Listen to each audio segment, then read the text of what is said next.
Hello, good afternoon and welcome along to day 4 of week 4 here at the MODUS Super Series. Yesterday, Conan Whitehead became our first player through to Saturday's finals night. Today, Group C gets underway. So before we look ahead and preview the action, let's take a little look at some of the players who are going to be involved.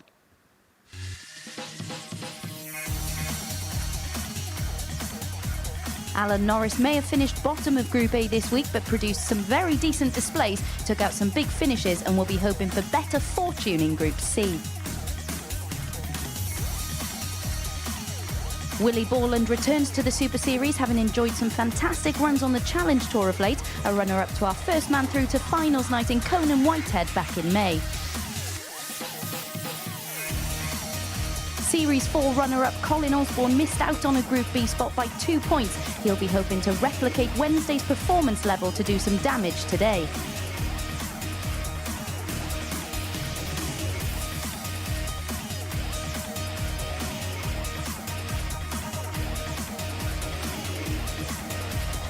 Johnny Haynes reeled in the third big fish of the week yesterday against the man who'd hit the other two. He'll be hoping to deliver a high level more consistently today.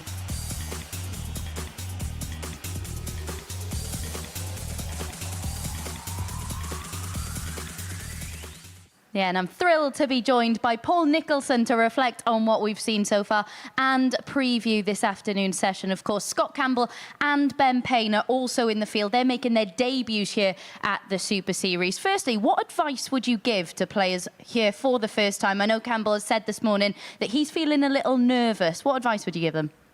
Code for a little nervous, by the way, means he's very, very nervous. And that's very natural. I think you've got to accept that.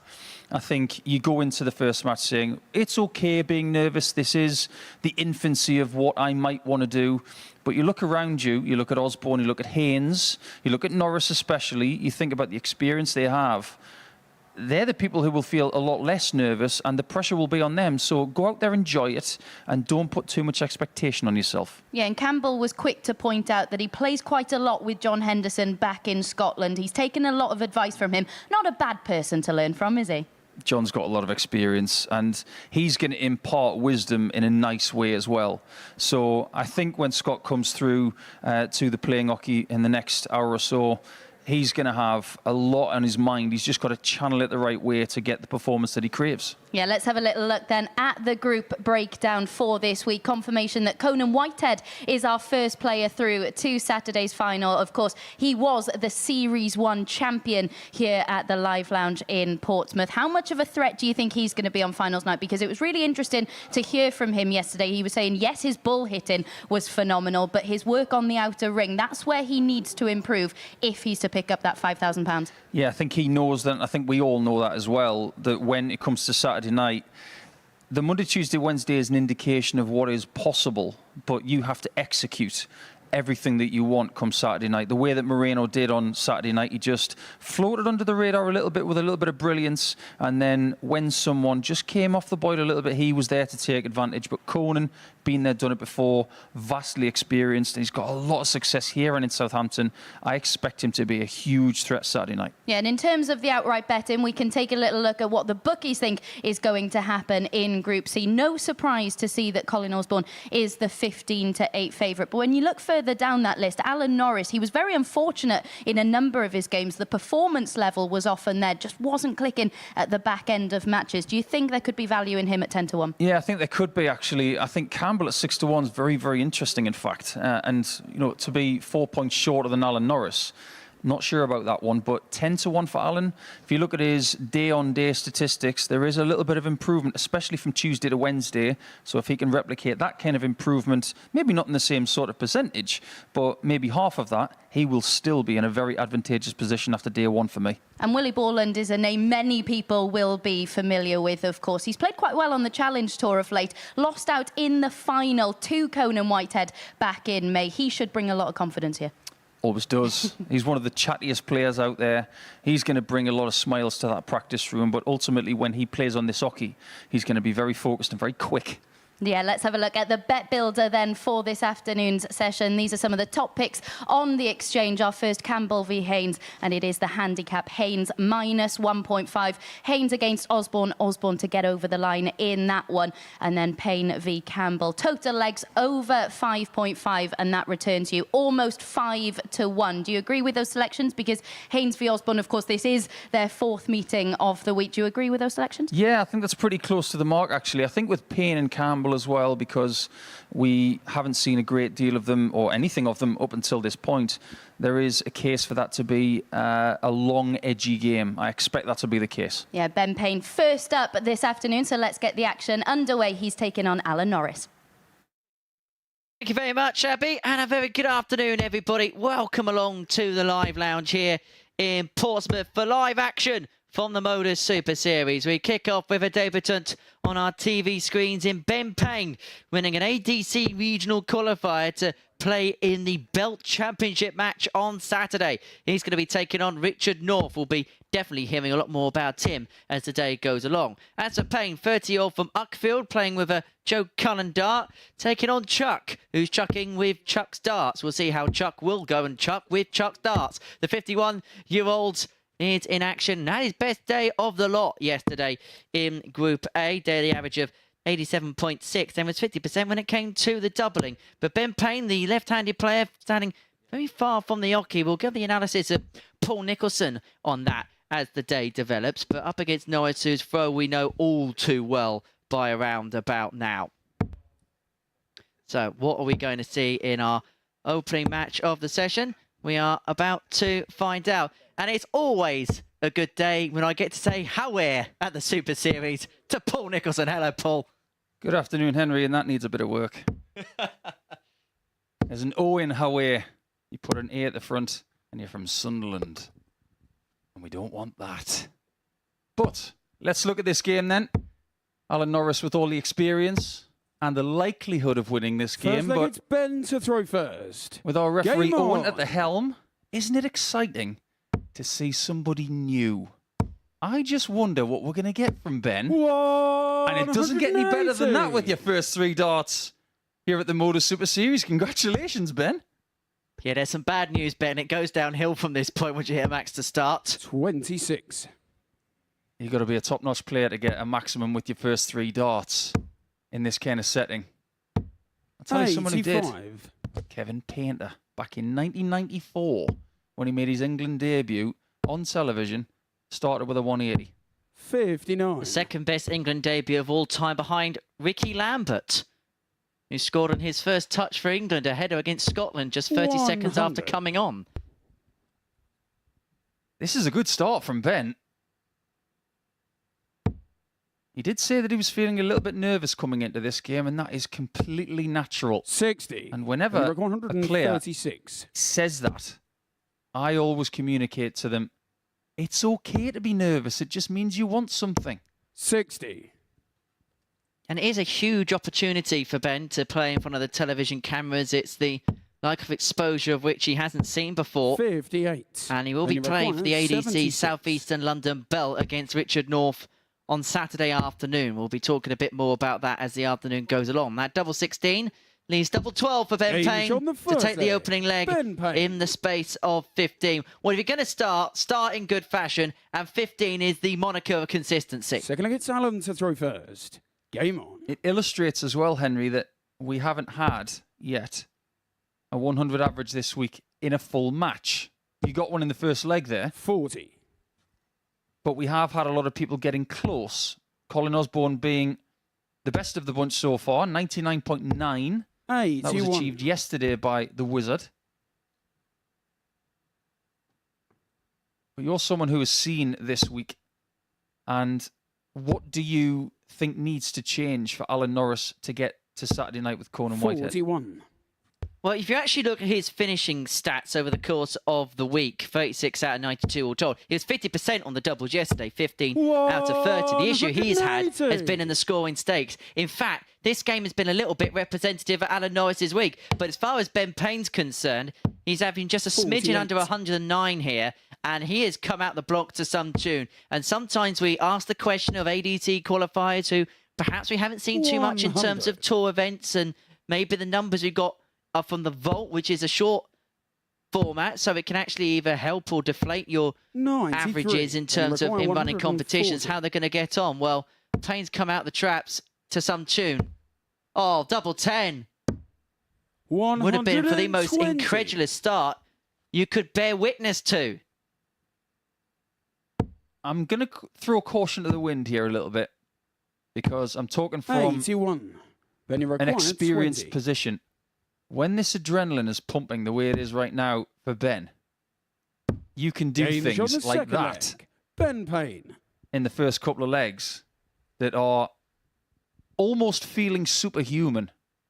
The Delegate statistics that Ben we to have throw for him first. are nowhere near Game on. 103 average. But how will he play in this format in the long term?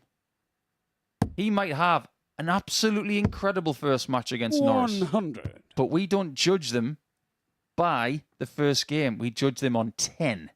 That's how many games he's got in Group C.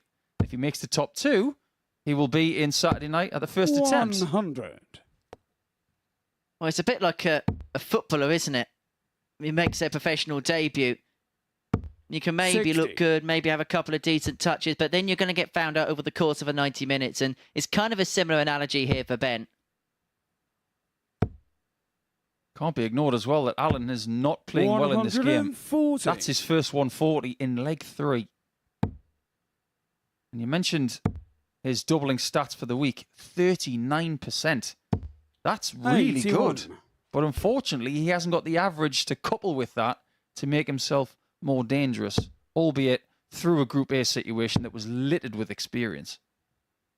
As far as Group A's are concerned, and you've been here from the very onset, Paul, 69. have you seen one outside of a Champions Week that has had such stacked quality than the one we saw the last couple of days?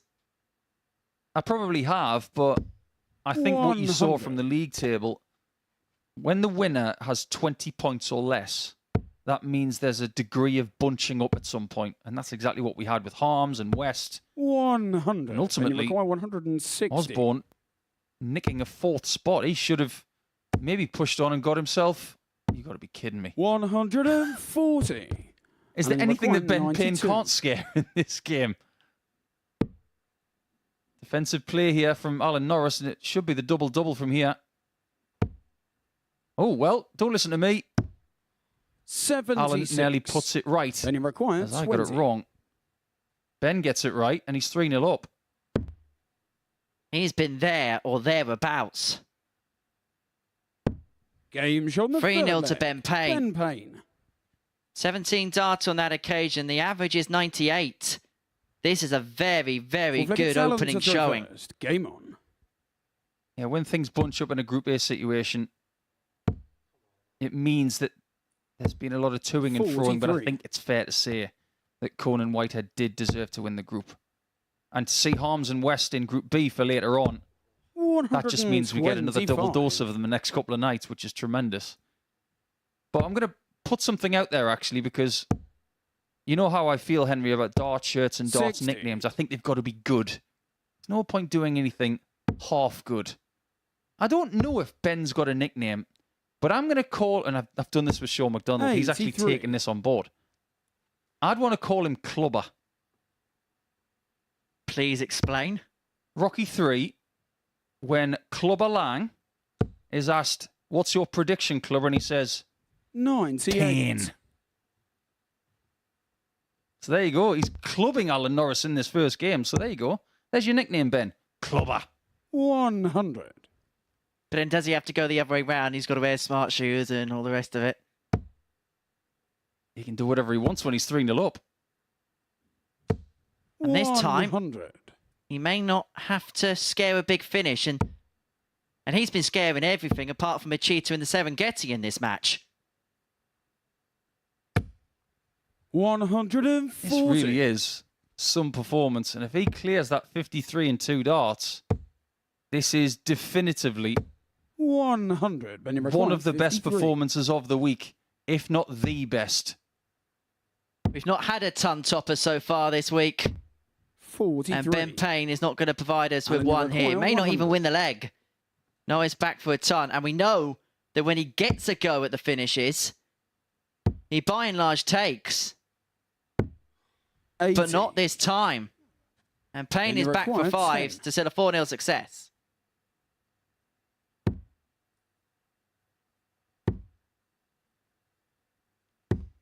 No score. Doesn't get it. That's now And 2 required visits 20. without a match start hit. And Norris could possibly see a way back from here. Don't Game shot on the underestimate full flag. his Alan experience Norris. chirping away in his left ear right now, saying he might be vulnerable now. Because Who the gets Ben hardest to throw double to first? hit is the one that wins you a darts Game match. on. And the case in point, the proof was very much in the pudding there for Ben Payne. 140. I just wonder who's been giving him advice before he makes this debut. Just looking through some of the results that he's had with the amateur darts circuit. And I noticed that he's played at the 123. Social Club in Uckfield in East Sussex, which is about 6 or 7 minutes from my old house. Great little town, 96. Uckfield. Really famous, actually, because that's where Lord Lucan was last seen. I bet you didn't expect to hear that today. 58. I'll be honest, when I'm in the commentary box with you, there's many things I don't expect to hear. How about game shot in the match to Ben Payne? 117. If anything, throughout this game, he's got a little bit quicker with that action. And some of my mentors have said to me in the past, 100. some players 148. do get quicker the more comfortable they are. And maybe Ben is feeling more comfortable now than at any point in this match. We're about to find out. 38. But Alan Norris here has got to quote Mark Webster, stick with the task. Because he knows there's been some fragilities heading towards the finishing 100. line. And you require 110. Here's another go to win it for Payne. Is there going to be another match start for Payne? No is the answer on this occasion. And so 62. Norris is looking to climb the And you ladder to require get the break. 120.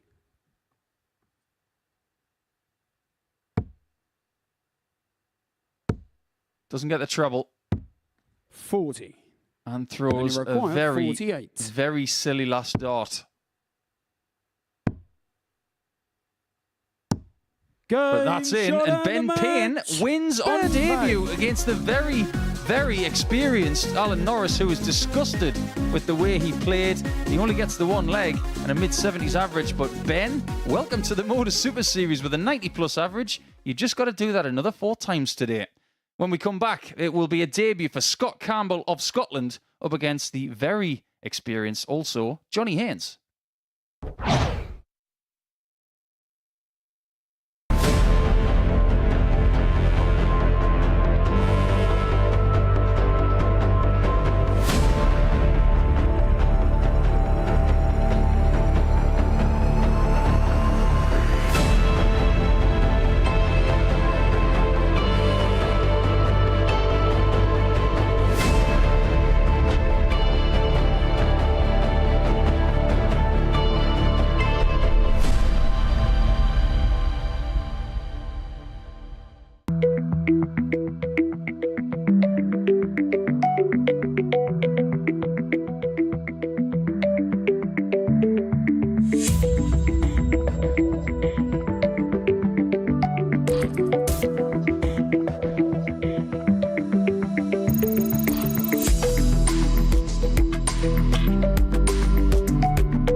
Welcome back to the MODUS Super Series, where before the break we saw a superb debut for Ben Payne, getting the better of Alan Norris by 4 legs to 1, doing so of an average in excess of 90, and it was ticking along the ton for a large portion of that game as well. Next up for us, it is Scott Campbell, another debutant here at the Super Series, taking on a man who's been there, done it, won it, and worn the Super Series t-shirt in Johnny Haynes. But here's a man at the other end of the experience Richter scale, the birthday boy, Scott Campbell. No, that's not his darts nickname. It is actually his birthday today, so many happy returns to Scott from Scotland. But 59 now is Johnny Haynes. Plenty of time in the bank. Scott to throw Still first. plenty to offer Game on. for the man known as the Punk. I like to call him SM Punk because he's Swindon made. But this game, with all due respect to Johnny, is all about Scott Campbell. Let's see what we can 41. get from another left-handed debutant. And I know one person who's going to be very happy with what he's seen already. That's our good friend Matthew Edgar, because we have a player wearing brown shoes. If you're not aware, 100. our good friend and colleague Matthew Edgar loves to see people wearing the brown shoes because it's not as regular as it used to be. And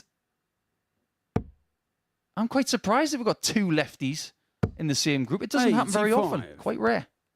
Big up the lefties. Well, we have actually had a tweet from one of our favourite righties in Jim McEwen. 85. Thanks for tuning in, Jim. Also from Scotland, of course. I'm sure he'll be cheering Scott on. But he watched Ben Payne's opening win in Game 1. And he paid Ben a brilliant compliment. 180. And he might be paying Scott compliments after that 180. He said of Ben Payne that he reminds him of a slightly quicker 140. Alan Glazier. That is a compliment.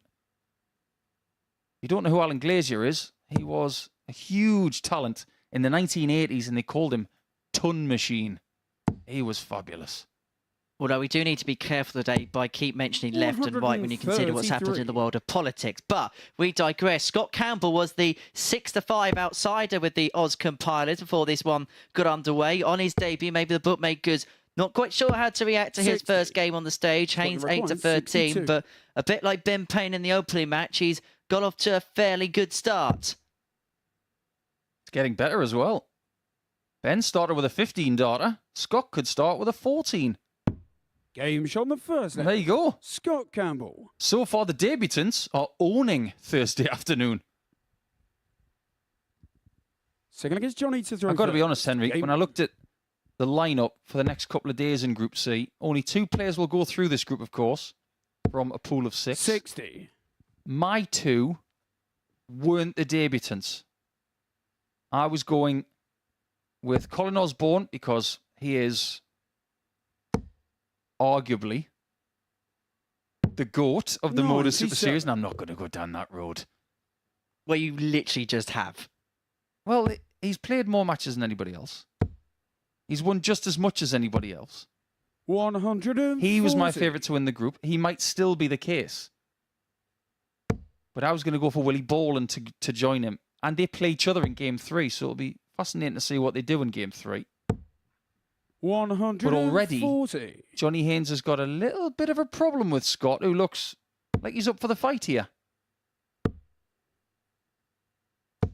100.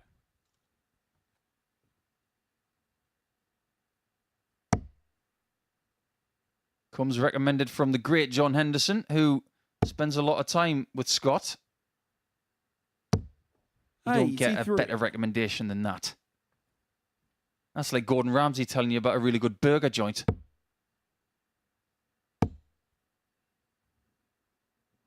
Well, he's messed up the 5-ton game there, has Johnny. He had 3 tons there. Had he got another one, he would have had a shot at it.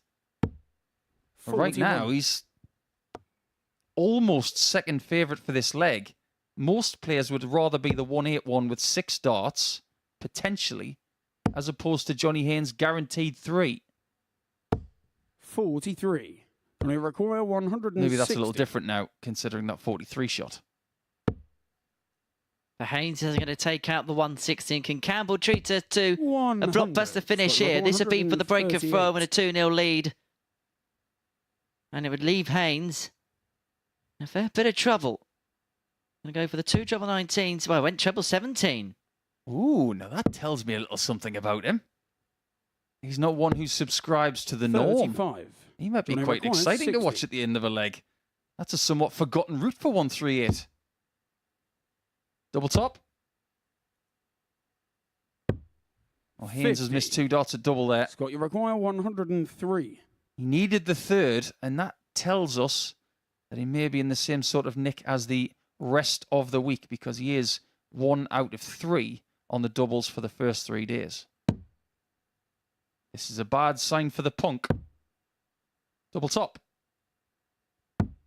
63. He gets a reprieve. Johnny required 10.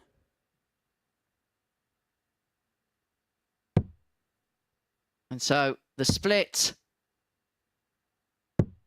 but no 8. hit. And Campbell is back for the break and for Scott, you 2-0. require 40.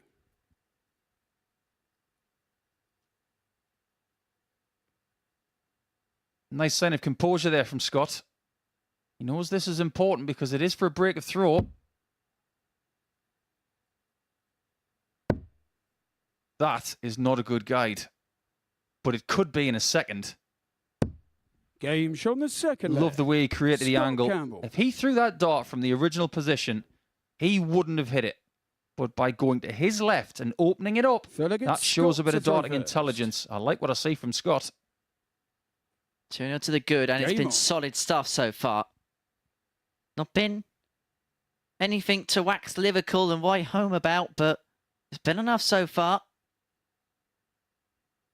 Been steady. Granite. All you've got to do is beat the person in front of you. 140. You don't have to put in massive averages in every game. You saw from Conan Whitehead the last 3 days that when he needed to put in a big performance, he did. 30. But he did win games with slightly lesser averages too. Well, you mentioned Granite.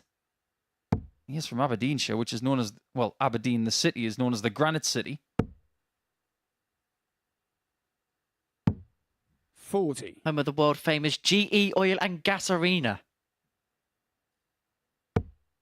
Can I say something rather controversial right now? Oh, please. 140. I preferred the smaller venue for the Premier League.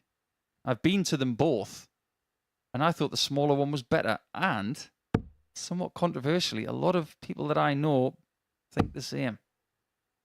But maybe that's just the old school me. We like the more 41. compact and somewhat older venues. Says Paul Nicholson, who won his televised major at the Circus Tavern. Yes, well, that kind of proves it. 100. But is this a case of Haynes just getting too many 1 treble visits so far? I just wonder if Campbell can expose what 100. Johnny has done this week, which is average okay, over 87. That's quite strong. But he's in the range 100. at an 87 average and 33% on doubles that is beatable via quite a big range in averages himself. So far, he's doing that.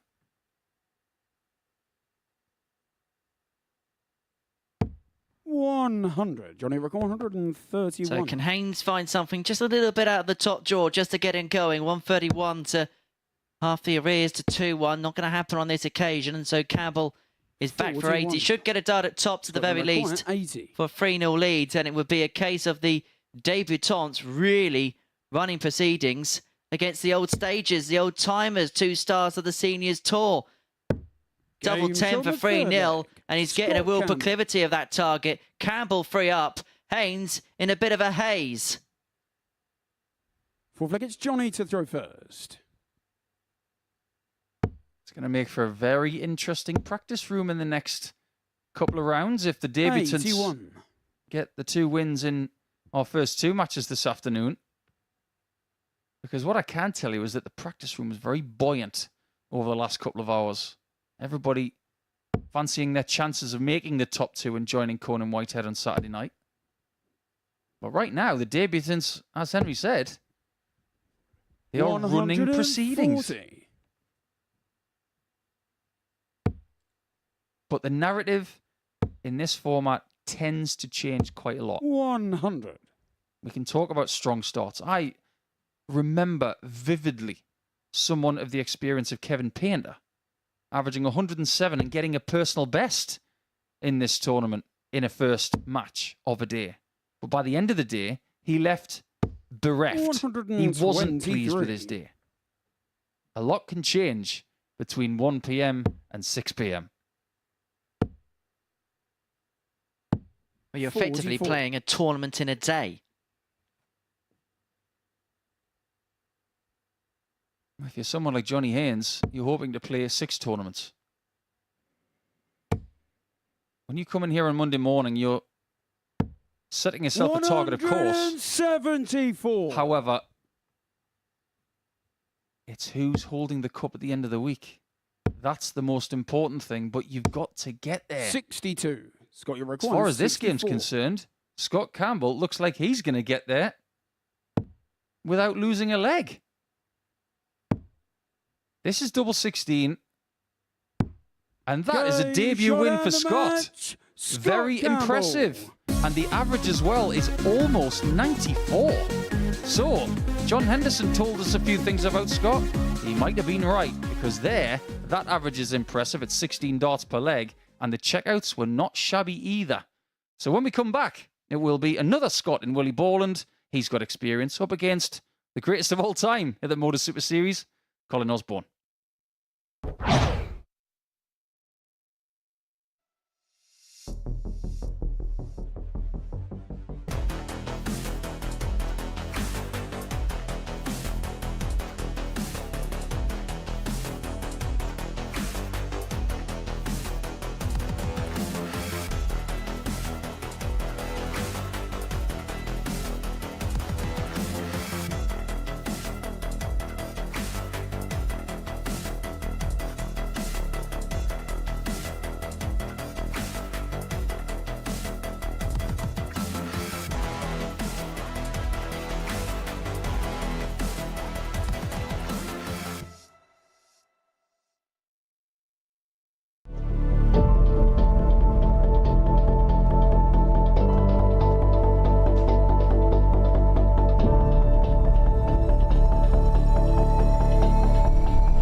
Welcome back to the MODUS Super Series, where before the break we saw a superb debut from Scott Campbell. It's the debutants who really are running proceedings here at the Live Lounge. A 93-94 average and a 4-0 win against Johnny Haynes. But from the debutants to the man with the ultimate experience on this stage, no, not Willie Borland. He's been here a couple of times. The man who's made the last 16 of the European Championships. It's this man, a man who has been called the GOAT of the Super Series. Well, how will the GOATs get along here? The man from Middlesbrough, looking to do something that Middlesbrough can't tend to do at the minute, and that is pick up some victories.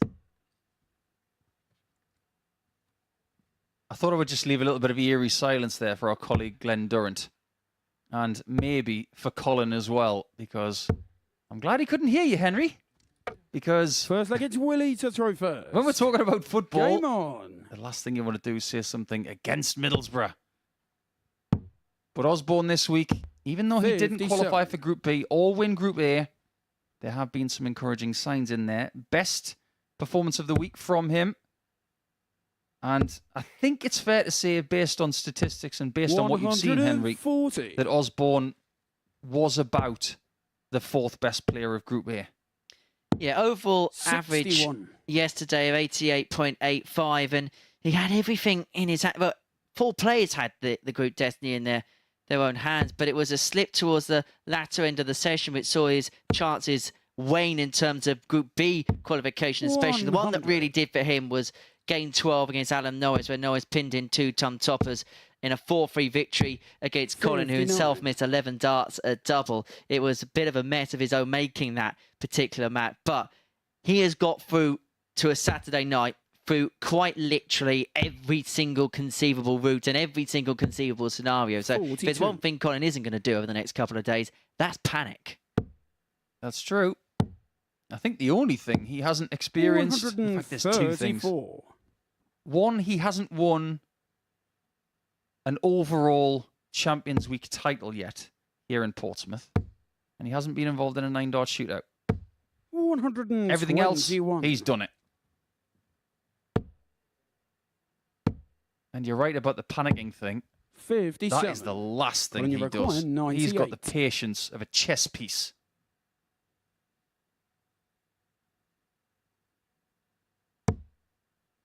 Bends the wire of the 60 on the 98. And Borland has his 38. pick of routes for You require 133. 133. Almost has a chance 93. at double 8. Colin, you require 60. But there's been a lot made over the last 4 or 5 months about this particular shot. Game Osborne shot takes it Thursday. with dart 3. Colin Osborne. I do believe that dart 2 bounced out the board. What I was mentioning there is a 60 checkout Second for against people Colin like to throw first. Owen Bates, Game on. like Daryl Gurney, like Luke Littler, the 2-time and reigning and defending Super Series champion, is that they don't want anything in the way of double top, so they're 134. either finding a new way of leaving double top with nothing in the way, or they're throwing a completely 81. different style of dart. Osborne doesn't have to do that because his naturally thrown dart goes flat, so he doesn't have to move or intricately change where he throws the dart from. 100. Well, let's look a little bit more intricately at Colin Osborne's success story here at the Super Series. In fact, when we relaunched the competition into the phase format in May 2021, he was actually the winner of the second week of that. Shock horror, the first winner was Martin Adams, of course. So he made it through to Champions Week in that first phase. Now he missed out in the third phase. He lost in the fourth place playoff to Richie Burnett, but his prolific nature just continued to rally along, 45. qualifying for Champions Week after Champions, winning week after week. In matter of fact, only Robert Owen can trump him in terms of weekly titles, 5 compared to Osborne's 4. Yeah, but think about the amount of times he's been to Saturday night as well. And that just goes to show that this format 100. really does lend itself to where his game is at now, and arguably where it has always been. 177. A great setup from Willie Colin, you Borland. require 152. And if he doesn't get a look at double 12, he will feel very aggrieved. I'm going to your hat, Willie. You haven't lost your hat. So now you can look at double 12. But now he's going to hang his hat on the northeast region of the board.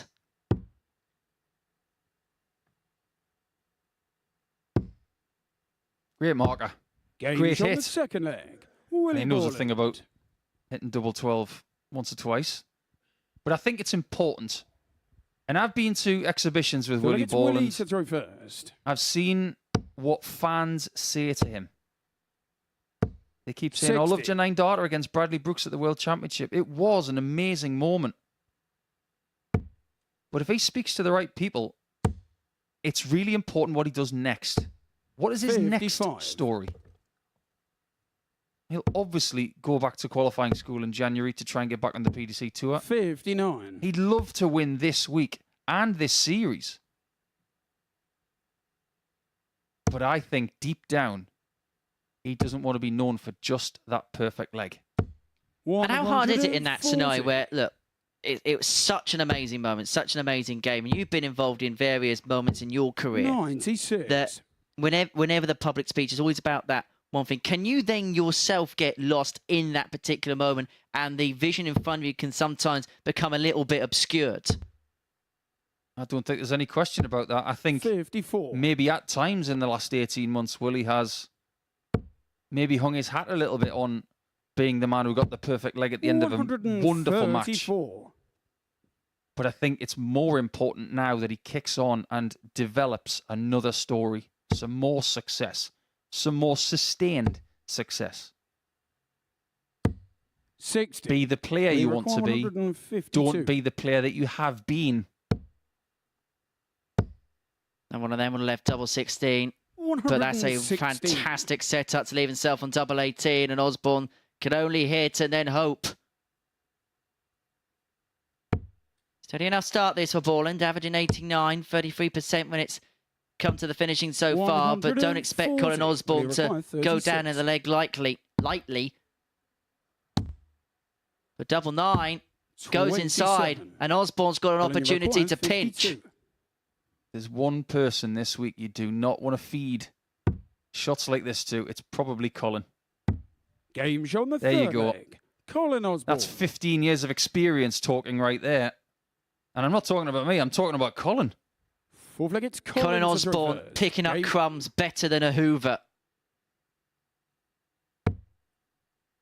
And then when he takes these opportunities, he'll then kick off the next leg to some tune to 85. continue to put his opponent under the pump. Borland was nearly pumping it up.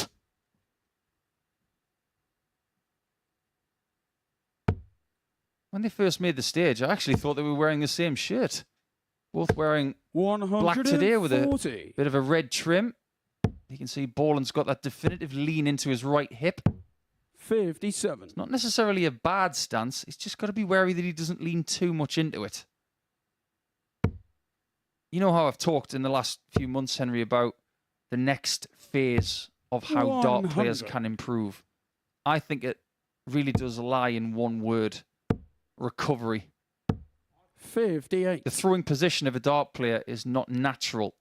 And I think if dart players want the kind of longevity that Colin has had over the last 15 years, or even if you look at Martin Adams or Steve Beaton at the highest level, if you want that, you're going to have to 60. recover well. And I mean, looking at your body, seeing how it needs to recover. 180. Because the last thing you want to do is throw darts for 20 Well, they years require and find that 116. you're leaning to your right-hand side naturally. So 1-1-6 for Osborne for a 3-1 lead to really take command of the match. Just underneath the treble, and so Borland is going to get a go here at 66 to level proceedings up at 2 apiece. Perhaps ironically that a Scottish darter has left himself on 100. 66. They require 66. Treble 10, double 18, now double Game 9. shot on the fourth It leg. is a fine. Willie Borland. It is 2-2. It's a good game of darts, this. This is a really good professional game. Fifth leg, it's Willie to throw first. Not a great deal between Game them. Only the one max, which helped Willie Borland in that previous leg. But this is as tight as it's been today so far. A lot of 137. darts coming up for you here at the MODUS Super Series. We've got 15 this afternoon to see who wins day one of Group C. And then tonight, 85. we've got a particularly interesting looking Group B. I'm going to call it, it's a bit like a compass. 44. Because you've got west and north. Here in the south. Wasn't he once the mouth from the south? So we've got west v mouth of the south, north. 95. Trying to think if we've got a dart player called East. I'm sure there's a guy called Ian East, you know. If only he was in the group tonight, we would have covered the spread. 180. Willie covers himself in glory there. And all of a sudden, that walk back from the board is getting a bit more purposeful. Confidence growing here in his first match. Will he require 140? And he is an FDM, so that first one sometimes is followed by a 100. second, but this time he'll lay up for tops after 12. And this time against the throw, Osborne has no way of response. These two were both 5 to 6. The odds compilers couldn't split them before the off. And it has been a battle of twos and throws, but Borland has the opportunity here to put himself a leg away. With a leg inside the regulation 5 visits, double 5 is found. 3-2 to Borland. Osborne at times in this game has felt comfortable, but now he's decidedly uncomfortable. Think about the amount of times that he's picked the pocket of his opponents. In order to do that, 140. you need to have a little barrage of scoring to make your opponent think. I just want to get something off my chest as well. Going back to that Willie Ball and Bradley Brooks game at the World Championship a couple of years ago. That 9 data, as great as it was, actually overshadowed what was an amazing 96. match. That 1-4-1 actually wasn't, in my opinion, the best finish of the match. There was a 1-3-4 in there from Bradley Brooks. 2 treble 17s and double 16 that was, in my opinion, better. I think if you've got yourself a few spare moments on Saturday morning this week and you want to refresh your memory of it, watch the whole match on YouTube. It is remarkable. Bradley Brooks lost his tour card following the culmination of that particular match. That was the circumstance that that particular encounter had. And look what he's left. He's left 1-3-4. He's probably not going to go the same route. But it would be the epitome of irony 59. if he was to hit this right now. 134. Wouldn't it be ironic? But I don't think he's going to take it out now. He's got 99 with 1 dart. That's not a good leave, but he's still got a match-winning chance when he comes back. But again, a bit like a few legs ago, Osborne just trying to mount the pressure, then hope that the ball and miss comes. 98. So this 80. for a 4-2 victory for Willie Borland to get his campaign up and running. Tops is what he wants. 60. But that is now 3 from 12 on the doubles. 76. Osborne hasn't missed a double yet.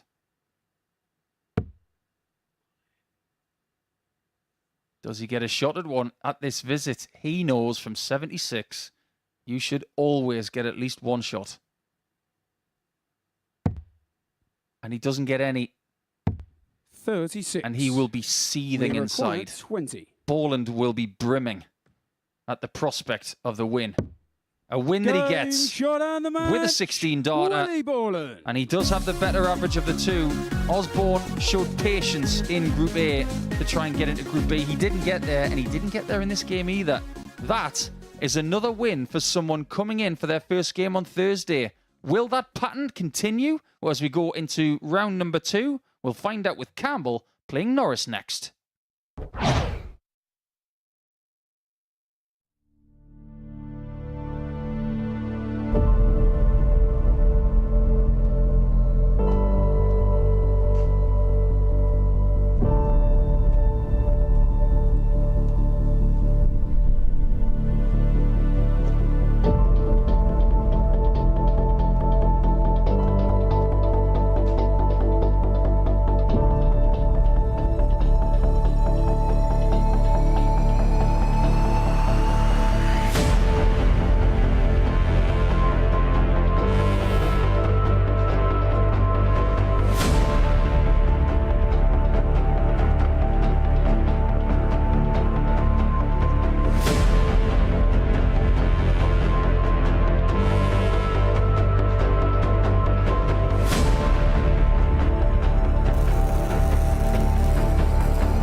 Welcome back to the MODUS Super Series. Scott Campbell said ahead of his opening game that he expected to feel a little edgy. There were no signs of nerves in his debut display as he condemned Johnny Haynes to a 4-0 defeat with an average in the mid-90s and a really clinical showing on the outer ring. How will he get on here against Alan Norris, who is disgusted with his performance level in his opening game? To guide you through Game 4 then, let's get back to Henry and Nico. Thanks, Abby. I think you're absolutely right. I think Chuck will be completely disgusted with his display in the first match, averaging just over 75. If he replicates that sort of form against Scott Campbell, based on what we've seen from him today, I think another defeat could be imminent. So it's time to get yourself off the canvas, Alan, to see what you can do against someone who I'm sure he's met before, because Alan Norris, the man known as the man from nowhere, Alan to throw first. Game on. has spent a great deal of his time in Scotland. Got to ask you, Henry, that is a dart shirt, isn't it?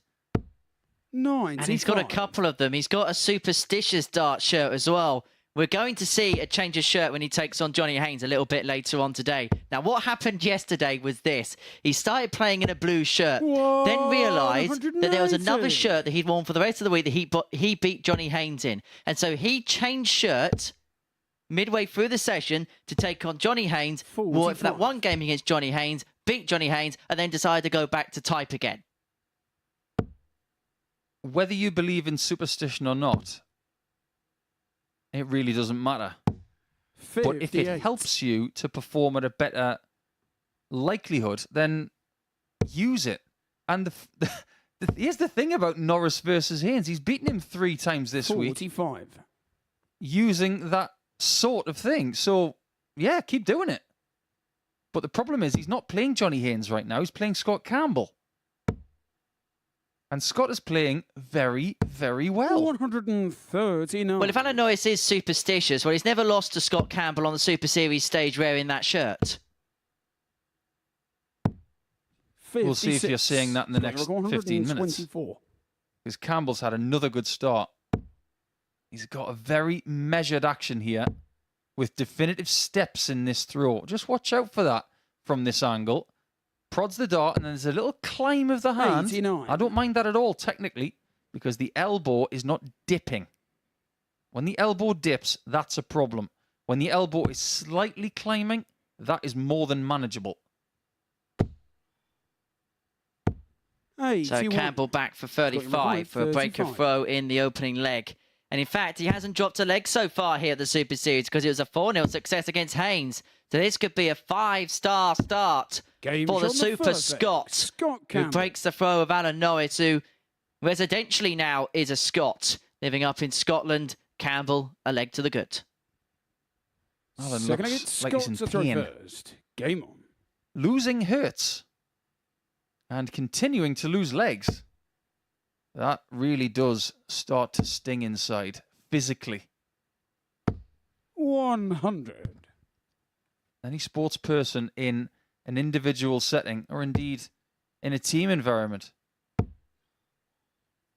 you just don't like that feeling of coming up short. And here's the thing about Group 100. C as well. We are decreasing the amount of fixtures from Group A to Group C by 1/3. That means that every loss will hurt probably 1/3 more. 121. Here we see the side-on angles of the players throwing action, and it's such a relaxed motion as far as Alan Norris is concerned. 100. The only thing you maybe could say about the moving components may be a little bit of shoulder in there, but apart from that, it's such a laissez-faire throw. If you survey what Alan Norris was doing about 7 years ago, 121. not a great deal has changed. Still got a lot of hand and fingertips on the dart, but all in a very light 57. sense. Equipment hasn't changed. Still using the same stuff. However, not every single time. He does take multiple sets onto the stage and flip-flops between them, which I think is what he's doing right now. And respectfully, 20. you saw him at the table there. He wasn't picking up the darts until his opponent was finished because he didn't want to make any noise. They should rename... I know he's Alan Chuck Norris, but he should have a second nickname of Guido with the amount of pit stops that he has in the middle of a match. 139. Are you referring to that animated character in Cars? Absolutely. I don't know what's worse, you brought it up and me actually knowing it. This is a great setup from Scott, as long as he misses the 60. 99. lovely setup. And you require 110. So 110 for Norris to square up at one apiece and to get the break back. Not going to happen. And so Campbell to continue his perfect start to his Super Series career. This would be for 6 on the spin. 45. If he can convert, tops here. Scott, you require I'm still trying to figure 40. out what Scott likes to leave, because he's been all over the board so far today. He's been on tops, he's been on 10s, he's been on 16s. We've seen him on 10s more than anything else, though. This 20. time, by going to his And he left, requires he 65. creates the angle, but he can't execute the plan. Double 10. No score. He's got one too many. So Scott, you Campbell require comes back. 20. He's not only playing well, he's getting a bit of fortune as well. He's dodged a bullet there. No But score. now he's caught amongst the And he crossfire. requires And so 65. Norris comes back, but back to the start. 65 is what he's looking at. And this time he's hoping to go the right side of the Game wire. shot on the And indeed he second does. If at Alan first you don't Norris. succeed, try again, Alan. And sometimes you'll get your due luck you deserve. Delegates Allen to throw first. Game on. If anybody wants any advice on double 10, one, you probably shouldn't ask me because it cost me more money than any other double. But if I am to give you some advice 100. from a somewhat impartial perspective, go for it in the top half. You saw there what it did for Alan's chances of losing that second leg. 83. You go low, you run the risk of hitting an odd number or busting the entire shot. If you go slightly high to the 6 or the double 6, you still have a 96. shot. Or at worst, you're going to leave double 4, double 7. It's way more beneficial to hit that double 10 high, or indeed miss it high. 96. Norris has got 3 sets of darts on the stage alongside. I was actually having a little chat with Alan yesterday, and there's a set that he's used for a while, but there's also a fresh set on there. There you go. There's the Alan Norris setup there on screen. But he's also got a fresher set, which has been helping him in terms of grip. The conditions on stage over the course of the last few days have been 60. variable. He's actually been feeling a little bit of a nip on the stage as he become a little bit more autumnal here at the Live Lounge in Portsmouth. And so just by having a bit of a grippier dart, it's helped him out just a little bit more. I can't think of anything more depressing than you saying it's 40. getting autumnal on August the 31st. Did you see the rain we had when we walked in this morning? It was like one of those Travis songs. What, really bad? 95.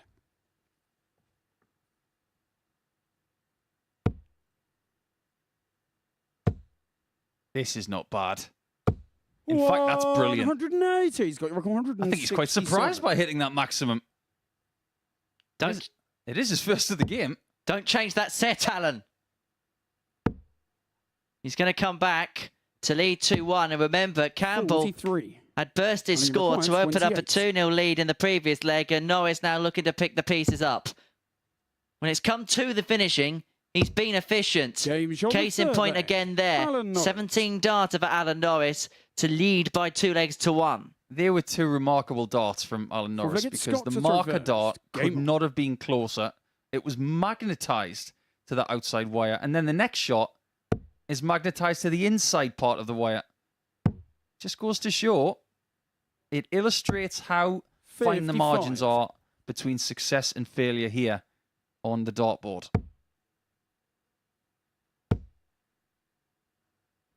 And sometimes the facial 100. expressions and the emotional swings that you'll see from Alan, because he's a very passionate player, it will illustrate just how much he still wants it. 95. And I think World Seniors Darts has got something to do with this, you know.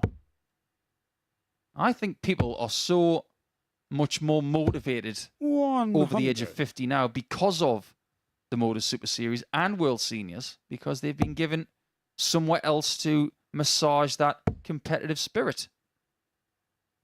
And talking of the World Seniors and talking of John Henderson, the 140. World Seniors match play takes place this weekend. That's going to be taking place at the York Barbican Theatre, the famous venue for the UK Championship 60.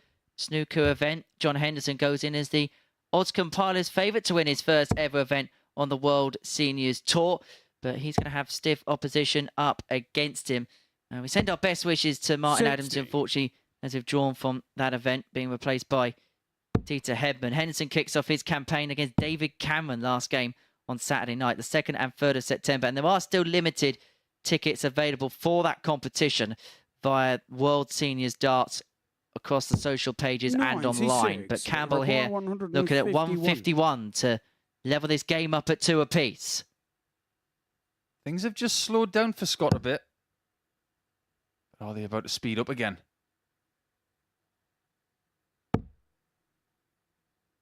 Norris has got a chance this time. 91. He's already hit treble 15 twice 145. in this match. He'd love to have another shot at it. Although he's going a different route. Double top. 105. That would have added another number Scott, your to required his 60. ever-glittering ton-plus checkout bingo card for the week. His best being a 160. It's tops for Campbell for 2-2. Now down for double 10, which plays him again, 40. and he's now 1 for 9 on the outer ring. Allen It required caresses 40. the wire, but just the wrong side. Now it turns out that missing tops high was a good thing because he's got 3 more at it. Game shown the And that's a fourth 3-1 lead for Norris, Alan Norris. who has weathered the early storm. But the averages tell you a very interesting story as he changes to a different set. Fifth leg, it's Alan to throw first. I'll never understand that. Game on.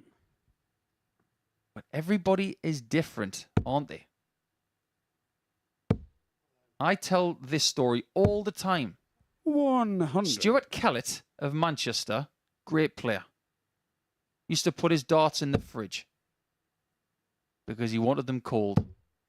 You don't have to be a rocket scientist to figure it out. If you like the feeling of your darts being cold, keep them somewhere cold. 76. If you like the feeling of fresh tungsten, change things around. And you can stick to the rules by just 55. throwing 3 at a time. I get it. It's just not something I would have ever done.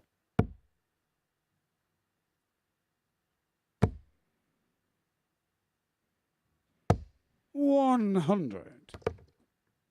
Well, this performance has kind of been an exact mirror of Alan Norris's week so far. The averaging at around the 80, which was kind of 32. what his daily averages were on Monday and Tuesday, respectively.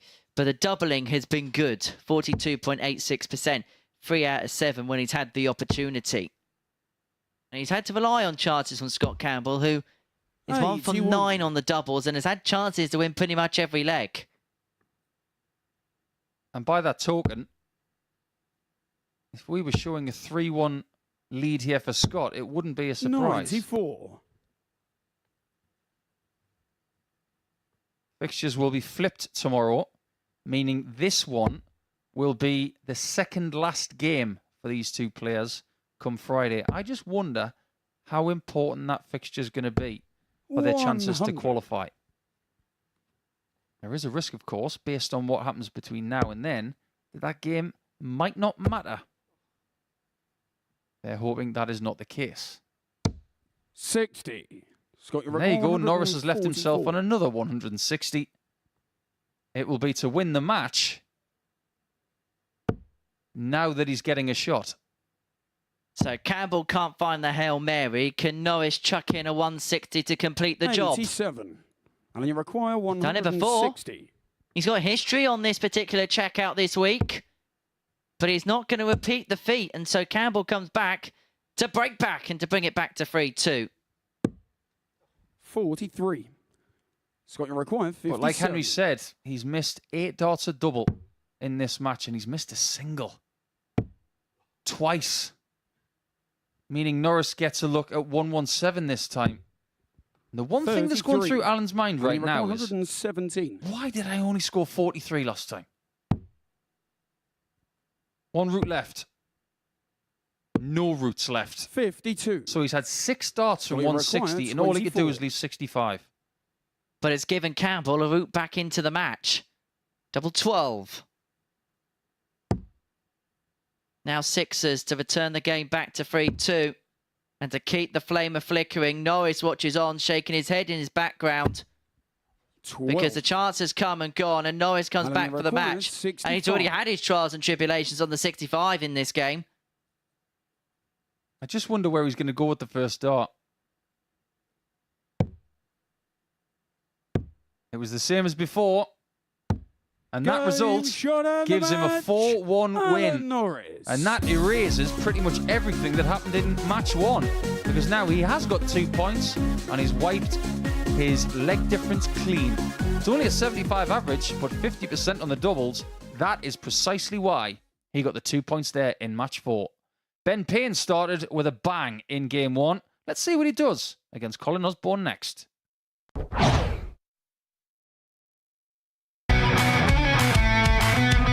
This is the MODUS Super Series.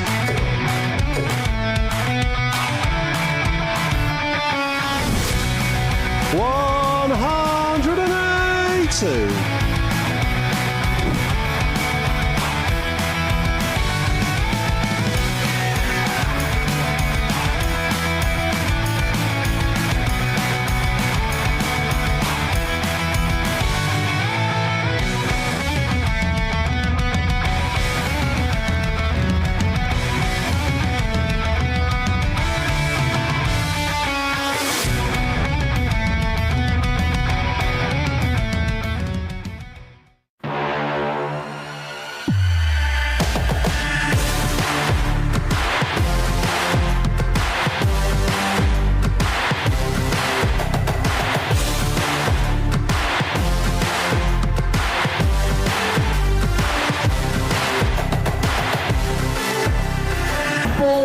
George Taylor, Garrett Tilly, and board 2, Craig Nixon, Robin Young.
The MODUS Super Series, where before the break we saw Alan Norris get the better of Scott Campbell by 4 legs to 1. So Chuck is on the board, whereas for Campbell that is the first defeat for him in this competition.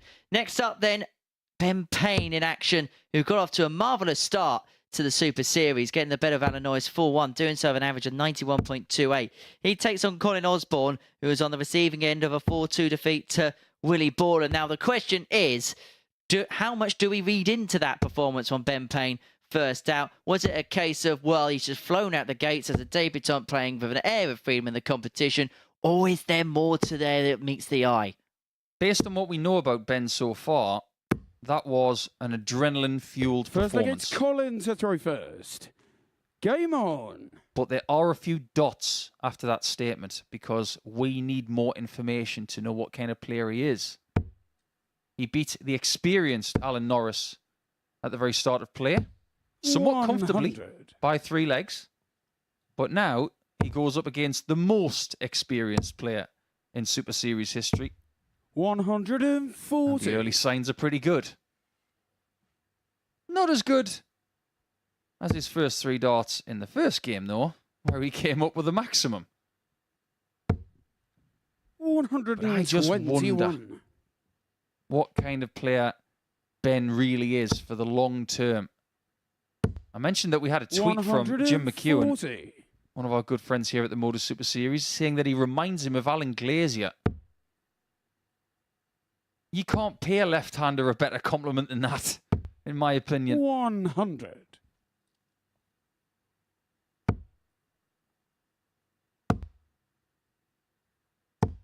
This looks 100. really good.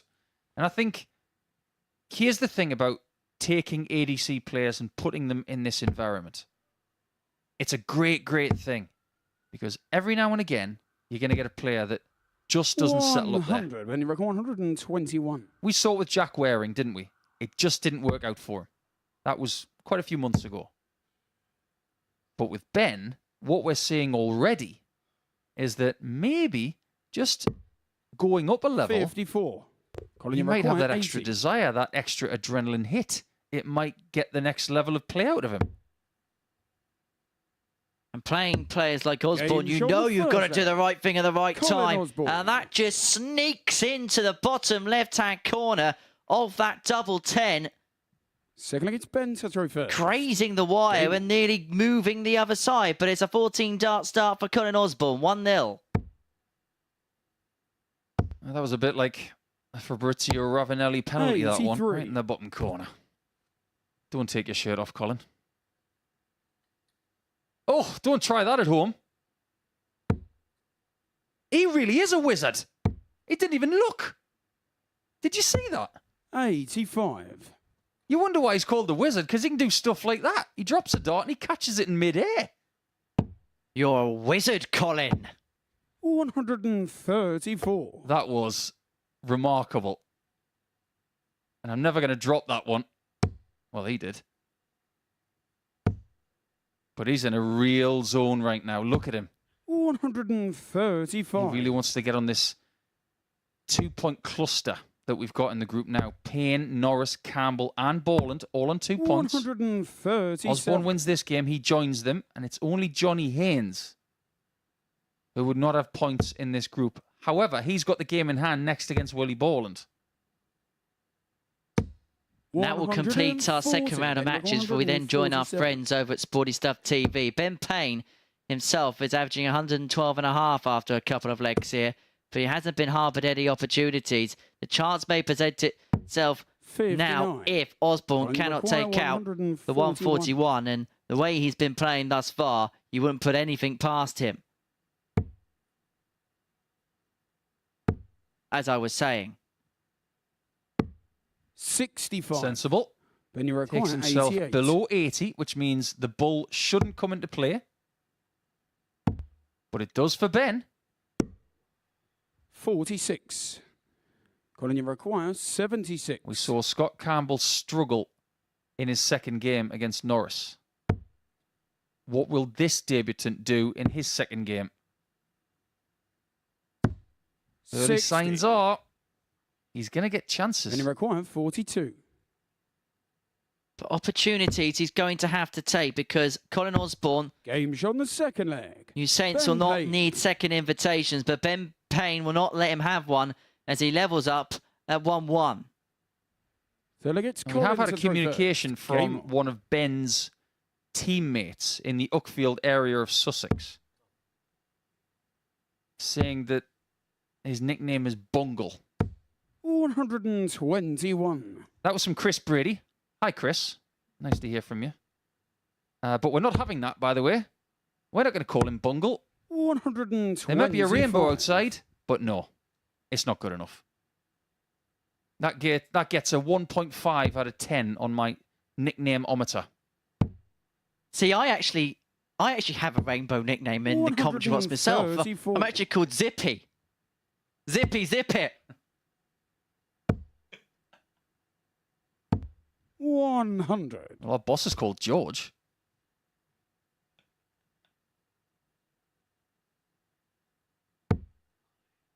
Right, back to the darts. I think a little bit of frustration here for Colin, because the early signs in this game were very good, especially after that 80 checkout on double 10. 92. But since then, things have just slipped a little bit. And he's the person who's expected to win this game.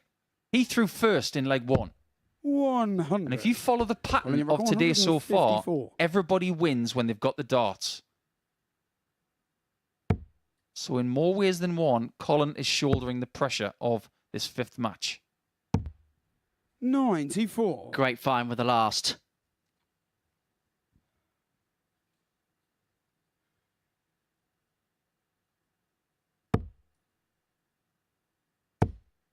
Well, Payne is most certainly enjoying his time on stage, that's for sure.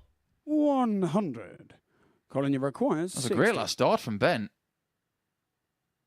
However, Osborne's already at his opportunity. Game show on the third. Opportunity taken. Colin 14 Osborne. data from Osborne, and now his experience really does start to tell. A 2-1 lead, averaging over 103. Game on. And the doubles are good.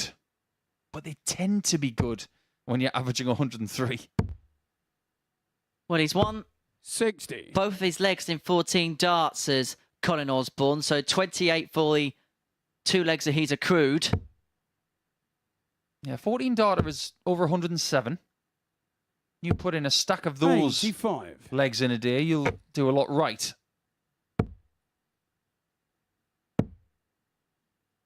I just wonder what we're going to get from this format. What kind of information 47. will we get about Campbell and from Payne over 5 matches? It's easy for us to say that they're great players based on one game that they've completed. But we've seen from people with way more experience than them 55. really struggle towards the end of their 5th game. They could start big with mid-90s or high 90s averages, but by the end of the day, your engine will be tested, your mental strength will be 45. tested, and your arm will be tested. Colin knows one thing that Ben doesn't. He knows exactly how he's 100. going to feel tomorrow morning.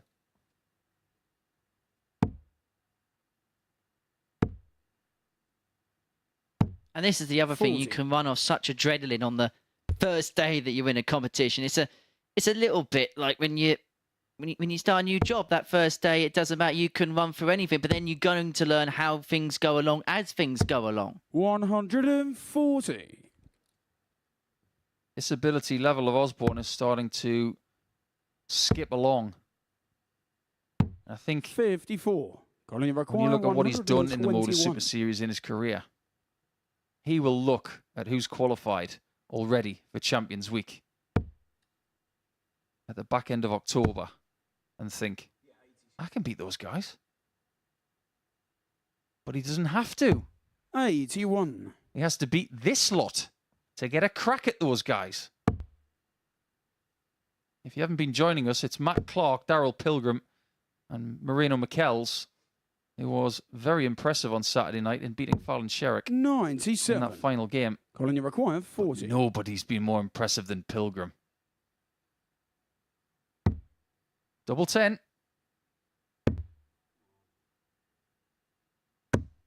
Game shot. Found for Osborne, that's a break, Colin that's Osborne. 3-1. He finds himself in front now. And maybe that trend of players on the left-hand side of the scoreboard Fifth picking leg, up it's victories Colin is to going throw to first. continue. It'd be 5 Game and on. 5 if Osborne picked up the points here. You can pick one of 2 scenarios if Osborne wins this game and Haynes wins the next one. 85.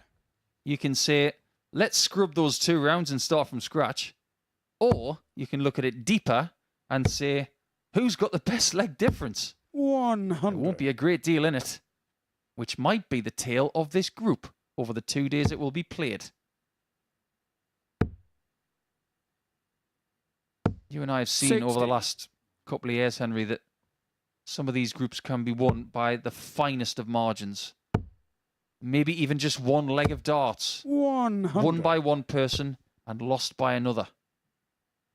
We nearly had a remarkable situation at the end of the previous series where it was involving Rob Grundy, and there was a point where every single metric, whether that was 40. points, whether that was legs difference, whether that was legs won, whether it was head to head, was absolutely level. The only thing there was a potential 100. if a game went 4-2 that would have separated the players was overall average in the group, and even at that point there was less than a point in it. That's why we keep tally of so many things. 100. Because we need to separate these players come what may. But more often than not, it's done on points. 41. Like it was in Group A this week. Even though Whitehead was the best player of that group, he only won it by 2 points. That's one game.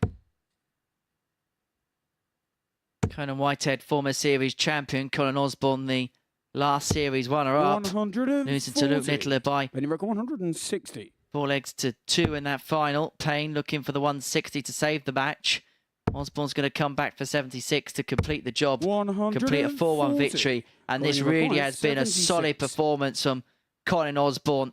A performance so typifying of his innate nature, his innate ability, and the innate way he can win 56. games, but he isn't going to get over the line this 20. time. Not yet. Games on the Not fifth yet, leg. says Ben. Ben Payne. You're going to have to win games very different ways if you're going to qualify through groups like this. Ben to throw first. You're going to have to dominate like Game he on. did in game 1. You might have to come from behind, like a game like this. And every now and again, you're going to be in that match that is hold, 40. and again, and you go to the last leg decider, and you might have to either break or hold in the last leg. You might think that playing best of 7 legs is fairly simple. It's very intricate in a lot of different ways. 95. And the amount of experience that Osborne's got, he's probably been through every single possible way of winning a best of 7 match. 85. Well, the Super Series is a case of blood, sweat and tears, and sometimes that can be quite literal. 93. One thing I will say as well is, look at the darts of Ben Payne here. Do they look fairly familiar to you? Because they do to me. 180. Well, Ben Payne is looking to become the second player here at the MODUS Super Series to win a week with Joe Cullen's darts, because it was week 3 of Series 5 when 41. Neil Duff, the Duff man, won his particular week with a pair of Joe Cullen's darts, or a set of Joe Cullen's darts. You can't have a pair. Well, you can have a pair, 81. but you'll be a severe disadvantage.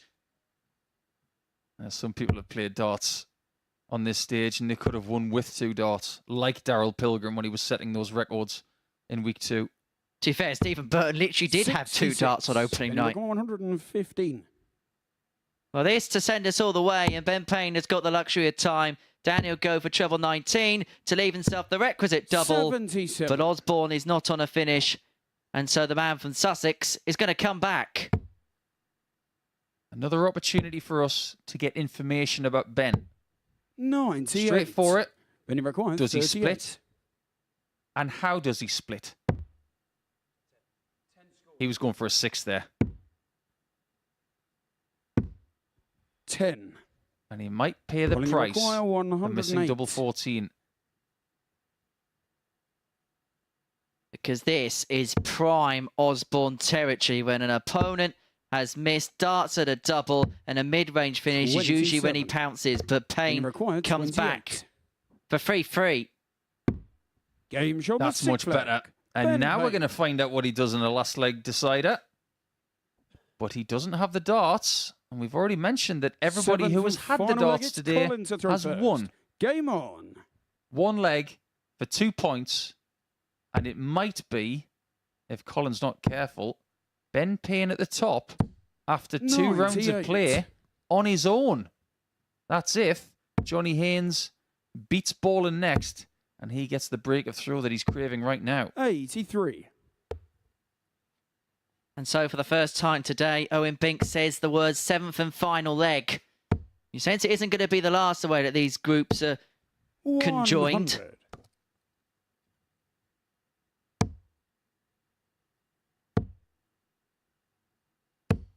$60.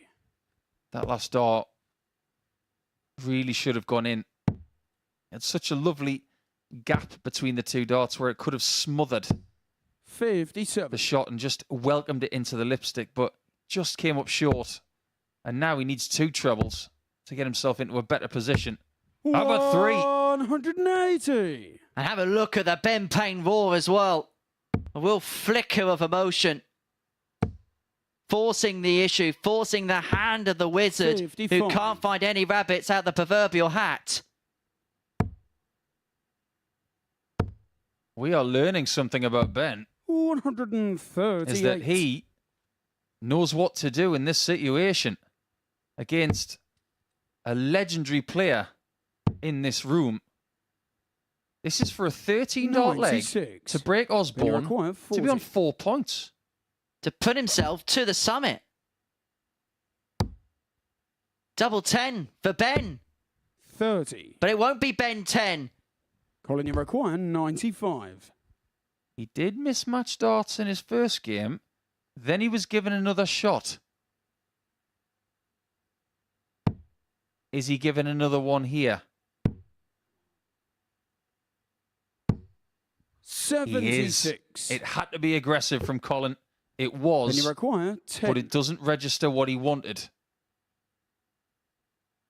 And Ben thought he wasn't coming back. He was nodding in the background, Game, suggesting that shot and the opportunity match. wasn't going to Ben come. Payne. But when given the second invitation, Ben Payne has taken full advantage of it, defeating Colin Osborne by 4 legs to 3, doing so with an 86-65 and 33% when it comes to the doubling. We didn't know a lot about Ben Payne before this afternoon session. We are learning a heck of a lot on the job about the man from Sussex.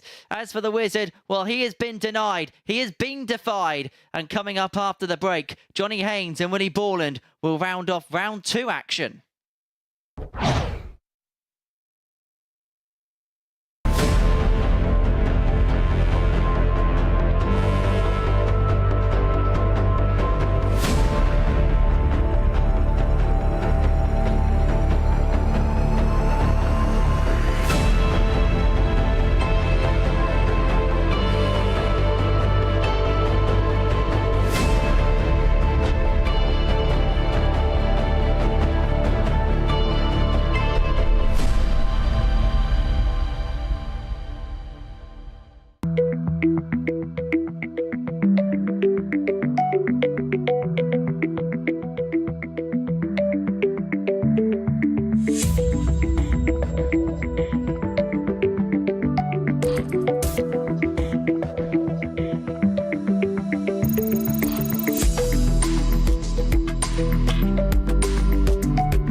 So a very warm welcome back to the MODUS Super Series, where before the break we saw Ben Payne make it 2 from 2 and make pay for Colin Osborne by 4 legs to 3. Our last game of the second round of fixtures, the last game of the session that we're going to be showing exclusively on YouTube, is going to see Johnny Haynes take on Willie Borland. As far as the odds compilers are concerned in this one, well, they can't split them 5-6 each of 2 in this particular encounter. And as far as both their opening games are concerned, well, it's a bit of mix and contrast. Johnny Haynes losing 4-0 with an average sub-80. Willie Borland beating Colin Osborne by 4 legs to 2, a 91.45 average. And that was despite 9 missed darts at double in the 59. piece. But if there's one thing we know oh so well about Johnny Haynes, is one result isn't going to typify how he goes along his day. Here's the difference about how he's feeling today compared to maybe Monday or Tuesday, though. There are no second chances after Group 42. C.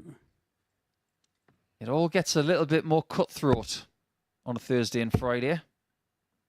And I suppose that's 59. the benefit of being Willie Borland, Ben Payne or Scott Campbell today, because they know it's only one chance. It's gung-ho from the off. 58. Whereas if you come from Group A into a Group C scenario, you've got to give yourself a bit of a slap around the chops and say, right, if you don't do it now, you're not going to Saturday. 180. Darts like that'll help the ball in case of getting into Saturday. That's his third max already today. Hit 2 in that game against Osborne.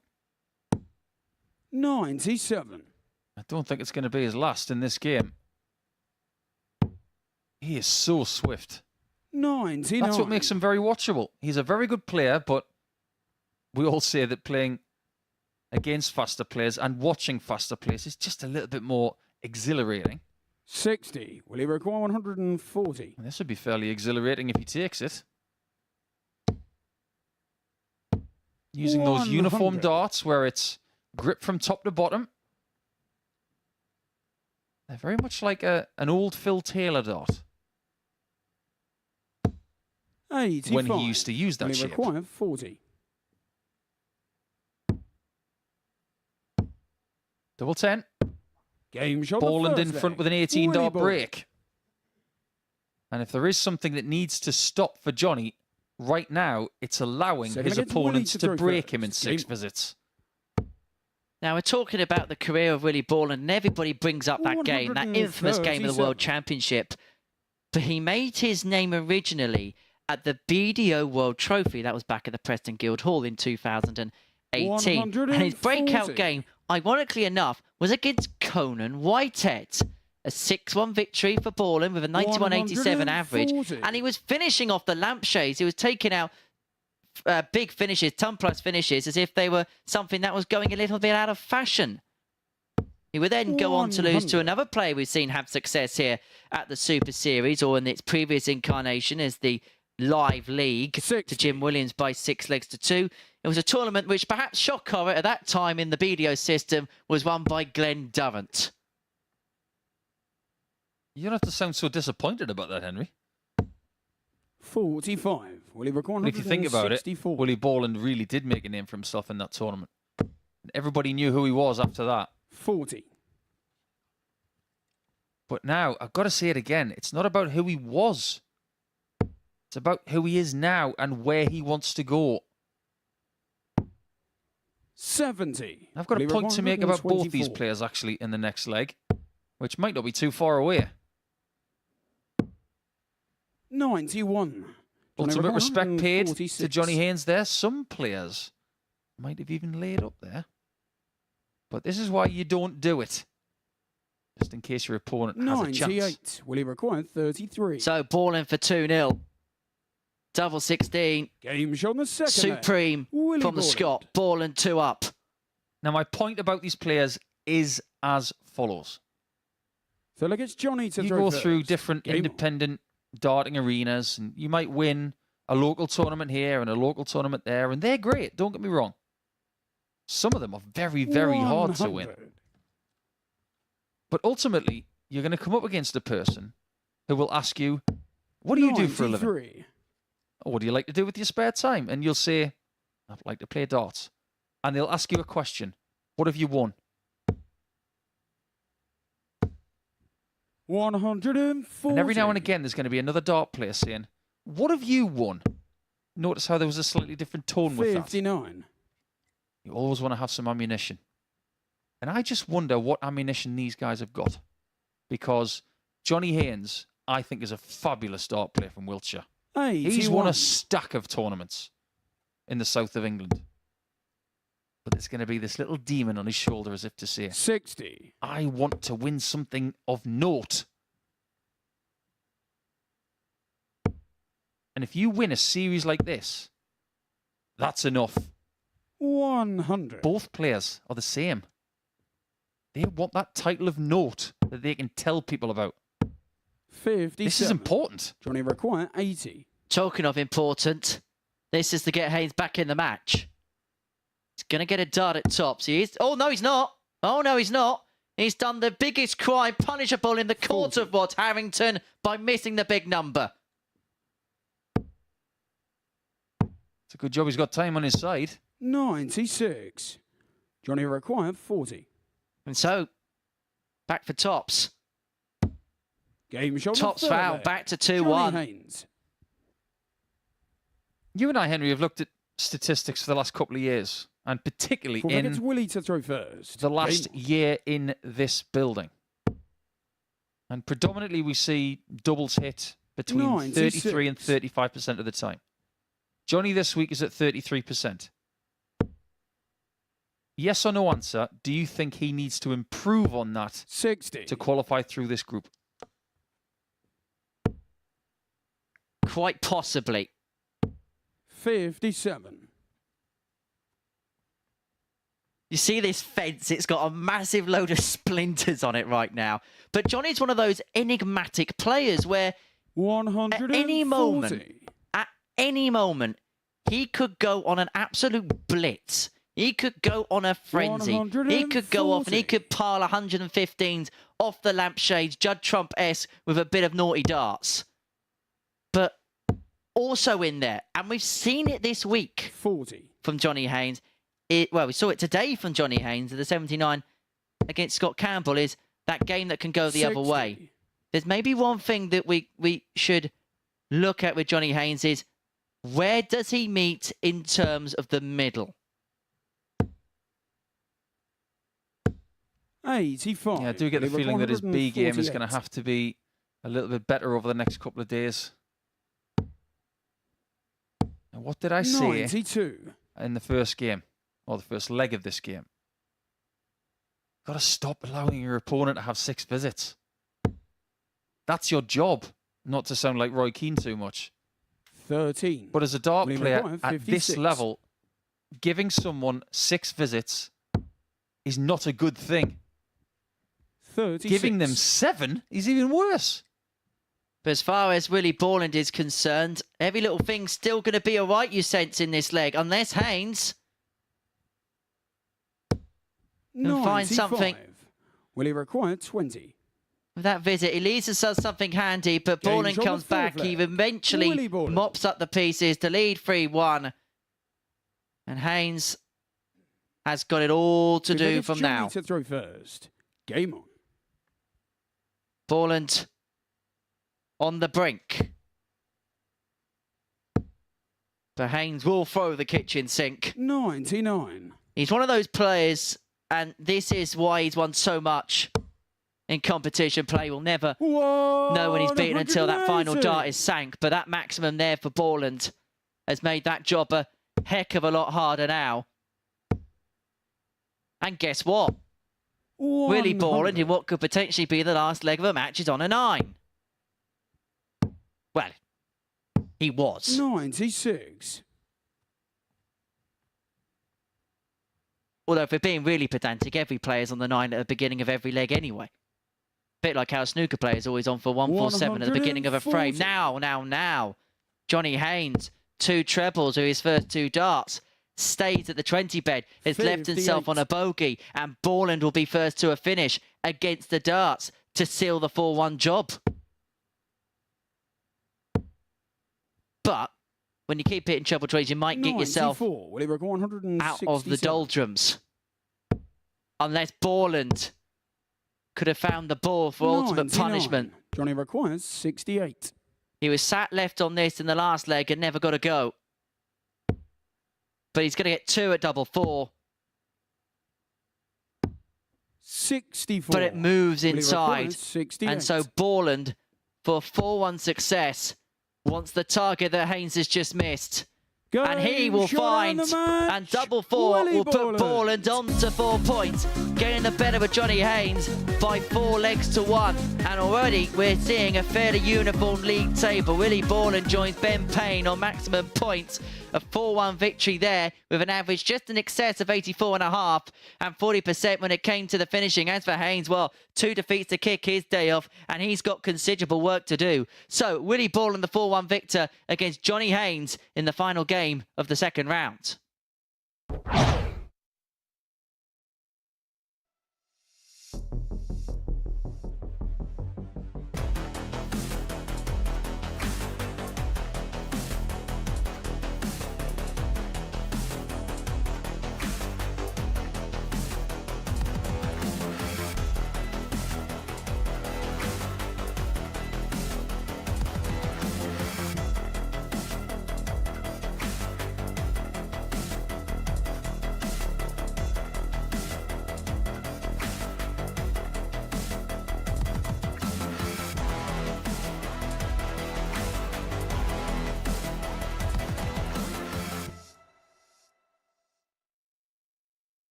Welcome back to the MODUS Super Series, where Willie Borland has just made it 2 wins from 2 with a 4-1 success. We are 6 games into our Group C campaign, so let's take a little look at the results we have seen so far over the course of this afternoon's action. Which of these results stand out to you? Because it was a sublime start, wasn't it, from Ben Payne and Scott Campbell, both on debut here this week. And you mentioned it in comms. We so often discuss that adrenaline and how often we see those high performances from someone on debut here. It drops off slightly, but Ben Payne really did show a lot about himself against Colin Osborne in that decider. He's answering a lot of questions. I think his performance in the first game, whereas it might be a surprise to some of us because we don't know a great deal about him, it tells us that he's a good player, but how he sustains that afterwards is very important for this format. But when you beat someone like Colin Osborne in that kind of match, with that kind of last leg, that tells us something else, is that he might actually have a little bit of bottle as well. And I know that our colleague Chris Mason talks about that a lot. It's very relevant because you're going to need it multiple times in a day. Yeah, and how much will he be learning about himself here this afternoon? Because it's very different to what he's used to, isn't it? And perhaps when there was that little bit of a drop in his performance level, he was still able to grind out the result against the man you called the GOAT here at the Super Series. Yeah, that's a debate for another day, by the way. But the fact of the matter is that Ben will be learning at a very, very fast rate at the minute. What he learns when he wakes up in the morning and debriefs in his own head, that's entirely how he wants to, to figure it out. But my philosophy has always been, if you learn something about yourself on a day like today, write it down and then read it the next day so that you don't forget it. Because in the midst of battle, you might find, oh, that was a good thing, I'll replicate that, and then you forget it.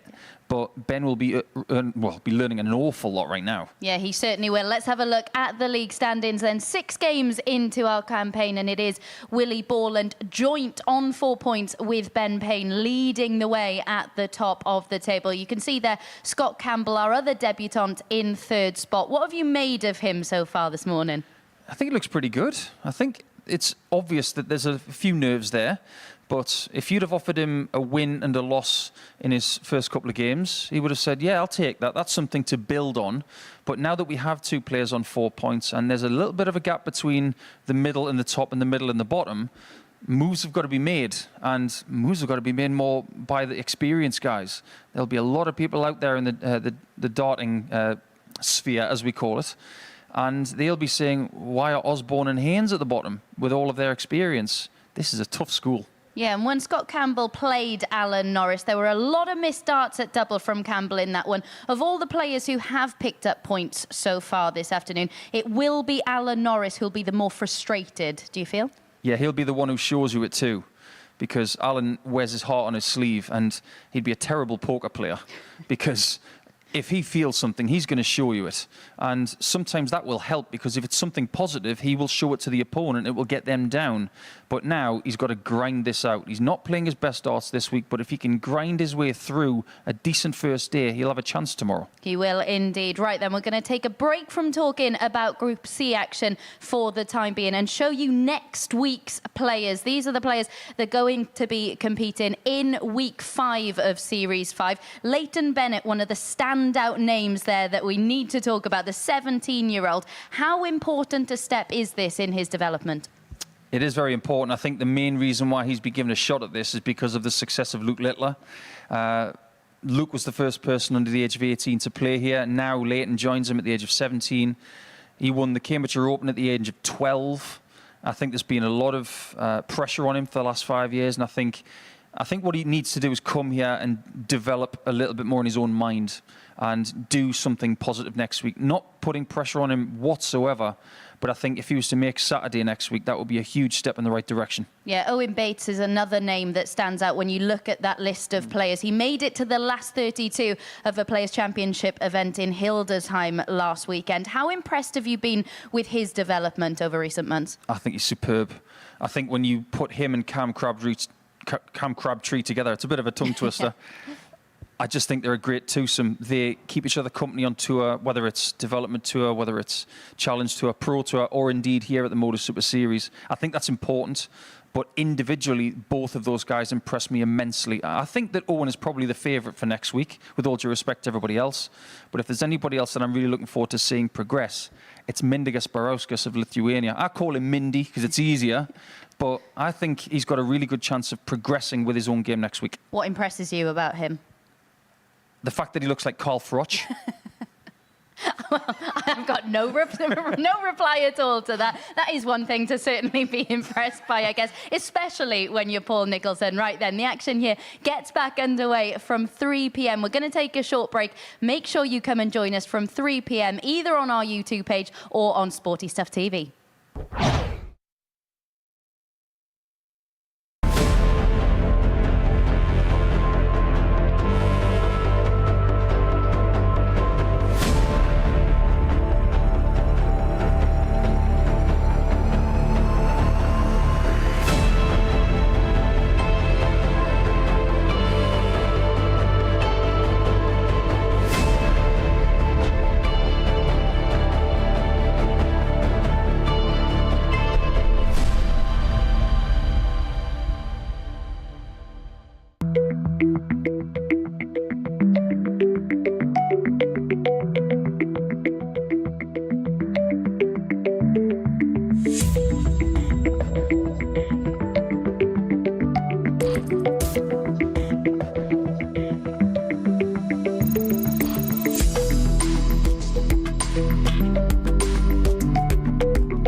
Hello, good afternoon, and welcome along to the MODUS Super Series, where we are 6 games in to our Group C campaign. So let's have a little look at the results that we have already seen completed so far this afternoon. As you can see, the 2 debutants, Ben Payne and Scott Campbell, they certainly did well to announce themselves on the Super Series stage in their opening matches, didn't they? For Scott, a mid-90s average and 4 out of 7 on the outer ring in that match against Johnny Haynes. Wasn't able to back that up in his second match, though. Wasn't as clinical as he had been in that opening match. Let's have a look at what those results have done to the league standings with 6 games already played. As you can see, it's Willie Borland and Ben Payne who have won both of their matches so far. They sit at the top of the table on 4 points. Scott Campbell and Alan Norris on 2 points. Colin Osborne and Johnny Haynes yet to claim a victory so far in this session. Alan Norris hasn't really got going yet, but did benefit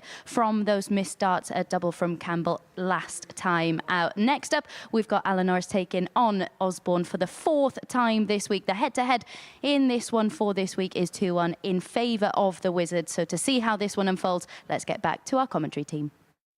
Very good afternoon, Abby. Very good afternoon, everybody joining us on Sporty Stuff TV for the continuation of the action here at the MODUS Super Series with 6 games, 2 rounds down, and we are into the final charge towards the finishing line on our first of 2 sessions here at the Live Lounge in Portsmouth. First up for us, Alan Norris, the 51-year-old from Bowness in Scotland, the former World Championship runner-up, taking on another veteran of the game, Colin Osborne, the 48-year-old from Middlesbrough, 7-time PDC event winner and the runner-up of the Super Series last time out. That's your referee. Game on. That's Owen Binks. And this is Alan Norris throwing the first dart of Game 7. Like Abby said, this is the 4th meeting of the week. First couple of games won by Colin Osborne by 4 legs to 1 and 4 legs to 2. 100. But yesterday, Norris got a little measure of revenge, winning 4 legs to 3. So there's only one result they haven't had this week so far, which is 4-0. I'm not entirely certain that you're going to get that the next couple of days. But this is a game between 2 players who have had very differing fortunes, not only for the week, but for the day. Norris has a couple of points in the bank. Osborne does not after 2 rounds. So 60. The panic button is just the tiniest bit closer for Colin. However, if we look at the levels of performance and the levels of play today, it will bring a much happier picture in the mind of Colin Osborne, because both of Alan Norris's games have involved a 75 average in the 4-1 defeat to Payne and in the 4-1 win against Campbell. As for Osborne, it was an 89 average when he was on the reverse against Willie Borland and an 87 when he lost to Ben Payne. So if both players play to the level that we've seen from the first 2 matches, you would sense Colin Osborne will be given more opportunities. It'll be about whether he can take them, because that was his issue last time out against Ben. And doesn't that really poster what darts is all about? 98. You've got someone who has a win against someone who doesn't have a win, but the person without points has actually played better statistically. Games on the first leg. Motown shot Osborne. for Osborne. He gets 4 tops in 14 darts. Going a loco down in Acapulco. First. Alan Norris has probably lived there. He's lived everywhere else. Did he stay too long? 121.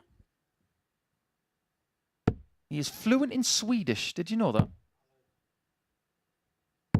Yeah. There aren't many dart players 48. I know who are fluent in Swedish, apart from the Swedes. I mean, I'd hope they're fluent in Swedish. Like I say about all of the Swedes I know, they speak better English than I do. 85. Not that it's that difficult. Anyway. Yeah, Alan is a man of many talents. But he lives in a beautiful part of Scotland in Bowness. I've been to the town hall there a couple of times. It's very famous for its exhibitions. And when you get on the stage, it's an uphill ocky. And if you think I'm telling porky pies, Gary Anderson said that to me once. He said you'll have sore thighs by the end of the night because you're constantly walking uphill. I thought maybe he's just telling me a porky pie here. By the end of the night, I felt like I'd done a body pump class. It's an uphill stage.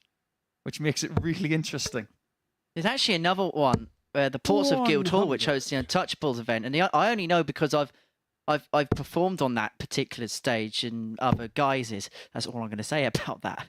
But you can actually, it is an uphill stage, and so when you walk down, and so if you go tumbling on that, then you're going straight back down into the auditorium as Osborne looks at a ton for a 2-0 lead, and perhaps representative of what we thought was going to happen as it goes for tops. It was going to be the power of Osborne that was going to find something just of a bit more measure of Alan Norris. 103.66, 2 out of 2. Osborne leads 2-0. Delegates Allen to throw first. What's more, Colin is not alien to having 2 out of 2 on the doubles in a match today. In fact, when he lost to Willie Boland in Game 3, he was 2 out of 2. He did not get any more chances than that. And full credit goes to Boland because he got 13 attempts at a double to Colin's 2. That tells you a very big story from round 1. 100. If you're curious as to what you're going to get here in round 3, not just Norris Osborne, but you'll have an all-Scottish battle between Campbell and Boland, and then Payne Haynes in Game 9. Curiously, just before this match commenced, I thought, I wonder if these guys have played each other before this time this week. My statistics database that I use tells me they haven't played 59 outside of the MODUS Super Series before in a ranked tournament or anything of note. I was surprised by that, but after talking to you, Henry, you have a theory as to why. Well, they both were like ships passing in the night in terms of their professional status on tour. Colin Osborne losing his tour card in 2015. Alan Norris gaining his tour card in 2015. And so both players in that 1 year on tour just never faced each other, and they never really crossed paths since. But they've never played each other at something like Q School since then. And they've been part of a few Q schools. 39. So that's quite interesting. But this week, they're making up for lost time. They're going to play each other a minimum of 5 times. 100. Colin, you require 100. They would love to play each other 6 times. Or even 7. If it's 7, both are happy. 94. Lovely layup from Osborne. And you require 72. This 72 might have to go, Alan. It's only going to be the one at tops. 32. Doesn't find the dart at tops, and so 8. Osborne back for the double break and a 3-0 lead.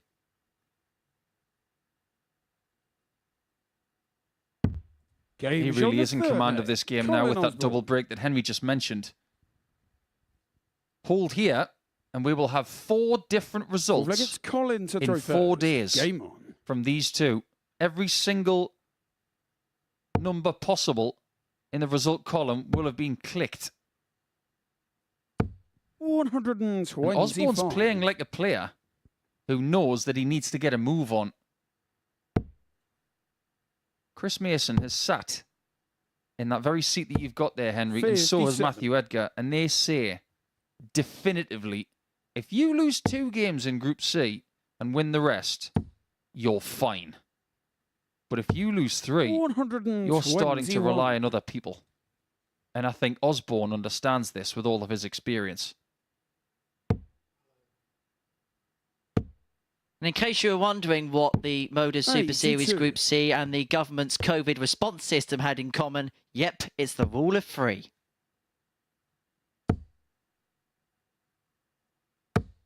$60.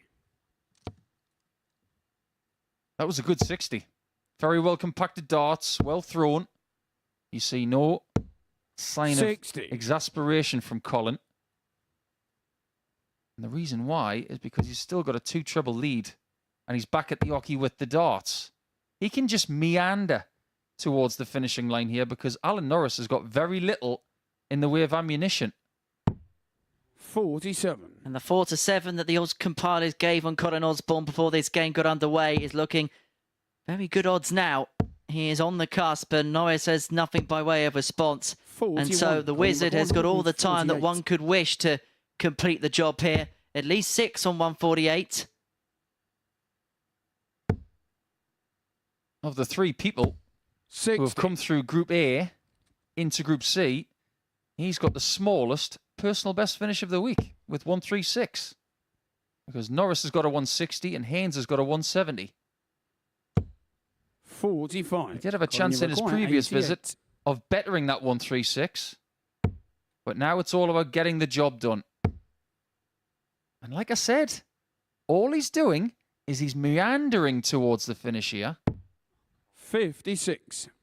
He could have had it done by now, but the fact that Norris is still not on a finish tells you that there's very little pressure on Colin to get this done. Well, he's been paddling along like he's at the Henley Regatta. 32. But can he cross the finishing line to seal a serene, supreme victory? 16. Well, Norris is going to come back. Alan, you're required. He doesn't leave himself on double 16 very much these days. He's more of a tops guy.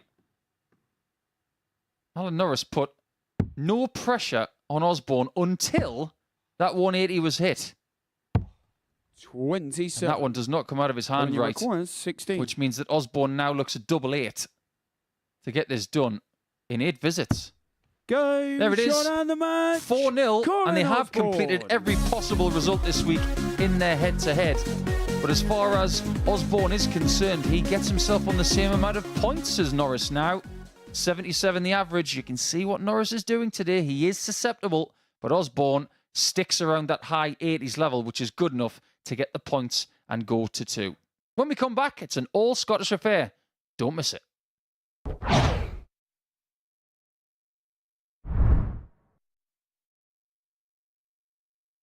Hey, I'm Gary Ashburn, and I've been working in the world of collectibles and memorabilia for over 30 years.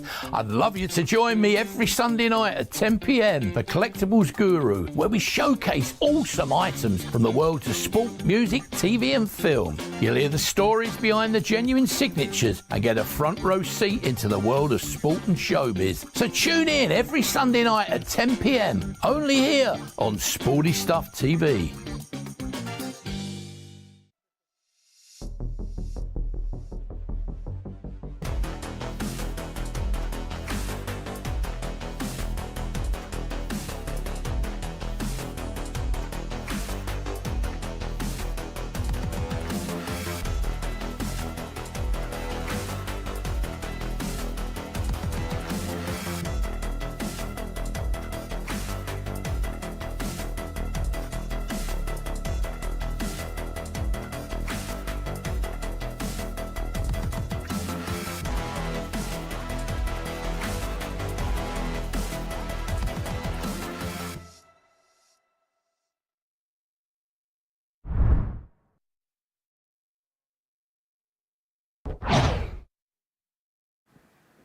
Welcome back to the live lounge here in Portsmouth. Next up for us this afternoon, it is an all-Scottish affair as we see Willie Borland take on the debutant Scott Campbell. Before we get into this one, though, let's hear from the debutant now. He's been speaking to Henry Deacon. So, Scott, welcome to the Super Series. How much are you looking forward to this? Yeah, great opportunity. David Evans pulling out for whatever reason. Hopefully he's fine, or not sure what's happened. But to take this opportunity is going to be huge. Just a little stepping stone, hopefully. Then we'll see what happens after Thursday, Friday. For viewers watching at home, just describe a little bit about yourself and a little bit about your darting journey. Yeah, just played for about 20 years, on and off, going to competitions, taking a year out. Still played all the local stuff, but never really pushed it. Never really thought much about it. Seeing actually Sean McDonald coming back after not playing for 10 years, and then going making Lakeside and then coming here, kind of just gave me the little bit of a kick to go, right, let's go again. I can do this, but we'll see what happens over the next couple of days, and then we'll reanalyse, kind of thing. And 2023 has been quite profitable for yourself. Yeah, start of the year, Q School, didn't get through the first stage, but played okay. Challenge tours again, I'm playing well and getting some horrendous draws, but you're not really getting any easy draws at a challenge tour either. You've got another 200 players there, like pushing to try and be here. So I've kind of got to just jump on this opportunity and try and keep myself here. Well, Scott, wish you all the very best this week. Good luck. Perfect. Thank you very much. Top man, appreciate that. Well, well, well. Mr. Campbell is here because he was inspired by Sean McDonald. So if he goes on to make Saturday night and win this week, it's all your fault, Sean. The Punisher has given us somebody else to think about. But as far as today's concerned, Scott Campbell had a very good time of it on debut, beating Johnny Haynes by 4-0. Since then, we've just got our second 4-0 of the day, but this man is undefeated. Willie Borland at the age of 26 is still very young, far from his First, I peak. get Scott to throw first. Game on. But the bragging rights here in the middle match of the day in Group C are all Scottish, and they will be tomorrow, Henry. Willie will be the favourite, but he'll be very wary of Scott. 140. Because both will know each other's games inside and out. Now, as far as the odds compilers are concerned, there's been a little bit of movement in the markets 83. over the last couple of minutes or so. Willie Borland was as short as 4-7 a few moments ago. That's now moved to 8-15. Scott Campbell, the outsider, at 11-8. Remember, if you're having a flutter on the Super Series, it is 18+ and begambleaware.org. 81. Please gamble responsibly and keep it fun. 140. And you don't necessarily have to listen to us, although we do know what we're talking about a little bit. Borland today, he's been effective. Won his first game against Osborne with an average in excess of 91. That was a really good sign. Then a 4-1 win against Johnny Haynes. The average was 84. He'll be hoping that between games 1 and 2, 180. decreasing nature of his performance doesn't continue, but it doesn't look like it is, because he's on 98 after 9 darts. It might even improve at the same sort of rate if he goes the same way as this in the scoring stakes for the rest of this match. Well, this is for full visit leg to get himself started. This is double 12 for a magnificent start for Willie Borland. It's a Borland break in the space of 4 visits. And Scott Campbell could do nothing by way of response. Gets Willie to throw first. Scott made another great point in his interview with you, Henry, that he was here because of the absence of Dave Evans. We hope Dave's okay. I was looking forward to seeing Stretch, but nice to have Scott here, and sometimes you have to make the most of the invitations that are given to you. Need I mention Denmark in 1992? 99. We nearly had our own Denmark of darts at the MODUS Super Series. Do you remember Series 1? Do you remember Josh Payne, who didn't win a week? He lost 2 finals. 100. He hit the post on a couple of occasions to keep the football analogy going.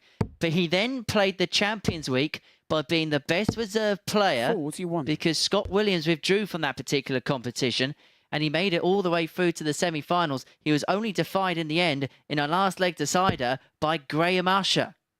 And then you take it to the next level with Jacob Taylor.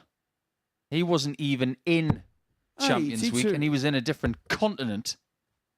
But then someone couldn't make it. Jacob Taylor gets the call, and the next thing you know, he makes the final and loses to a certain Luke Littler. Yeah, Lucas Venig, who missed out on that particular occasion. It was probably a phrase to typify how he would have felt watching Jacob Taylor go on. 133.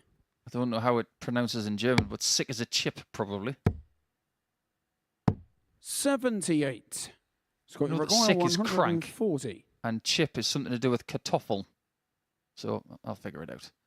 Now, is Borland going to figure out the 132? It seems like the kind of finish he would like, because he's a bit flamboyant. 160. And he's going to have to hit it as well. 132. Another one of them. Oh, and that first one was set up plumly for Big Willie. Scott, you're required 24. That really was a good guide for the Bullseye. Just had to glance his own flight and just overcooked it by a millimetre. Double 12. Game shot on the second leg. Scott Campbell. Very, very good. Very efficient from Scott Campbell. So level we are, 1 apiece. Both players averaging in the mid-90s region. 94.86 in the case of Campbell, 96.2 in the case of Ball. And this has been a real good game up to press. Because this is an all-Scottish clash, I'm going to put you on the spot. 45. And I don't want to give my answer yet because I'd like to give my answer at the end of my career. Who's the greatest Scottish player of all time? And the reason I ask that is because the best three have all won 2 world titles. So you've got Anderson on 2 world titles, you've got Wright on 2 world titles, you've got Wilson on 2 world titles. Who for you is the best Scottish player ever? 99. For me, in terms of longevity, in terms of what he's won, 58. for me, it's got to be Gary Anderson. 2 world titles, 2 Premier Leagues. Now, you could argue they're the 2 toughest tournaments to win. The World Championship being the creme de la creme competition. It's the one that everybody craves. It's the one that everybody wants in the back of your set. And then the Premier League, the rigmarole that comes with it. 17 weeks of competition. To win it once is a big achievement. To do it twice, well, that's just so nice. And then to complete the set at the World Match Play, to win the big three, the coveted big three, well, I think Gary Anderson goes just a step above. However, Peter Wright hasn't won the Premier League yet. And although he's won a match play and he's won a couple of world titles, that is still lingering away at the back of the trophy cabinet, still waiting to be put in the middle of it. But Peter's won things that Gary hasn't won as well, and that's why it's such an intriguing debate. 128. I think the ideal, and I mean this with all sincerity to World Darts, but me personally, I would love to see Wright against Anderson in the final on January 3rd. Because the narrative for Scottish darts will be so strong. 56. Well, he broke 134. Because then the person who wins the match is probably regarded as the greatest of all time from Scotland. 94. Scott, you require 160. This would be like a caber to the ribs. But he misses the mark. And so Borland on his marks for a break. And this would be for the 3rd consecutive break at the beginning of this match. It's been a little bit of a breakathlon so far. And Borland duly obliges to lead 2-1. 2 out of 2 on the doubles. He's going about his business very efficiently. And I think it's fair to say, in terms of his Super Series career, Willie Borland, we've seen flashes. 123. That's what he's all about, though. He is a flashy player. And one of the reasons why he never had a massive run in Players' Championships or European Tours is because 83. He is seen as a little inconsistent. But like we said on the graphic at the start of this match, 26 years of age. 81. That was the age that Chris Dobie turned professional. That was a few years ago. He's still got all of this experience up to now to use for his future. I see that as a huge positive. 45. I think the next version of Willie Borland could be better than the one from previous. I really do believe that. 60. Because if you look at the way he strolls around the stage and the way he plays the game, he loves this. He doesn't struggle with desire. He doesn't struggle to make it to tournaments. He wants to go everywhere. And he would 60. dearly love to add his name to what is a 2-country group so far of players in Champions Week, because 55. 2 other superpowers in darts are represented already, the Netherlands and England.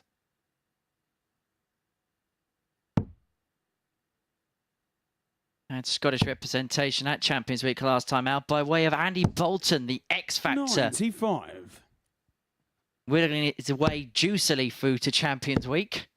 He played so well in his week as well. 58. He won Group A, had a couple of days off, and played masterfully well on the Saturday night, albeit in some very tight matches with Sebastian Białowski. Are you a fan of the juicy wiggle? Are you a juicy wiggler?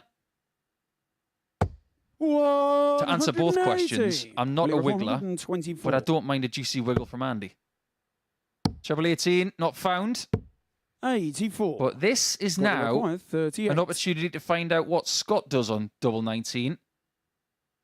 Earlier on, Ben Payne decided on his debut day to split this double, and this is why people do that. Dart 2 becomes rather defensive here. Told you. You've got to be bold on Dart 1 or Dart 3. No score. And it opens up the door for Willie. And Willie carve it open. Double 10 is found for 3-1. Willie Borland. And so Borland a leg away from the victory post. And I'm going to ask you a question here, Paul. There's some players that we see now, when it's a double 19 or a double 17, a double of that kind of jeopardy, shall we say. Some will go for it first dart. If they miss the target on the outside wire, they'll then split. How do you subscribe as a former major champion to that rhetoric? It depends on what you can see.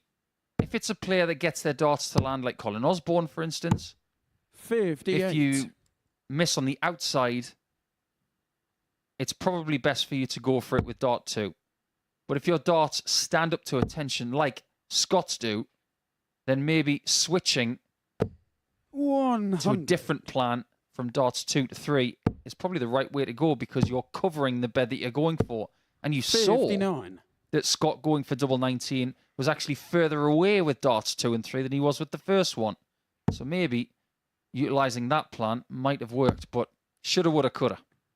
Some ace analysis on the asset. And if you want to ask any questions to the asset here in the commentary box, you can do. The handle on our social media is at MSS Darts on Facebook, Twitter and Instagram. Do get in touch with us as the afternoon goes along. And don't forget to follow us across our social media feeds for bonus content here at the Super Series. And if you are tuning in via the Super Series YouTube channel, don't forget to drop us a sub, because on top of the live action, we bring you 6 days a week. There's bonus content, highlights of every single session, as well as content and the reaction, of course, from Fallon Sherrick's historic feats last week here at the Super Series. She became the first female player to hit a 9-dart finish in front of the televised cameras. I've just noticed, actually, that Scott does something that I can't explain. 71. So please don't ask me a question about it. There you saw Willie Borland just addressing the oche and putting his foot behind the oche. But the next time Scott comes to the oche, he's going to place his left foot on 45. top of it. Just watch his left foot here. 16. I don't know why any dart player does that. Johnny Clayton does it. I think Gary Anderson does it. The explanation, I don't know. And that second dart, I assure 76. you, I can barely explain it. It was that good. It was basically, you might as well put a piece of paper up against that dart, but it found a way. And can Campbell find a way back in the match? Borland left on 49 to win it. Campbell on tops to stay in it. Something is starting to happen with the doubles, and it's just like it was earlier against Alan Norris. 49. He was 1 from 12 in that game, and here he's 1 from 9, meaning Borland could get it done. He's chosen double 18. Well, his rhythm there was 40. very, very staccato. He's usually so free-flowing, but he decided to stop before he threw the dart. Maybe a sign of a little bit of end-of-game anxiety? One left. And this is a good luck, mate, shot. Had to move across. He couldn't see anything, and it just moves inside. It was even difficult for Owen Binks to see. No score. Oh, Willie. That one is missed by a good inch and a half. He knew as soon as he threw it. I said that Scott was 1 from 12 in his previous match. He's 1 from 13 now. Well, it has changed. On the 5th leg. He's now hit 2 from 14, but at least he's still in the match. But Borland has the darts here, and he is berating himself in the background. He knows he had considerable opportunities there to get the game won.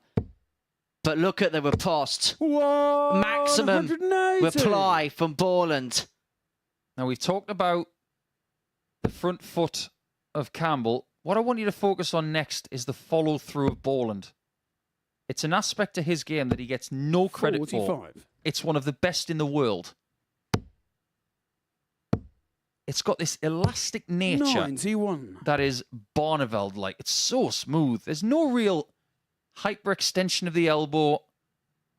It really has got young person's throw written all over it. It's a wonderful, wonderful extension of the right arm. It's about as wonderful as the angry 100. expression of Willie Borland right now, because he looks almost cheesed off. Well, Willie Borland literally is 45. snap in the respect that Rhythm is a dancer when it comes to his throw. And it looks like Campbell hasn't got an answer. What do you know about Rhythm as a dancer? It wasn't even out when you were born. Oh, sorry, you weren't even born when it was out. I got me sentence wrong. You see me do some moves in my time. Unfortunately for you. 81. This is a good move from Willie, because he was disappointed at the end of the previous leg, and he's putting it right the right way. 139. And it's the way that he likes to play the game, with a little bit of chutzpah. Oh, okay. Well, why not? Just go for 3. Go for them all. It's actually got an awful lot 100. of sense, that shot. 46. This is for the match. This is for Borland to move on to 6 points. And 40. to begin to exert some authority in the group, but he is going to come back. I'm surprised he didn't stay on the bullseye. At least take the 75 off. 57. But it should be Willie game required over. 32. In the Battle of the Scots, Game it's won shot and the match. by William. Willie Borland. 4 legs to 2. It was a little bit messy at times, and it is his worst average of the day, but still, he is undefeated with 40% on the doubles, a high out of 98 in the very early part of that match. That was really clean, but after that, it got a bit scruffy, but he still had too much for debutant Scott Campbell. To end round 3, it will be Haynes and Payne coming up.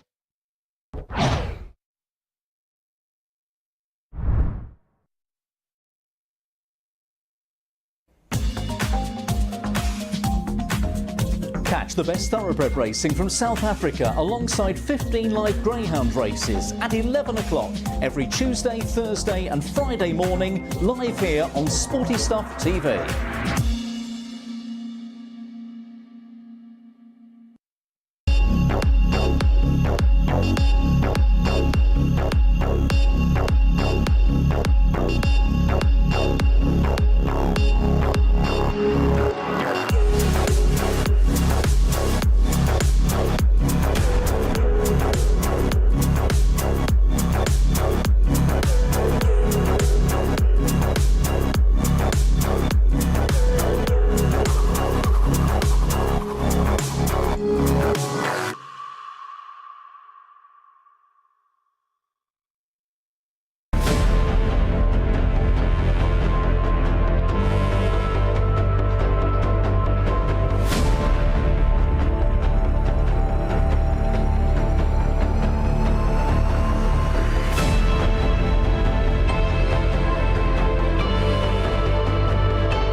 Welcome back to the live lounge here in Portsmouth, where Willie Borland has just made it 3 wins from 3. Next up, we have one of our 2 debutants in action in Ben Payne. He's had a superb start to proceedings so far today. He's won both of his games so far. Before we get into this next match, let's hear from him now and learn a little thing or two about him. Ben, welcome to the Super Series. How much are you looking forward to it? Yeah, massively. I mean, it's an honour to be here already. You know, coming through the ADC qualifiers is hard enough as it is, let alone playing down here. But yeah, I'm really relishing the challenge and hopefully take quite a lot of experience from being down here. For people that may not have heard much about you before, just describe a little bit about yourself and your journey within the sport of darts. So I've been playing for about 10, 11 years now in total. Obviously starting from local league, working way up through Super League and county. And then obviously since the ADC's come about, I've been trying to enter as many of them as I can, obviously playing in the vault and stuff like that, and just trying to take any opportunities that have sort of presented themselves. So the ADC qualifier this week, you win the qualification to play Richard North for the belt match on Saturday. What pride was it for you to firstly win that qualifier and B, be able to play for that belt on Saturday? Yeah, it was massive. I mean, because there's quite a few dropouts. So being a top-up player, I went there sort of knowing how I can play, but obviously it's up against it being a lower seed. So obviously having to overcome Adam in the quarters as like the ADC #1. There's a lot of hard games in there, but yeah, I managed to find a little bit to sort of get through it. But yeah, obviously Northie's a brilliant player, but just to even get on the stage and play for the title is, it's quite a lot of pride in there for that. So, relishing the opportunity to play in front of the TV cameras? Yeah, definitely. So it's definitely a different experience than I've ever had to deal with before. But I'm hoping I can take it in my stride and deal with it. But if anything, it's going to be a learning experience for me. It's a higher level of darts that I've played before. So yeah, I'm just going to take it all in and try and learn and progress my darts through doing so. Well, Ben, we wish you well. All the very best. Thank you very much, mate. And he's not done too badly either. When it comes to his day, he is yet to taste defeat. 4-1 against Alan Norris, and then a very good last leg in beating Colin Osborne by 4 legs to 3. Hometown of Uckfield. A very interesting part of the world that a lot of people might not know much about. But Swindon has given us some great dart players over the last quarter century. First leg, it's Ben to throw first. Who wins Game in the on. battle between East Sussex and Wiltshire? I'm the asset Paul Nicholson. This is Henry Deacon, and this is match 9. The end of round 3 might have 100. 2 players undefeated. Well, in the battle of Haynes and Payne, Johnny needs to pack it up, pack it in, and hope that his day begins. 100. Because so far today, he's the only player yet to get a chalk on the board. 0 points to his name. And, well, we 45. Set himself targets. I'm just not sure what he's capable of. We're still learning about 42. him. And so far, everything's been positive. But I suppose the question is, not to be glass half empty about things, is how is he going to respond to his first setback? But if he carries on playing 137. to this kind of vigour and this kind of tune, we won't need to find out. Who's to say he's going to lose a game this week, though? He might win 10 out of 10 in this group and win 4 games on Saturday night. 100, but he requires And then you've got 74. one of the best runs in Super Series history. Double 16. Game shot. That is really good. Ben Payne. He says he's been playing darts for 10 or 11 years. That's not a bad little apprenticeship he's 7 given minutes, himself Johnny over the to throw last first. decade or so. But when you're doing that on a blocked 32 bed, that tells me a little bit more than he reckons to 100. tell us. I think he's a bit better than he's letting on. We were mentioning earlier 100. how players can just find something on the big stage. They find inspiration through the occasion, and it feels like the Uckfield man is doing exactly that. 99. When I first moved to Uckfield, or just outside of it, back in 2015, 60. they had a nickname for it. They called it Yuckfield. And I don't know what the nickname was about. Because it's a beautiful part of the world. 96. Just outside the Ashdown Forest, on the way to Crowborough and Royal Tunbridge Wells. That's an absolutely fabulous town. 100. But I'm hearing that he's got quite a lot of mates in that region.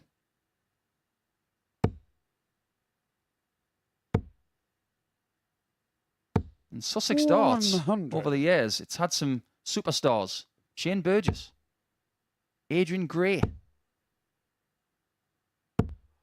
85. John Ferrell. Johnny require 106. Will this be delightful? Well, there's still an opportunity here. Haynes could have recovered if he found the treble 17, but 82. Payne looking for Then you require 156. something a little bit out of the ordinary to double his lead to 2-0. But the 156 isn't going to be added to the list of things that he's done today. And so Haynes 83. back for Johnny 24 required for a level 24. match. Got to stop the rot, Johnny. Got to start getting a little bit more clinical. No score. And that is not a Then good you sign. require 73. He's lost 4-0 today to Scott Campbell. And he's also lost 4-1 to Borland. And he's 2-0 down to Ben Payne. Nothing is going the Punk's way. A man with legendary resolve. Game on. Is having all of that tested right now. The Punk has been rocked. He's out of tune. 60. He needs to string something quite heavy together. He's going to have to show all of his metal here. 60. Got a favourite Punk song, Henry? Or is it not your ilk? It perhaps will not surprise you to know that I'm not a fan of that type of music. It just reminds me of that scene from Friday Night Dinner with Mr. Morris. Do you know who else is a really big Punk fan? Stuart Pearce. 43. Former Newcastle, Manchester City, Nottingham Forest, England. Great left back. Is a huge fan of punk music. He tends to go to a lot of punk festivals. 44. If you ever want to strike up a conversation with Stuart Pearce, just talk about punk music. I was given that information just prior to meeting Stuart, and as soon as I mentioned it, his eyes lit up. 96. I'm sure that occasion will arise. But as far as Ben Payne is concerned here, he's 2-0 up against Johnny Haynes. Wonder what music he's into. You'll have a chance to ask him before tomorrow's session, because by the looks of it, he could be in a very positive position. 55. It's always easier to ask a sports person or a combatant like these guys 45. any questions at all when they're in a good position. If they're not, best to leave them alone. I've interviewed enough angry managers after football matches to learn that. 140. Now, what kind of pressure can Ben put on the 107? The ideal score here is 131. 59. Johnny requires Trebleless 107. means that Johnny is the favourite for leg 3, and it is for a break back. And it is tops. 67. Then you require 112. Well, this is a 3-0, and this would compound the misery for Haynes if he can find tops. 72. Johnny requires Just got 40. the feeling that he was going to hit that. Luckily for Johnny, he didn't, because now it's 2-1, and he has a chance of getting back into this match. And he's a type of player, isn't he, Johnny Haynes, that if you give him that kind of opportunity, he will run with it. We are talking about a weekly winner in Johnny. And we have got 4 weekly winners from Portsmouth here this week. Conan Whitehead, Johnny Haynes, Colin Osborne, and Steve West. But on top of that, you've got another weekly winner from Southampton in our previous studio in Dan Reed. You're going to see him later with the likes of Steve West and Wesley Harms and Richard North. 140.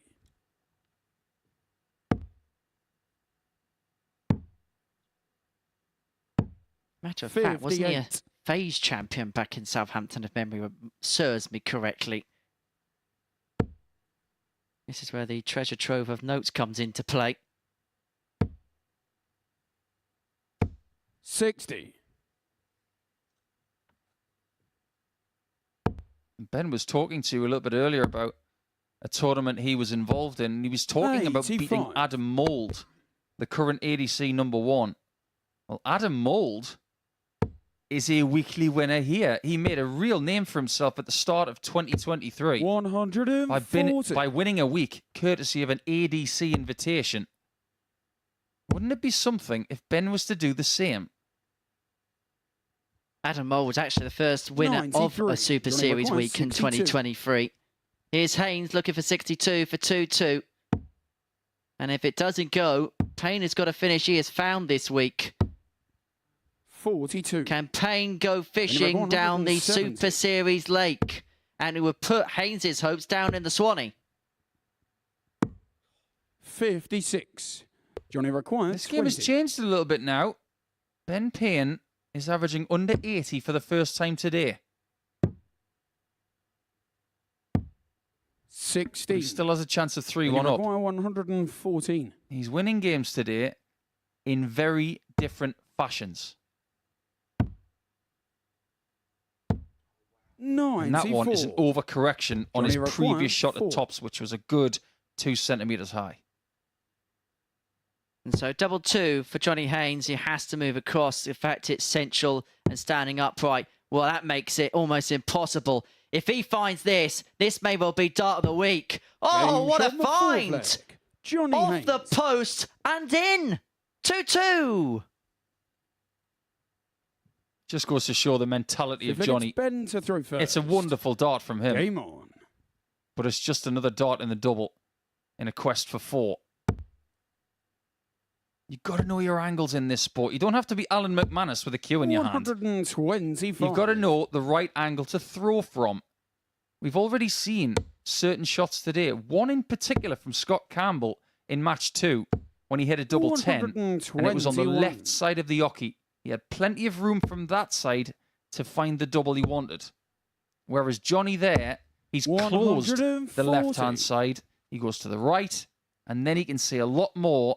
And knowing that his darts fly a certain way, he found it with a clean shot. Is it just me, and it could be my eyes 60. deceiving me here, but has Ben Payne just moved his oche position along slightly? Because for a left-handed player, he was standing at the beginning of the day very right to the 71. oche. He's now, it seems, moved in just a little bit more centrally. Every now and again, you're going to change that oche position based on what you can feel. 24. It tells me that maybe he's not a stubborn dart player. If he's noticed something already and he's changing things on the fly and they're working, again, he may be better than we 90. think. We're going to see a player next week who does a lot of oche shifting, and that's Owen Bates. He does the oche koki. 98. Yeah, he does it being And you 6.5 foot tall as 75. well. This is a better leg from Ben, isn't it?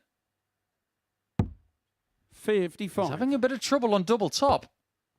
If you think about the fact that he's missed it with one dart in the last 3 legs, if he'd have hit them, 54.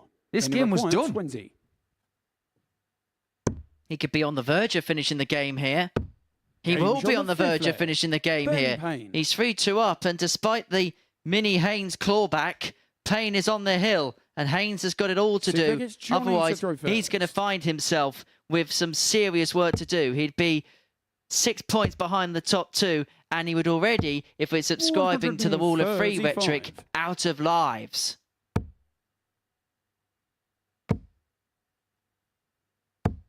You'd have 2 players 140. playing from different extremities. Haynes after 3 defeats. Payne after 3 wins. And I know there are people out there who don't believe in sporting momentum. They're entirely 100. entitled to do so. But what Ben is doing right now, 45. in a poker term, is playing his rush. He's getting a rush of cards and he's playing every hand. He's raising the stakes. He's backing himself. And in doing so, he's 83. making it very hard for Johnny to get spots where he can take legs. 81. But the pressure's got to be sustained in this format, because the moment you take your foot off the pedal, the moment you start to play defensively, your opponents can catch you. Well, it's not like the World Match Play where you can maybe run into a 10-4 lead in a race to 13 and just begin to put the handbrake off a little bit. You've got to be on it from first dart to the last, because Payne, looking as if he was in a decent enough position, could now 100. Johnny find requires himself back 24. level. If Haynes can find double 12 after 12, this has been an excellent leg from the punk.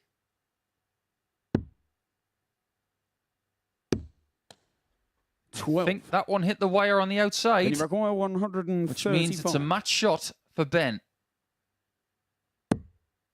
And the shot's still on, but not for long. 97. He's left himself on a And you double, require 12. and we'll hope that he's back. But hoping against Haynes is a dangerous game. No But score. it's a game that's going to bear And you fruit. require 38. I just wonder if that drop dart just put Johnny off a little bit. Because now, Ben could win it. And does win it on double 19. It's a perfect record in the first 3 matches for Ben Payne. And as for Johnny Haynes, it's exactly the opposite. 3 defeats from 3 means that he now has a really uphill battle to see if he can make the top 2 in 2 days here in Group C. 81 the average, as you can see, but the doubles, they were pretty effective at 40%, but he was given too many chances in the end. When we come back, we will start round 4.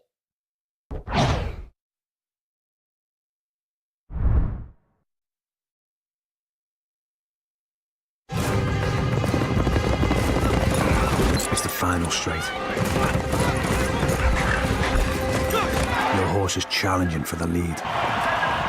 Victory is so close you can taste it. This magnificent animal giving everything for his jockey. And in the last strides, your horse is beaten. Fortunately, with Coral, you'll get a free bet up to £10 if your horse finishes within a length of the winner. Available every day of the season. Coral.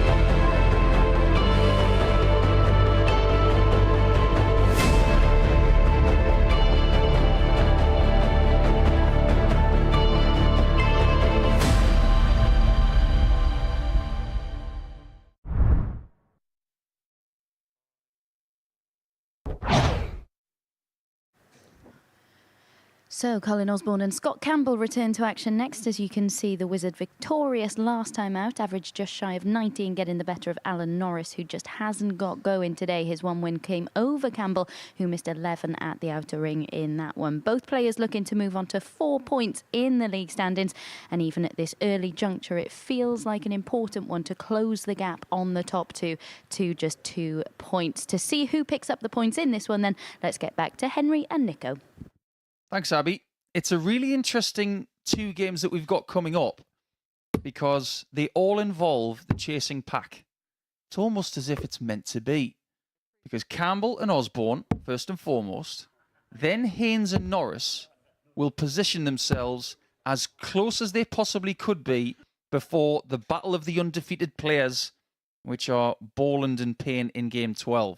And at the completion of that, we will go into the final round of our games today and have a much clearer picture. Indeed, all will come into the rearview mirror and all will become apparent. But for Colin Osborne, he is going to sense missed opportunities, particularly in that game against Ben Payne, where he missed 7 darts at a double, and how things could have been so different in the group had he had taken advantage of them. What would be your overall assessment of Scott Campbell on his first day here at the Super Series so far? I think he's been pretty good. He averaged almost 94 in his debut match, beating Johnny Haynes 4-0. And regardless of whether Johnny played well or not, he played well. Since then, it's just been a little scrappy. Averages of 77 and 75. So you've got to recapture what you had at the start. Whether that's a little bit more adrenaline, you can create that for yourself. You've seen players do that. So whatever feeling he had in Game 1, try and replicate that. But one thing really is evident throughout the day. He's getting plenty of opportunities. 180. Scoring has been fine. But he has missed a fair few doubles along the way. 1 out of 12 in Game 4. 2 out of 14 in Game 3. That can't happen again. He's got to go back to what he was doing at the start. 4 from 7 in his first game. That's more like it. I suppose it's that age-old question. How do you replicate the first time? Well, first and foremost, you've got to remember what you did. I say this to all my students, It's always about if you do something right or you do something wrong, you always write it down. And then you read it and you remember it. And if it's wrong, you put it right. If it's positive, you remember it. 91. And this is good from Campbell. This is more like what he was doing at the start of the day. Here's Osborne going to land a haymaker punch. It would have been a real kick in the proverbials for Campbell, but he comes back looking for tops for a break of throw in the space of 5 visits. Down for double 10. 1-0 Campbell leads. That's been the target, if anything, that has given him the most joy today. It's been the one that's kind of got him out of jail when it's needed him to. Second leg, it's Scott to throw first. Game on. As far as that dart shirt's concerned, he couldn't be from anywhere else but Scotland. It has given us some of the greatest dart players of all time and some of the greatest characters as well. And the greatest moustache in the history of sport, in my opinion, because I know that other people have got a strong opinion on this. 85. I once said that Ronnie Sharp of Scotland has got the best sporting moustache, and then somebody said, well, what about Merv Hughes? Okay, I get it. So let's maybe say the best darting moustache. And then somebody said, well, what about Vito Chirua? It's almost like I can't win that argument. 140. Who do you think's got the best moustache in darts? Just say Ronnie Sharp and we can move on. Well, it definitely isn't Owen Binks. Oh, look at that. A very fluffy looking 180, that one. And Campbell is here to play. This is a proper performance. Talking about moustaches, well, that treble looks as if it's growing 1 or 2 features. 140. Still has possibly 6 darts from here, but Osborne has already clicked a 136 this week. And that's 64.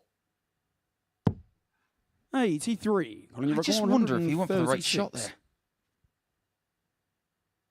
Bit of a 50-50 call between the 19s, 20s, or indeed the bullseye at the end.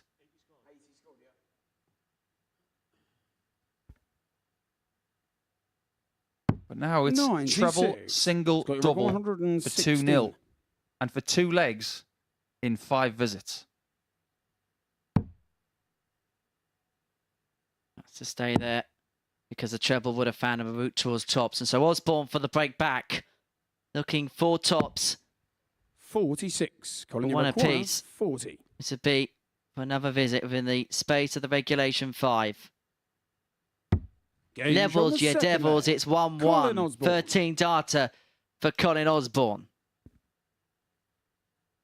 Now, on the subject of moustaches, now, am I right in saying that a certain Paul Nicholson may have once upon a time donned a moustache or 2? Yeah, it was for charity. Did it for Movember, which is coming up. Fabulous charity. 25. And I went full Metallica on it.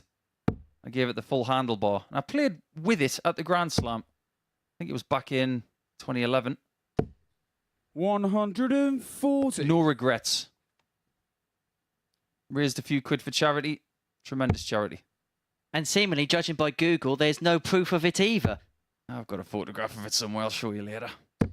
140. Someone in the production crew can try and find a picture of that. It would be very interesting to see. Nicholson fully moustached up. Still wouldn't be as cool as a Steve Beaton or a Ronnie Sharp. 100. Although there is that fella from Italy now, isn't there? Dan Dawson's favourite. The guy that played in the World Cup this year. His moustache was a glorious thing. 100. Never seen Colin Osborne with any facial hair. He's rather old school. But yet, Colin Osborne just doesn't seem to age. He is ageless. But has been around this sport for such a long time. And I feel sorry for people like Colin who've been around the game for such a while, and then people ask the inevitable question, when's he eligible for the World Seniors? And there's still another 3 years left for that with Colin. Yeah, it's not long. I think the way he's playing over the last couple of years, people don't want him to turn 50. 96. Another good layup on a 136. This time Campbell is not on a shot.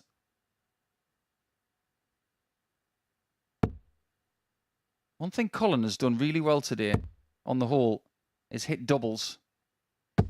60. Even in defeat. Colin, you require 40. So it begs the question, is he scoring heavily enough? Game shot on the third leg. In this game Colin he is. Osborne. Here's the proof. 109.1 for Osborne. Now, remember, we still haven't seen a ton plus average this week, but the player who's come closest to making that mark was Colin Osborne. He averaged 99.9 against Steve West in a 4-3 victory. That's the closest we got to a ton. He also had a couple of ton plus checkouts in that match. If you'd have said to me Monday morning that over Group A there'd be no ton plus averages, I would have said 25. you need to go and get a checkup, because that group was stacked with capabilities, especially from the likes of West and Harms and Whitehead. Then you got to throw in the likes of 100. Osborne and the rest, and you think surely there's going to be a 3-figure average, but there wasn't. Maybe we're saving the best for the second half of the week. I think West in Group B is such a deadly proposition. That is West territory playing at that time of night, playing in that kind of group. I think we could see something rather special from him tonight. I agree. And I think it's good that he's back here in the early part of Series 5 when he was so good in Series 4 in the Champions Week. 96. Well, it's the man in your picture now, Colin Osborne, who denied him that spot in the finale. 4-3, that semi-final went in the direction of Osborne. West had hit 5 maximums in that particular match, but had missed 14 darts at a double, which came to cost him in the end. Osborne looking to go one step further this time at the Super Series, but you get the sense if he's going to do it, 95. then the man who beat him in the final, Luke Littler, will probably still have a big say about it. You mentioned missed darts at double. There haven't been many in this game. 83. In fact, there's only been one. 155. Coming from Scott Campbell. Not going to get a shot at a double this time. But when he does... 95. Or should I say, because there have been missed singles today. If he does, it should go pretty quickly. And the last thing you want to do, Scott, is give the Wizard a shot at 108. That's actually a really good single. Double 10. And those misses could be really bad 108. for his game future. Osborne loves shots like this.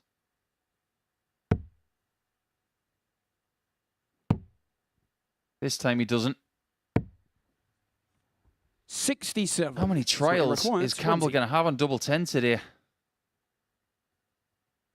We feel like that camera's been fixed on that double when he's played today.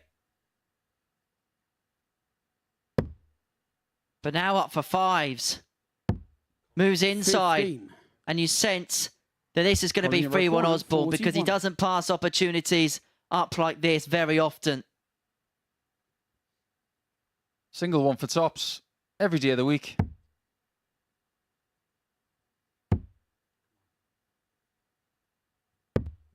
And this time even plan B doesn't go to plan. Require 5.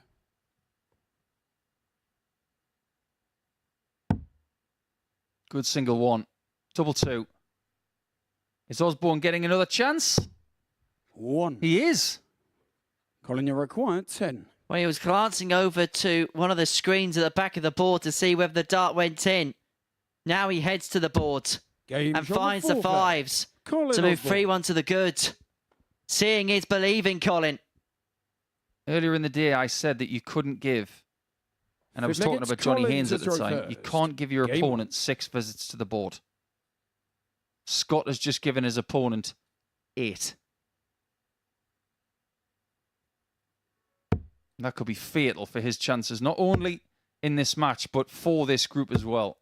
140. Osborne lost his first 2 matches in this group, but at no point did he or anybody else in this building think that he was out of it.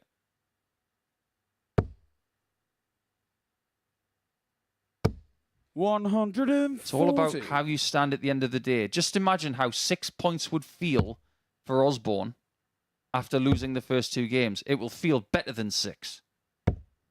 120. But would he feel somewhat satisfied with 4?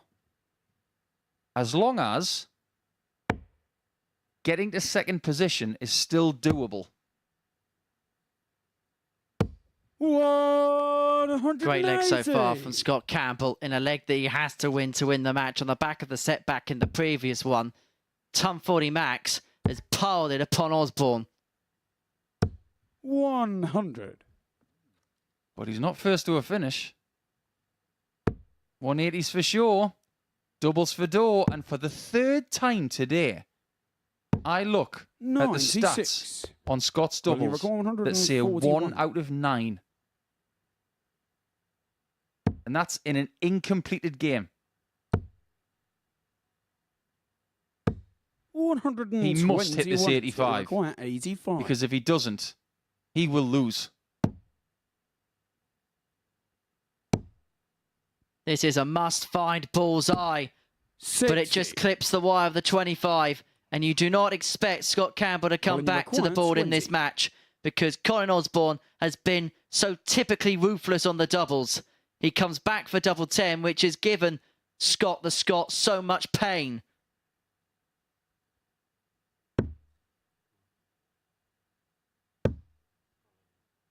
It's double 5.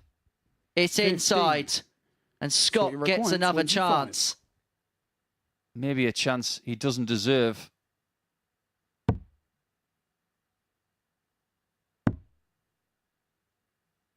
This one's awkward this time, and he goes to the right-hand side. Oh boy, that's a fortunate Scott flick Campbell. on.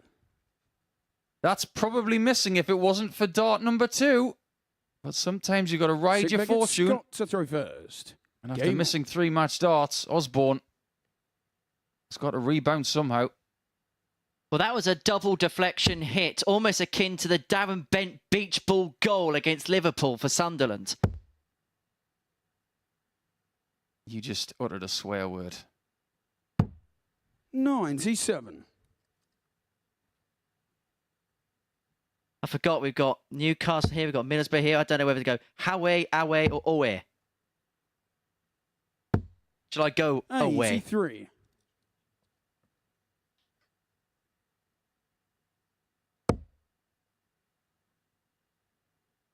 I don't tend to talk about Sunderland and Middlesbrough football clubs at the minute because they're not in the same division as 100. Newcastle.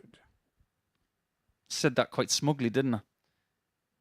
Group stage draw for your beloved Newcastle United today. Indeed. Not too far from now. Be interesting to see who comes to St James's Park. 95.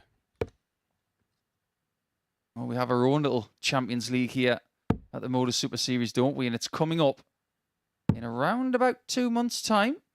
We've got 93. the Champions Week of Super Series 5. And if you want to get your tickets for a Saturday night, please look at this QR code or indeed go to dotshop.tv for more 85. information. We are on London Road in Portsmouth. And we'd love to see you here on a Saturday night to cheer on your favourite dart players. Winners on a Saturday night go through to the Champions Week. And in week 13, all of the winners culminate to see who the champion of champions is. And then on the Saturday night in the final game, which Colin knows all about because he was in the final of 112. Series 4, that person gets the £20,000 and the trophy.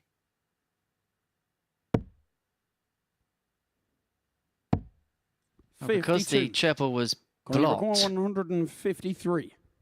he's gone 42 bullseye. I don't know if he got that right. That might have been a slight miscalculation. 125. It might have just cost him a dart at a double as well. Let's see if he can take it to leg 7. Game shot. You bet he can.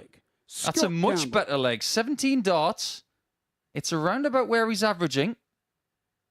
And now it doesn't matter that there's nearly 10 points between the averages. It's about what happens in this leg to see who gets the next 2 points. Osborne gets them. He goes to 4. Campbell gets them. He goes to 4. 28.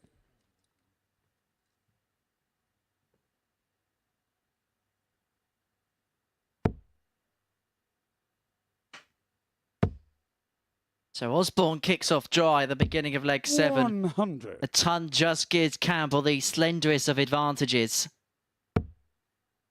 You think it was curious earlier on when Scott was talking to us about his 140. supposed bad draws at the Challenge Tour. I've just had a look at all of the draws that he's had. I don't think they've been that bad. I know he's had Scott Mitchell. Definitely hasn't had bad draws then. 140. I'll let you tell Scott that. But as far as his other first round draws are concerned, I've seen players get a lot worse. 60. In the last Challenge Tour that he played on the 13th of August, he did play David Wawrzycki in round 1 and lose by 5 legs to 2. And we are going to see David next week. 60. Indeed, we'll be filing the papers with Wazowski. Yes, I did make a Monsters Inc. joke. That one's definitely from your wheelhouse. 50. Campbell doing well here against the darts. He has got the advantage of throw. What can he do with it? 90. That's a lovely switch in the end, but is there really any benefit to going 25 and bull in that spot? 65 leaves him on 136, which is a big out.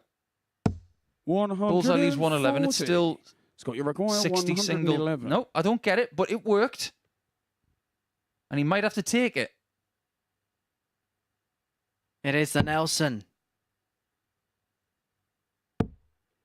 But it's not going to go, and so Osborne has a match-winning opportunity here 55. at 83. Well, you require 83. Just watch Osborne's expression here if he hits this.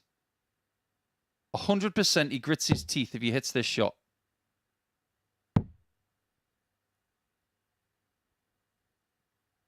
Let's find out.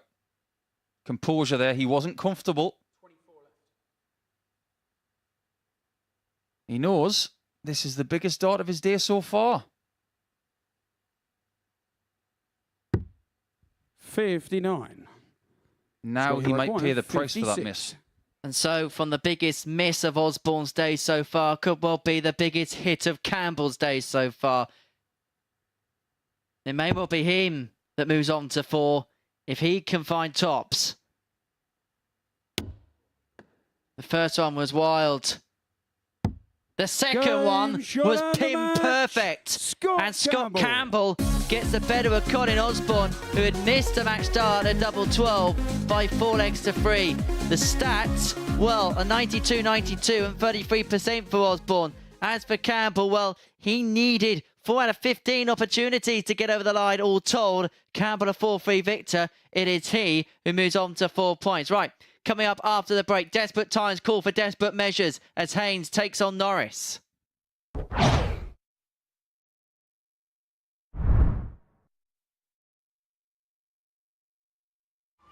Meet Rob's Gran Mary.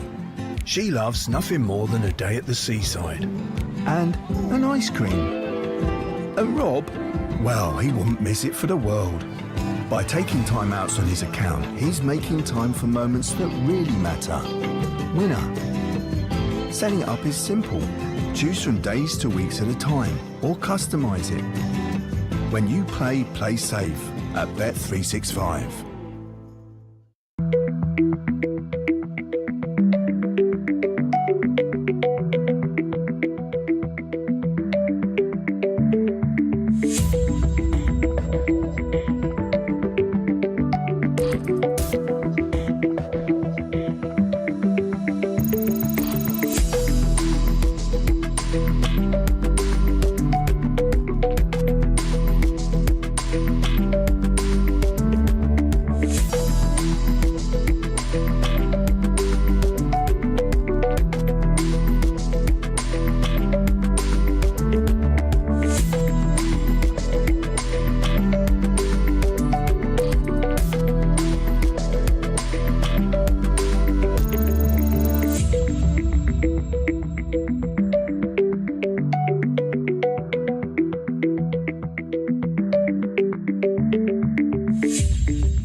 Welcome back to the MODUS Super Series, where before the break, Scott Campbell got the better of Colin Osborne in a last leg decider by 4 legs to 3. Osborne spurning a match start at double 12 to get the game won, but it is Campbell who moves on to 4 points in the group.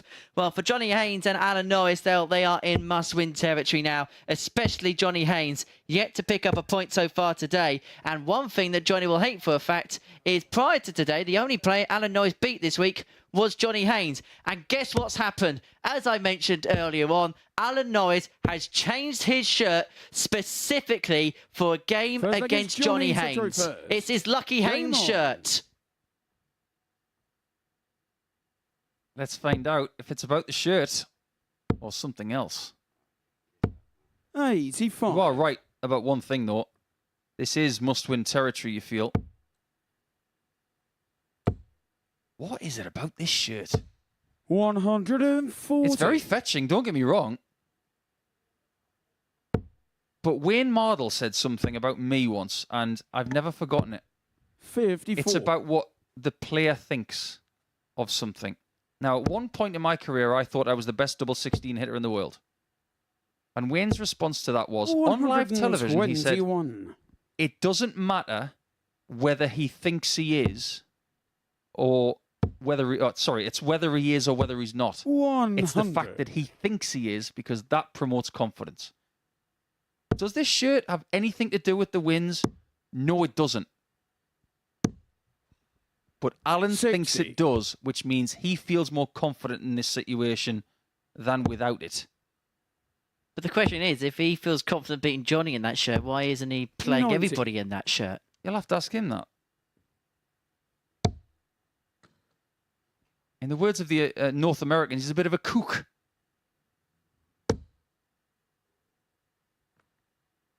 We're talking about a man who's got 3 sets of darts on the 45. stage.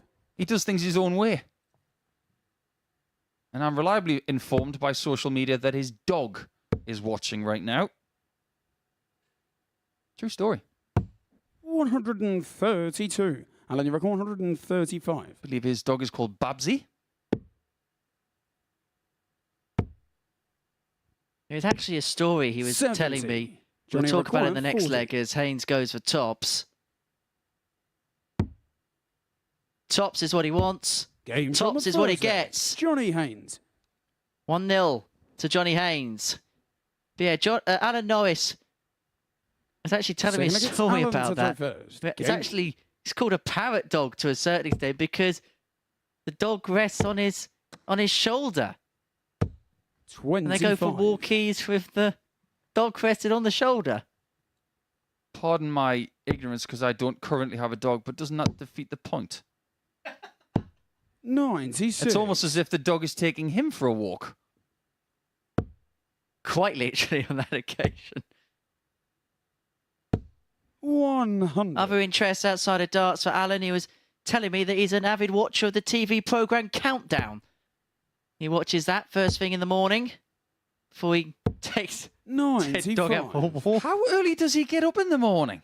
There's a rerun at 5:10 in the morning every morning on a particular TV channel. Needs to buy some better pillows. Presented by 85. Colin Murray, former darts presenter. Would you have had the pleasure of working with Colin, or would you have... Moving swiftly on.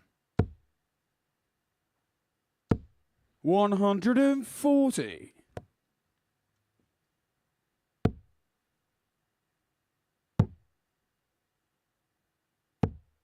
$95. Johnny So require far, this game is going the way of 170. Johnny Haynes.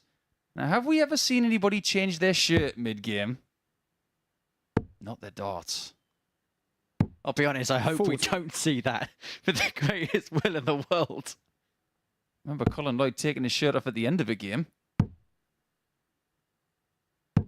90. Johnny require Maybe 130. Alan is just toying with Johnny. Or will Johnny just find the extra motivation he needs to get his first 2 points of the day? The last thing he wants is to go into his 92. final round And match require with 106. Colin Osborne with 0. And Norris is looking for tops to 86. try and continue his hazy require run of 38. form against Haynes. And so he returns and he's going to split for double 10. Game shown the second Found with leg. aplomb, 2-0. Johnny He Haynes. had courage in his convictions, and it worked to a treat. And a nice little sign of So respect. it's Johnny to throw first. Game Notice he on. fist bumped him there, but he also gritted his teeth at the end of it, as if to say, "You haven't beaten me yet. You're only at the halfway point." 97.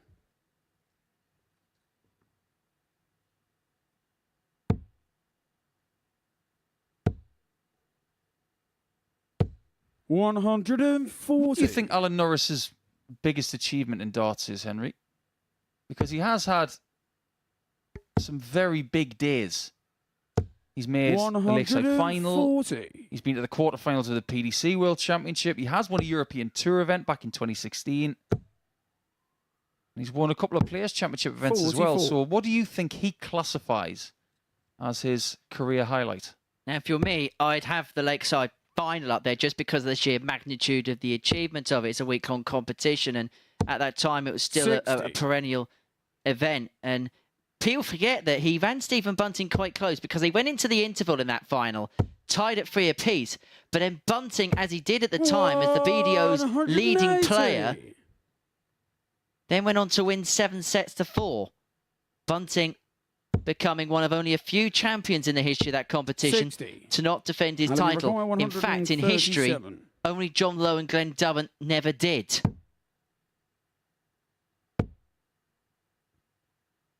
$97. Johnny require 144.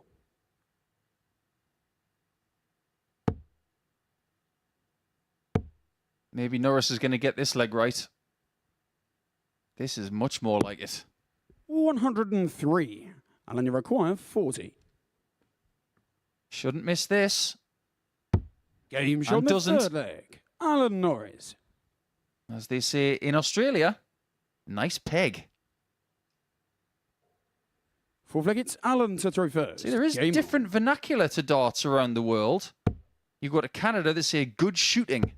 That's not something you would say in the UK. on. And as far as doubles are 140. concerned, down under in Australia and New Zealand, they say, how was your pegging when it comes to doubles? That's just what they say. We say treble, 140. they say triple. Darts is a global language, but it does have its own dialect. 90. Been a nice mix of people in the practice room today. You've got 2 players from Scotland, another player who lives in Scotland, 96. one from Swindon, one from the Borough, and one from probably the poshest county in all of England, in Sussex. 100. But you don't get many posh dart players, do you? It's more of a working class kind of sport, which is one of the reasons why these dart players are so 140. approachable. If you ever see one in the street, they're not going to run and hide. They'll be happy to talk about their careers and what they're doing that particular day. 57. It's a very approachable group 125. of players that we have here this week as well. Don't know what you mean. Usually when I bump across a dart player in the street, they try and run away from me. It's got nothing to do with the player. 85. Alan, you require 140. So 114 for Norris to level up at 2-2.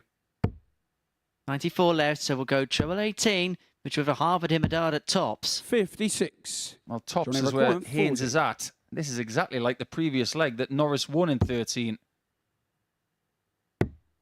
Oh, not again. No score. Not again. How many times have we Alan, you seen require today 58. people hitting the wrong double and going next door? Well, Norris did that on the double 15, on the back of the 65 earlier on today. And now it's tops that's the target of choice. Is he changing the angle a little bit here to try and go down the right side of it? Game shot on the Well, fourth if he leg. was, he's pulled Alan it, Norris. but into the double top bit. Now let's go through their results this week then.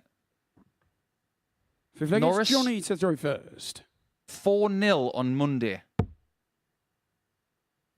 4-2 on Tuesday and 4-3 yesterday. 100. So as each day goes by, Johnny gets closer.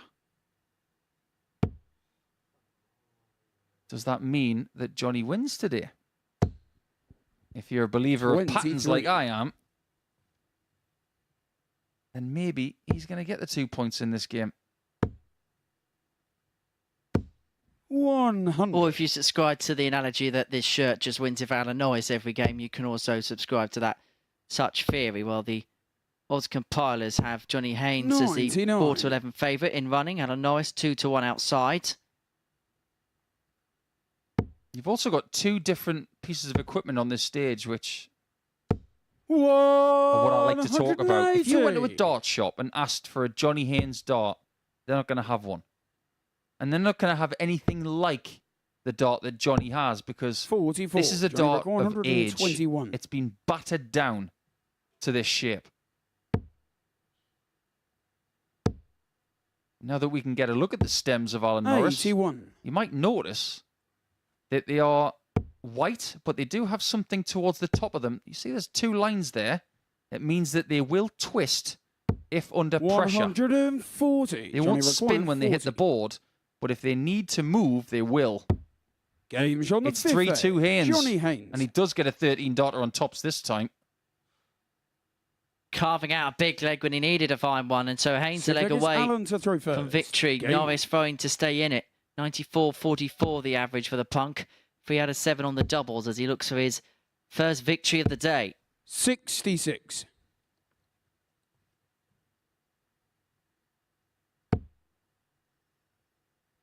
I'm just looking through Alan Norris's career. He's won in a lot of countries. 64.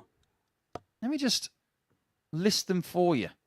Germany, Ireland, England, Catalonia, Denmark, France, 85. Luxembourg, Poland, Scotland, Sweden, Wales.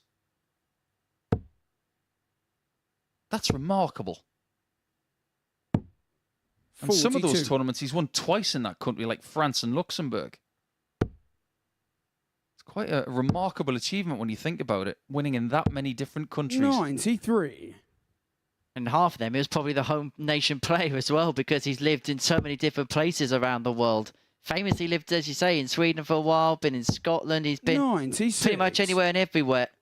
The man who originates from Yeovil. Lost to Haventon Waterlooville this week in the National League South. 180. But Norris has got more than a glove on this leg now. I was having a chat with somebody about this particular number. In fact, 60. I was talking to Owen Binks, our referee, about 299 earlier in the week, because he has a theory about it. And it's a very sound one. Sick flag. Alan Norris. But what's very sound is that from Norris, is the shirt going to win? Or will Johnny break the curse? Final against Johnny to throw Hold on, before you explain Game the theory, Owen Binks said something that makes actual living sense. Well, it was second-hand information because it came from Yellow Klassen. I mean, it was never going to come from Owen, was it? Let's be honest. So 299, the right shot is going 19s first, because you get a single, then 2 treble 20s, leaves a finish. Makes perfect sense. However, Yellow Klassen's taking it to the next level. 43. You get the treble 19, you leave 242. Where should you go with your next dart?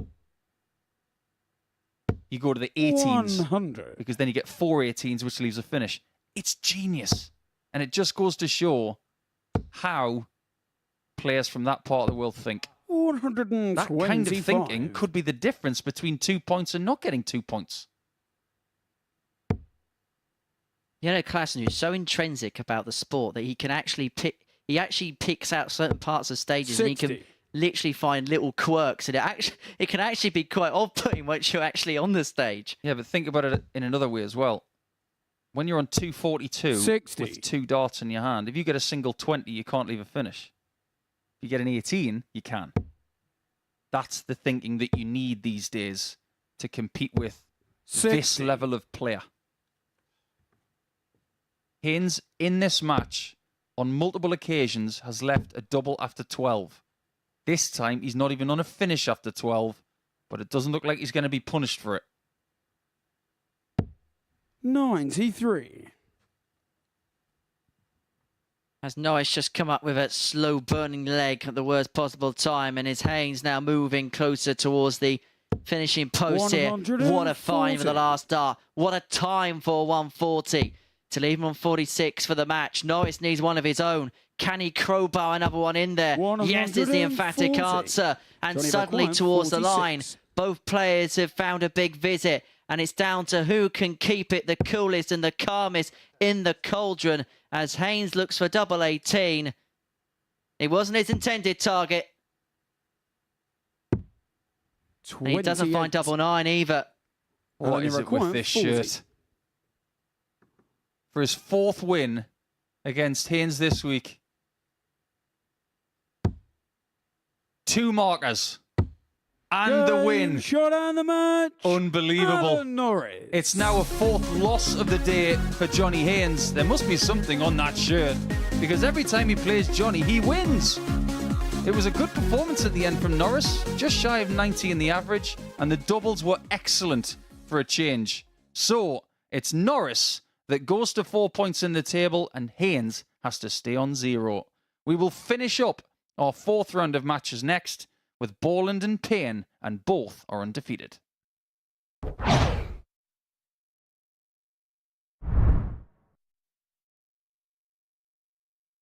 Hey, I'm Gary Ashburn, and I've been working in the world of collectibles and memorabilia for over 30 years. I'd love you to join me every Sunday night at 10 p.m. for Collectibles Guru, where we showcase awesome items from the worlds of sport, music, TV and film. You'll hear the stories behind the genuine signatures and get a front row seat into the world of sport and showbiz. So tune in every Sunday night at 10 p.m. only here on Sporty Stuff TV.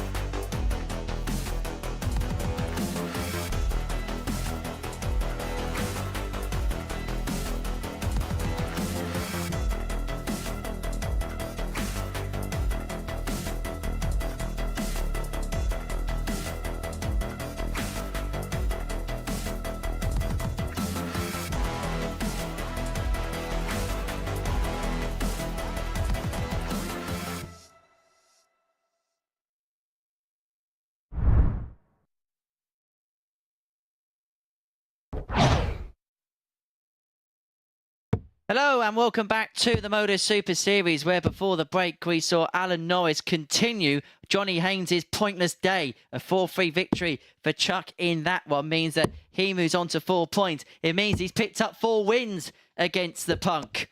And maybe that lucky blue shirt is a sign of things to come. Right, next up for us, Ben Payne up against Willie Borland. Neither of these two players have lost so far today. Ben Payne doesn't know what it's like to lose on the Super Series stage. Up against Willie Borland, who we asked the question how he was going to get along. Well, he's played some superb stuff in the ADC Vault event in recent weeks, and it looks like he's carried that form over to the Live Lounge in Portsmouth. There's no substitute for confidence, Henry. And right now, we're looking at a very confident left-hander, but that's about to be tested again. Go first. Game on. Let's see what he can do against the darts, against the very swift and predominantly today, the very good Willie Borland. Just looking at the way he's been performing today, though, 85. I think it's very fair to say that he started well, but he has tailed off since then. But he's taken 60. full advantage of the positions that he's been given. In order to beat Borland now, you might need 60. as little as an 86, 87 average. But you're going to have to be really efficient towards the back of legs. Unless 21. Borland decides to go bananas. But knowing what I know about him, he usually is someone who goes out of the blocks and tends to tail off towards the end. I hope for his sake that that's not the case. 78. Well, as far as the odds compilers are concerned in this one, Borland goes off the 1-3 favour. Ben Payne, the 9-4 outsider. 42. Maybe fearing there's still a little bit of jeopardy about the way this man's playing and how this man's going to finish the day. 134. It's a very natural action that Ben has. I don't know whether you've noticed this, but his left elbow is outside the line. 81. What I mean by that is his elbow is left of where the hand is. There you can see it. So it's a tilted arm. That is something that 88. Is something that might feel quite natural to him. He almost throws the dart with the shoulder out of position. 100. Let's see if he's in position after this dart. Well, that Game one shot on the gives him the first break of throw that he needed in this game. All he's got to do is hold now. Sounds easy. But what sounds so easy usually is so Second hard. against Ben to throw first. Game on. I subscribe to the fact that if anything is worth it, it isn't easy. 60. Things that are easy can't be that great. 134. Although already the pain throw has been piled under pressure from Borland after the dry start. 100. He's going to be taking on Richard North for the ADC South Eastern London 40. belt title match on Saturday afternoon around about 5 p.m. And if Richard North wins that title, we're never going to hear the end of it. 100. Well, let's face it, they're both playing here this week. So they've got 2 missions this week. 57. Richard North probably talks more than 99.999% of 45. dart players.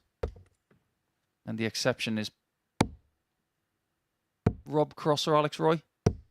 They're probably the 81. chattiest dart players that I've ever met. Robert Owen against Richard North isn't going to be a quiet match. Yeah, Robert's pretty chatty, but then again, he's got a lot to chat 60. about. He's won 5 weekly titles with us. He's got every right to chat his way through an hour or two. 140. And very quick to mention, UK Open semi-finalist. We do miss you around here, Robert, but great to see you doing well on the Pro Tour, playing unable to take out the 136, and so Borland back for 49 for the break back, and look how far across. Well, you can see there from the camera shot how far across he had to find it, but find it he did. Game shot on the second. Well, Willie leg. Borland obviously Willie likes Borland. double 18 because that's the second time today that he's left double 18 from a 49 out shot, but he Phil points against to the Willie to temple throw because first. he knows Game exactly what he's got to do here. He's got to think his way smartly through this game. 59. I'm not forgetting about that third dart from Ben Payne. That was a googly, an absolute beauty. 41. There was some international T20 stuff, wasn't there, last night? 97. I think England are playing New Zealand tonight, aren't they? Yes, in the IT20 series. I've got a feeling that's at the Aegeus Bowl, which isn't too far from our venue. 85. I think it's at Chesterley Street. That's a far way away from the venue. 96. Yeah, my good friend Sam Ellard is at Chesterley Street for that one this evening. Yeah, you are correct. First 2 at Chesterley Street, and then head off to Edgbaston, and then the Aegeus Bowl later on. 85. Cricket never stops. And neither does darts, because when you like the Super Series, we're here every week with different players. And I'm sure there are plenty of you out there really looking forward to seeing Leighton Bennett next week. Boom Boom is hoping to light up the room here at the Live Lounge in Portsmouth. 100. The enigmatic young man who won a World Youth Championship at the age of just 13 at the 153. Lakeside will be with us next week.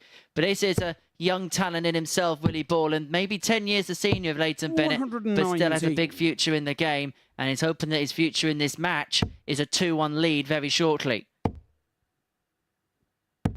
132. Will he require 32? He's got himself off the canvas here. Has he got the lead?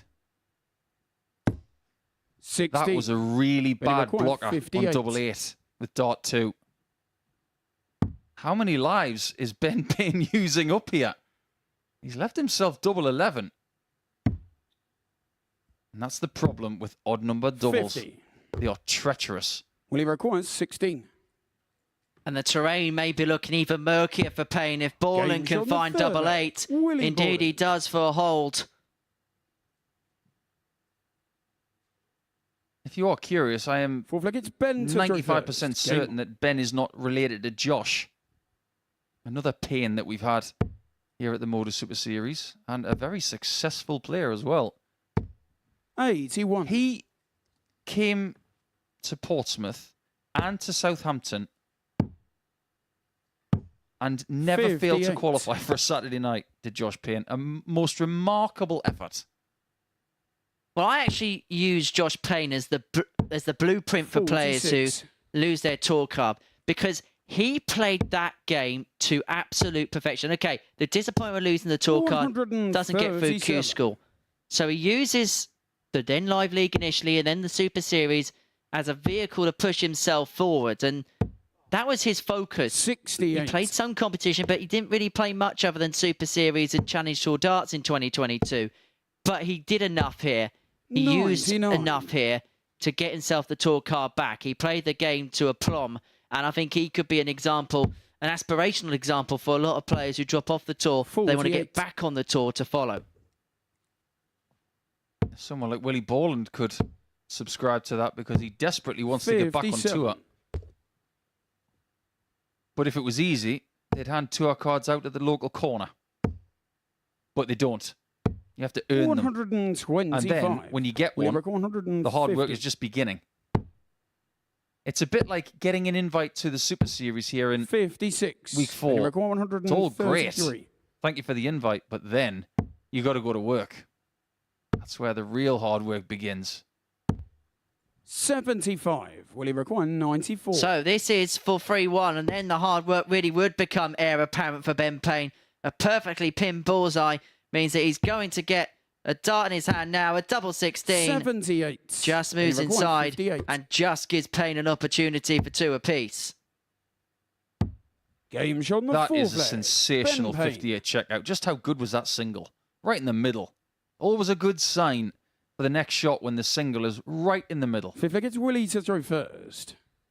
And Ben will just not go away. 92. It is a sign that everybody's getting a bit of a footing here in Group C. That the matches are starting to get 66. tighter. Our last 3 matches have gone, in fact, our last 4. 4-2, 4-2, then a couple of 4-3s. This one is going to be a minimum of 4-2. Whereas earlier, there were a few 4-1s and a couple of 4-0s. Can we also begin to make the argument that possibly a little bit of fatigue could come into play? Because in terms of the way that they're playing in this match, it is below what we've seen from them throughout the rest of the day. Although the only worrying trend as far as Ben Payne is concerned is it looks like between every single match he is putting around about 5 points down on his average. Started off at 91.28. Second game, 86.65. Third game, 81.08. And in this one, 77.78. Are we just seeing him peter off what was a peak at the start? He did just blow his cheeks a little bit there. You think that playing best of 7 darts 5 times in an afternoon is easy work? I dare you to try it. It's mentally taxing. Borland goes for double 16 again this time, and again misses.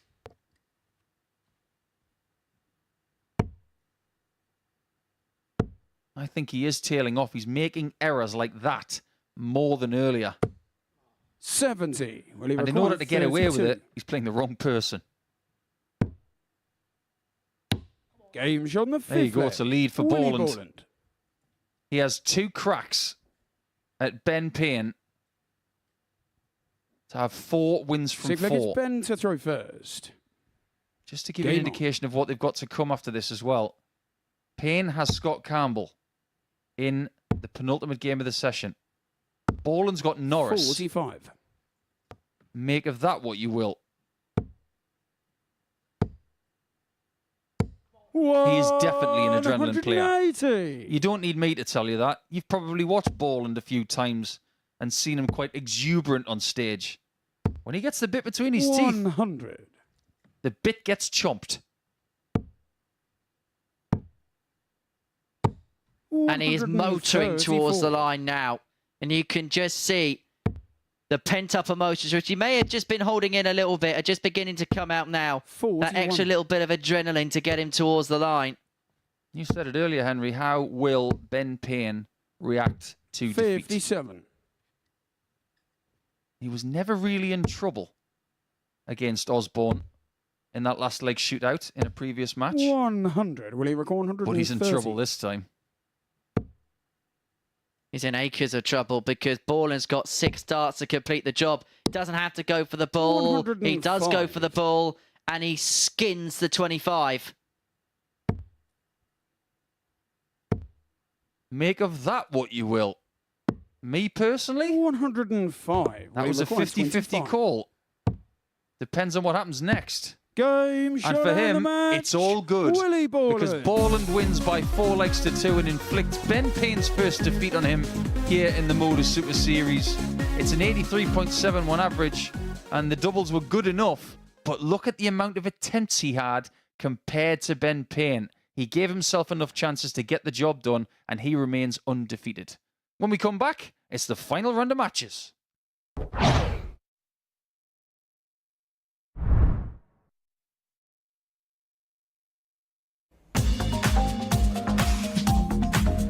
Catch the best thoroughbred racing from South Africa alongside 15 live greyhound races at 11 o'clock every Tuesday, Thursday and Friday morning, live here on Sporty Stuff TV.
Final straight. Your horse is challenging for the lead. Victory is so close you can taste it. This magnificent animal giving everything for his jockey. And in the last strides, your horse is beaten.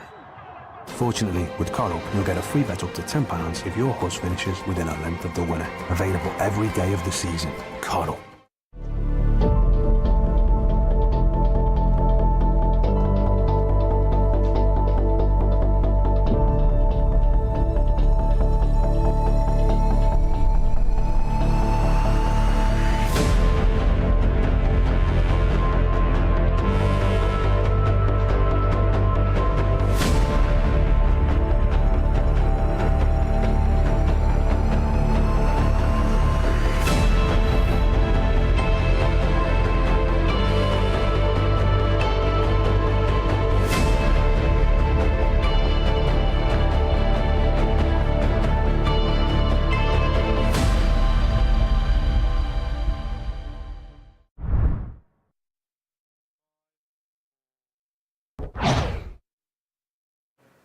Welcome back to the MODUS Super Series, where Willie Borland has just made it 4 wins from 4 on the opening day of Group C action. We can take a look at the results so far today. Scott Campbell made a superb start to the day's proceedings. 4 out of 7 on the outer ring in beating Johnny Haynes. Since then, across his next 3 matches, he's missed 34 at double, but still finds himself on 4 points. Willie Borland and Ben Payne, as you can see, with perfect starts to their day's play. 3 out of 3 for them until they met met in our last fixture, and it was Willie Borland who moved on to 8 points. As you can see, he has the opportunity to make it the perfect day when he returns to action in our last match. Not a bad debut day for Ben Payne, though, who sits second in the league standings. Next up for us, it's Haynes against Osborne to start our final round of games. Their head-to-head so far this week is 2-1 in Colin Osborne's favour. So to see who picks up the points in this one, let's return to our commentary team.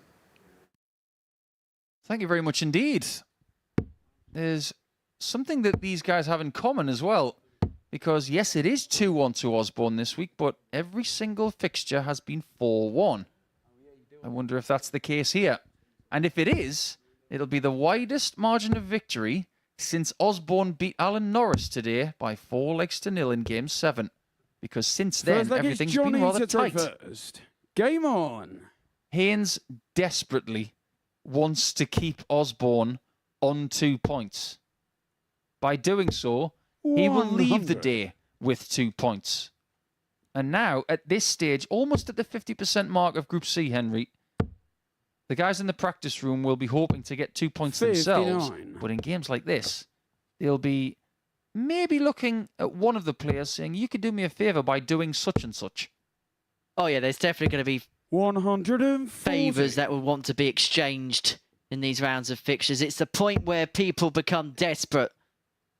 The point where you're looking at external factors. 140. As far as Willie Borland's concerned, doesn't bother me one little bit. I win a couple more darts matches and I'll be here on Saturday night. 180. Well, Johnny Haynes has got out of the traps, hasn't he? But even Borland, if he beats Alan Norris, he will keep Norris on 4 points in the table. Johnny And he'll go to 81. 10. In a funny sort of way, Ben Payne beating Scott Campbell would be a brilliant result for Borland as well. We'll talk more about that in the next match. 41. Because what Haynes is doing here is very similar to some of the legs he had against Norris, but he was never going to win that match because Alan was wearing the right shirt. 59. Johnny require 40. Is this going to be a right good start for Haynes? Double 15. I'll tell you what, this double has been on the first leg. Well, it's been all over the place, hasn't it, today? It's been the scene of many a bust, but it's a hit for Haynes to lead 1-0. He went off the 11-8 outsider with the odds compilers in this match. Colin Osborne, the very heavy 8-15 favourite. Even though he didn't have the darts at the start. 180. Interesting call. But yes, that's the first time that double 15's been hit today 50. to win a leg. And like you said, it's been hit a few times to bust a leg.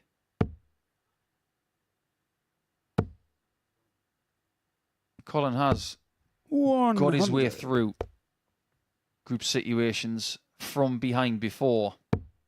But at which point do you say there's a bit too much to do? And we talked about Borland. If he gets to 10, he's probably in the wind. 55. But there may be other possibilities for Colin and for Johnny. But you just get the feeling that keeping Ben Payne on 6 points in the next match is 140. paramount. Because that gap can be no more than 4 points going into tomorrow. 6 is too much. 100. What did you say about 66 earlier that upset Sean McDonald? I'm not mentioning it again. Yeah, I'm not mentioning it again. Best not to. No. I want to do something that everybody wants me to do, and that is shut up right now. Ah, the old treble 18 routine on 66. 26. Lesser known, of course. Majority of the 170. time these days, people like treble 14. Haynes was looking for his second 170 of the week. 60. And has to settle for a trebleless visit. So Osborne for the second hold.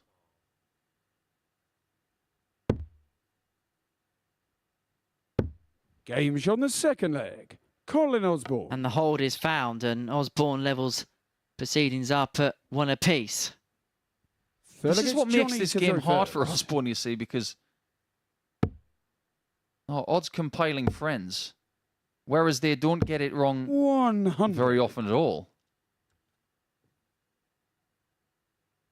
Maybe they're backing against Johnny a bit too much. At times this week, Johnny has had decent performances towards the end of a Group A campaign on a daily basis, so I don't think there's a great deal of evidence to suggest that it should be that long, but time will tell. Well, you get the sense that at some point this week, it's going to be a case of Johnny be good, but he's going to have to go back to the future in terms of getting his performances together and herald something that he saw a few months ago to qualifying through the Champions League to get him into a good stead going into tomorrow. 95. I wonder who was the best dart player back in 1955. Well, in 1985, it was Eric Bristow. 100. All I'll say is if he doesn't improve his displays, Johnny Haynes, he'll be McFlying out of the competition very quickly. 92. He's determined to get another 170, isn't he? He's left it twice in this game. 100. He's probably going to have to hit this, actually. Johnny require 170. Osborne's done well to leave 2-darter after 4 visits. And maybe we nearly did open up the DeLorean for a second. 85. Colin, you require 80. That would have been nothing short of DeLorean glory.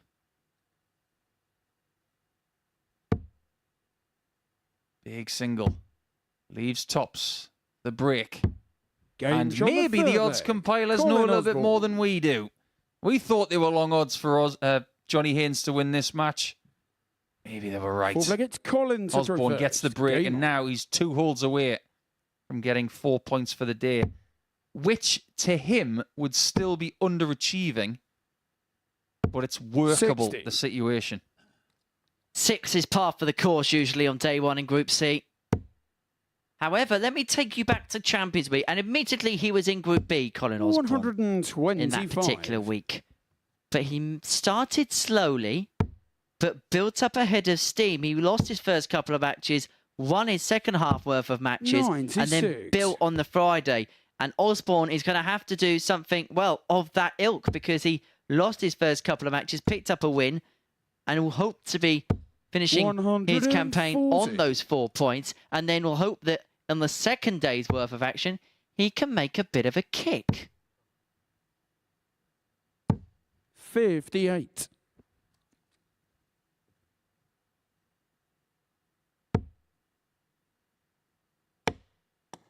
Oh, that's desperately unlucky. It really is. And with those very 35. light darts, it tends to happen more. Because if you've got a bit of weight behind that tungsten, it tends to absorb that deflection a bit better. But with those lighter darts, it just amplifies 100. that deflection.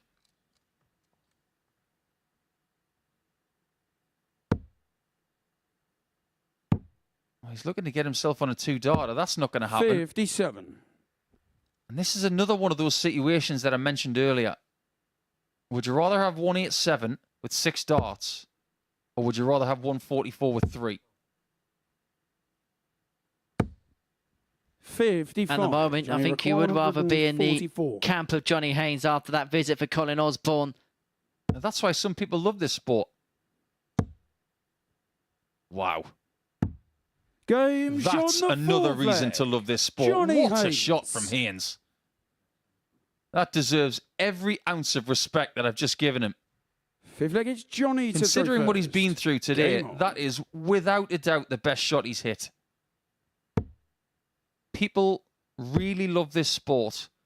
One, for shots like that, but because the situation can change in a matter of 10 seconds.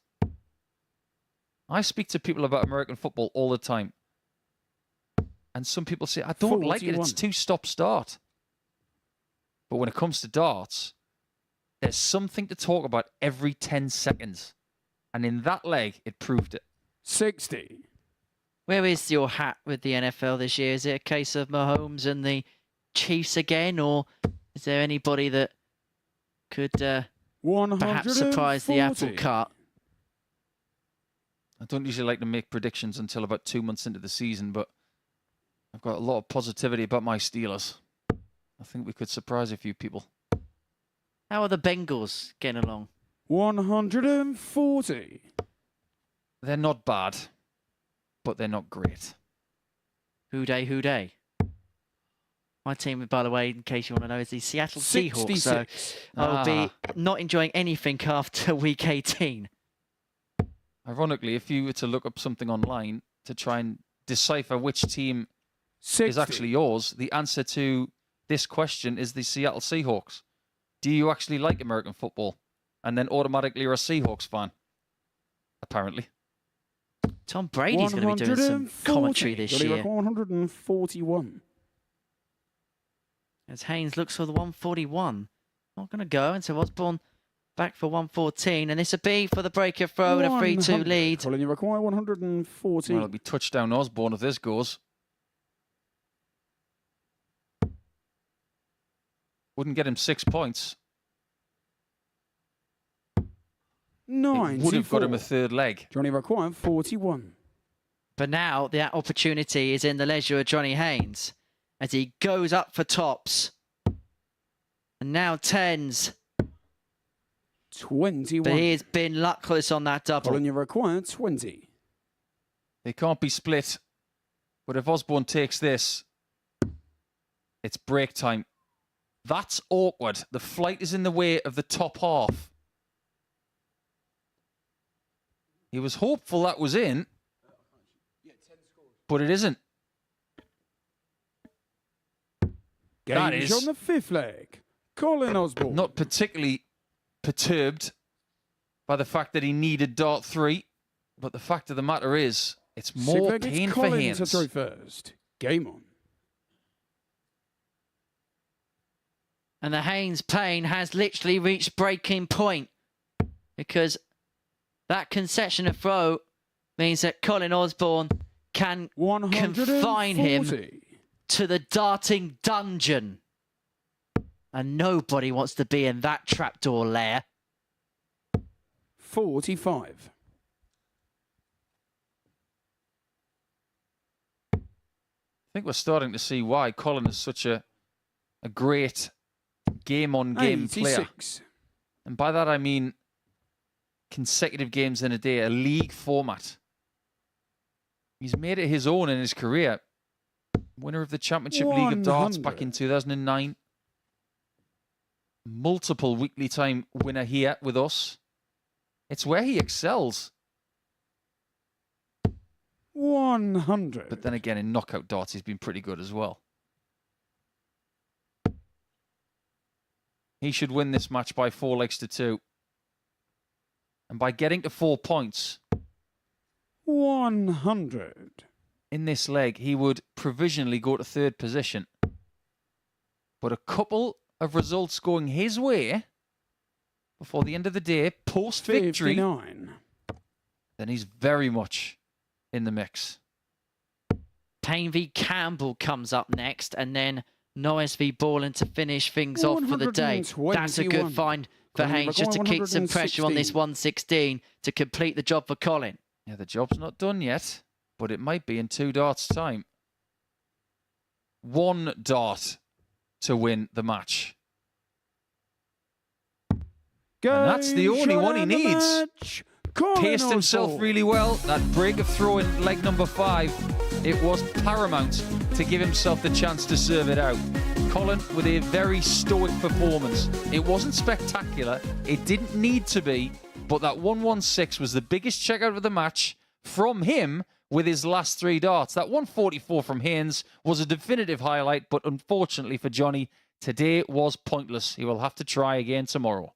When we come back, it is the battle of the debutants between Payne and Campbell.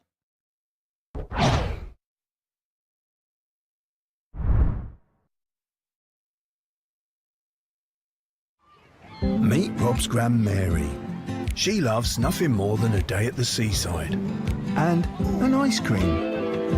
And Rob, well, he wouldn't miss it for the world. By taking time outs on his account, he's making time for moments that really matter. Winner. Setting it up is simple. Choose from days to weeks at a time, or customise it. When you play, play safe at Bet365.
Hello again, everybody. Welcome back to the MODUS Super Series, where before the break, Colin Osborne got the better of Johnny Haynes by 4-2. That condemns the punk to the bottom of the table without a point to his name.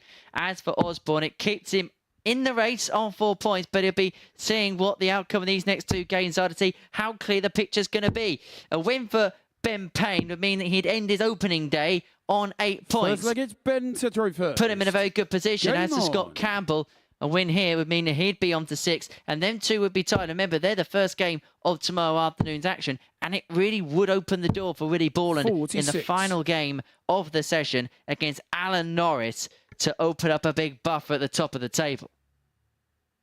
Yeah, I think this game is rather large in the context of this group, because I think it would be very fair 81 on these two if they were both on 6 going into day 2.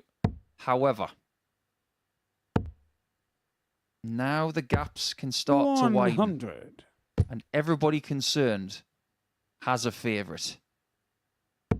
Osborne, who has completed his day with 4 points, he still thinks he's in the running, but he's more in the running 140. if Scott Campbell wins. That would ensure a 2-point gap between himself and both of these players. 81. However, if Payne wins, it's a 4-point gap. So everybody's watching eagle-eyed to see what is going to be the tale of the first round on Friday. 180. Maximum for Campbell to leave himself on a ton after 9. But have a look at this by way of response. 140. Scott, you're There's required. just been a 100. couple of questions about Ben Payne's staying power in the last couple of matches. But Campbell is off to a fast start. Looking for tops for an 11-dart leg to start. Game shot And in the battle of the lefties, it is Scott Campbell who draws first blood. It's actually all lefties on the stage because even the referee's left-handed. Second against Scott to throw first. Don't worry, Henry. He's not very Game. good at darts. These two are safe. Great referee, though. And what a great first leg that was from Scott. We said something about people tailing 62. off towards the end of a campaign. Playing 5 games, it's mentally taxing. But when you've only got 1 game left, a little kick of adrenaline does happen. 43. We've seen Johnny Haynes average low 80s all day. He kicked it up a notch in that 5th game of the day, but it still wasn't good enough against Colin. I think if we 96. get another little notch of adrenaline for Ben, that's bad news for Scott, because if you think about how good he was in his first game, in the first couple of legs, 99. he was exceptional. And game 4 can be the one, can't it, where you hit a bit of a wall, because the last one you can find maybe just a little bit out of the tank of reserves, but that 4th game can be oh so treacherous. And the worry is, as we said, the averages have declined every single match that he's 140. played, but Campbell here And the final match of the day has found something.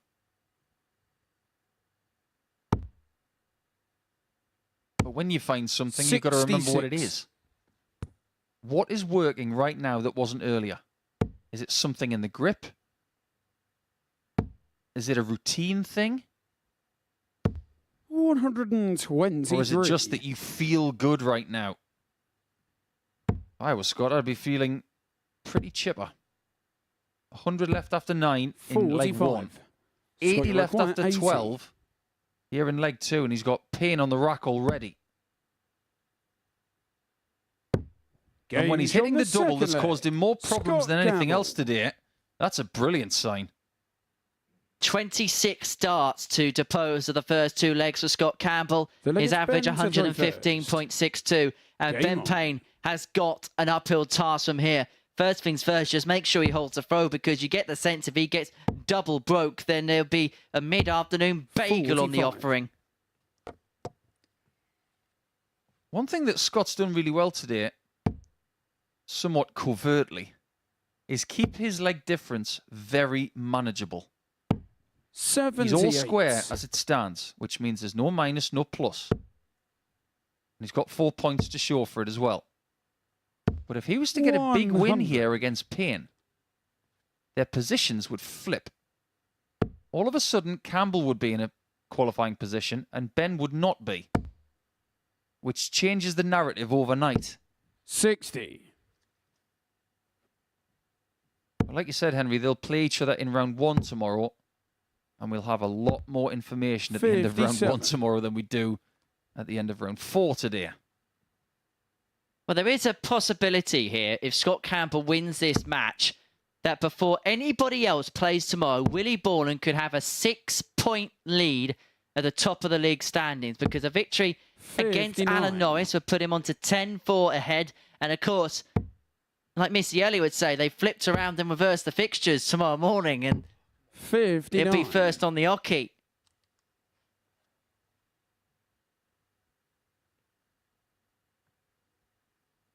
I'm not sure Scott Campbell is a Missy Elliott fan, actually. I wonder what kind of music he'd be into. Jerry Cinnamon. 60. I would say. Very much. Might even like Travis. You never know. Did you ever see that video at Hampden at the last international break? 81. They played Georgia and is absolutely hammering it down. And the game was delayed, and they started sing. The PA put out the Travis song, "Why Does It Always Rain on Me?" It was a beautiful rendition. 48. Yeah, but every now and again, you'll get a beautiful Scottish summer's day. There's not much better. 119. Oh, that's a lovely setup from Ben. I was just about to throw him a little bit of criticism about leaving 159, but then he leaves himself on tops. It's all good leaving 159 when your opponent is not on a finish, and if you can take it in 6 darts, no problem. But now here comes the pressure. Applied to the max. And now we are going to see what Ben Payne is made of here. He's been put under the pump. 30. And Campbell's back for the double break and possibly to break Ben Payne. I know it's easy for us to say this, but if Campbell doesn't hit that max, Ben probably hits that shot. Game shot on the and now it's 3-0. Scott Campbell. His average is plummeted by 15 points in that leg, but he doesn't care one jot. If he gets a 15-darter on throw in this 4th leg, or better, he will get the first ton plus average of the week. He'd be our first red pen player of the week. If you don't know what that means, in Super League play in the UK, if you score a ton or better on your score sheet, you get red pen. Anything under 100 is black pen. 140. That's why we call them red pen players. Do they still? Is there still some leagues out there that still use the actual pen? Oh yeah, as they should. It's tradition. And you're talking about a person who collects pens. So long may that continue. 81. I suppose that's a sign of you as a human being, isn't it? Yeah. I don't like any old pen. I like interesting pens. I was going to say, you're probably not a fan of the 100. pen that I'm currently collating my notes with. There's nothing wrong with it. Let me put it that way.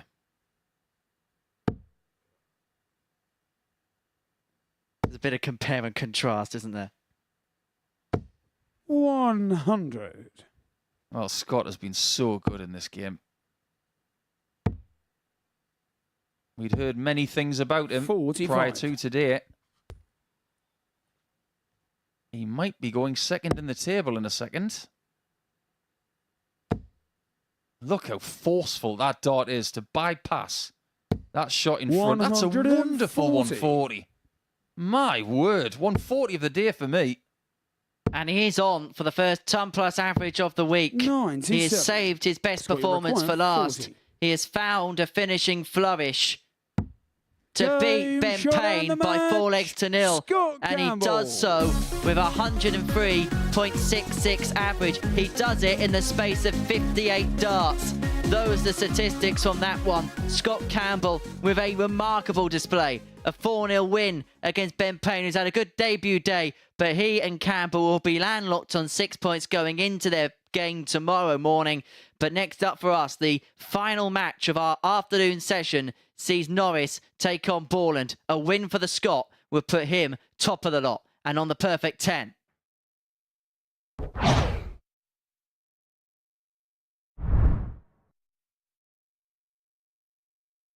Hey, I'm Gary Ashburn, and I've been working in the world of collectibles and memorabilia for over 30 years. I'd love you to join me every Sunday night at 10 p.m. for Collectibles Guru, where we showcase awesome items from the worlds of sport, music, TV and film. You'll hear the stories behind the genuine signatures and get a front row seat into the world of sport and showbiz. So tune in every Sunday night at 10 p.m. only here on Sporty Stuff TV.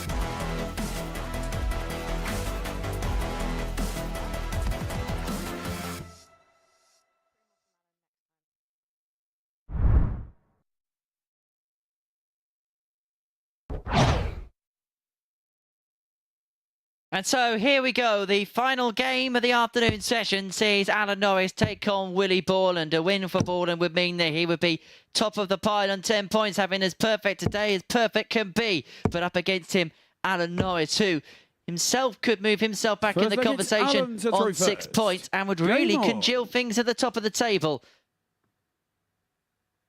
That's a good word. Congeal.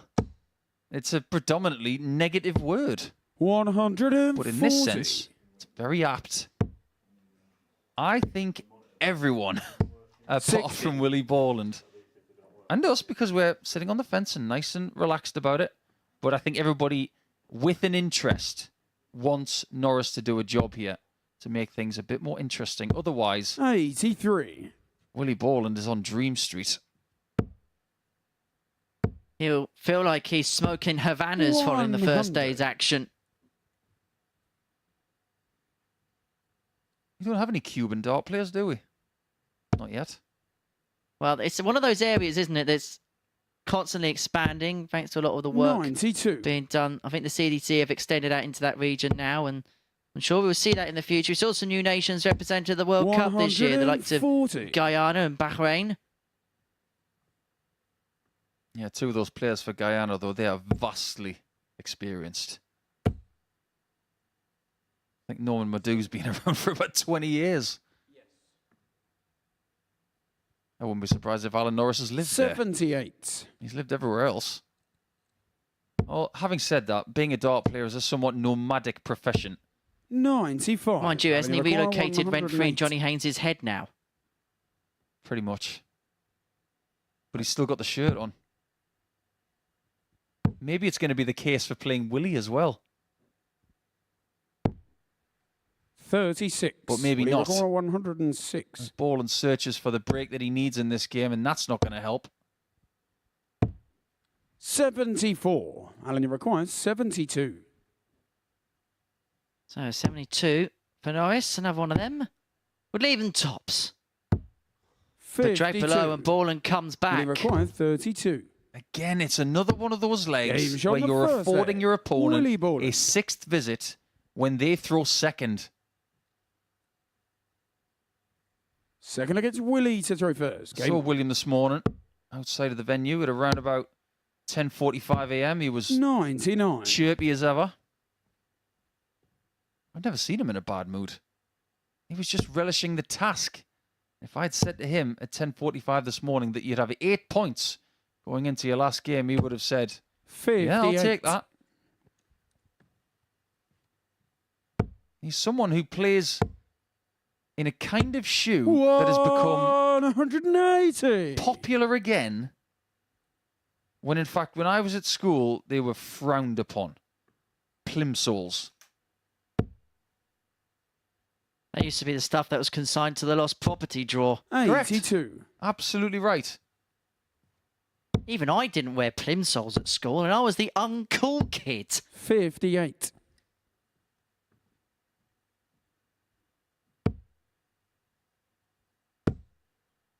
Probably best not bring up school. It was a bit too far 40. away for Willie Alan record Norris. 164. He's over 50. This is good. Really intelligent. 132. He's cantering right now. He's not having to do anything stupid. It's all about realizing how comfortable he is, setting up the 43. shot, Will he require take the 32? shot, move on. And he's been so good on double 16. But this No time score. it doesn't come to his aid. But he has got time.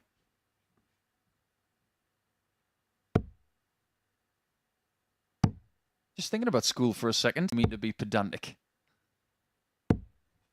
28. I'm a big fan of Stranger Things. I'm sure you are too. Looking forward to the last series next year. 100. But strange things happen here at the MODUS Super Series. We've had some weird and wonderful moments here.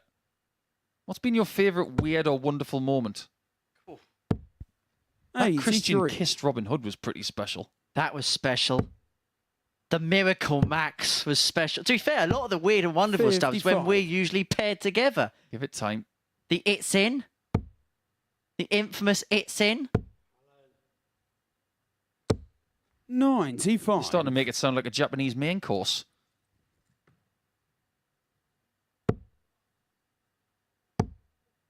Well, right now, Willie's having 28. Alan Norris for breakfast until that shot. He's got to remain composed, and he's flapping around in the background. If you think he's shouting behind Alan in a somewhat disrespectful manner, he's doing that silently. Because 58. I guarantee you, if Alan could hear him, he would turn around. But I think Willie understands that he needs that little bit of extra 138. adrenaline. Alan, He you've got needs that pumped up 137. nature to get the best from himself. And it's just worked.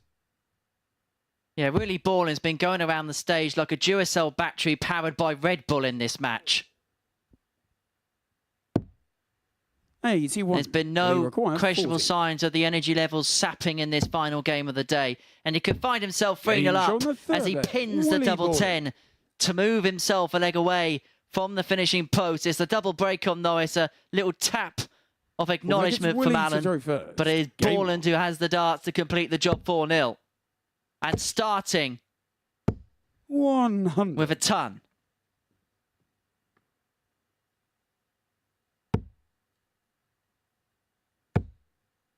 But back comes Norris, 125. who chucks in a decent opening visit.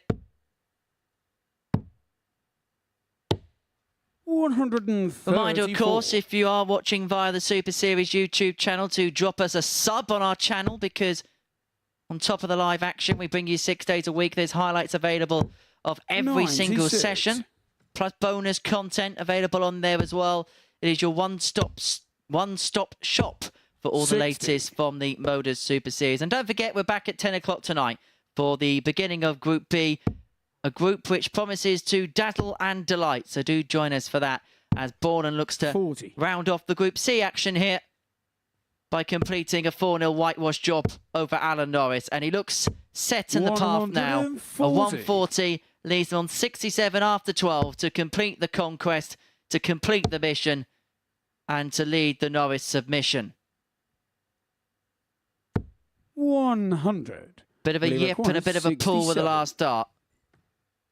And so Borland comes back for the match. Double 16. 35. Moves on to the outside wire. 140.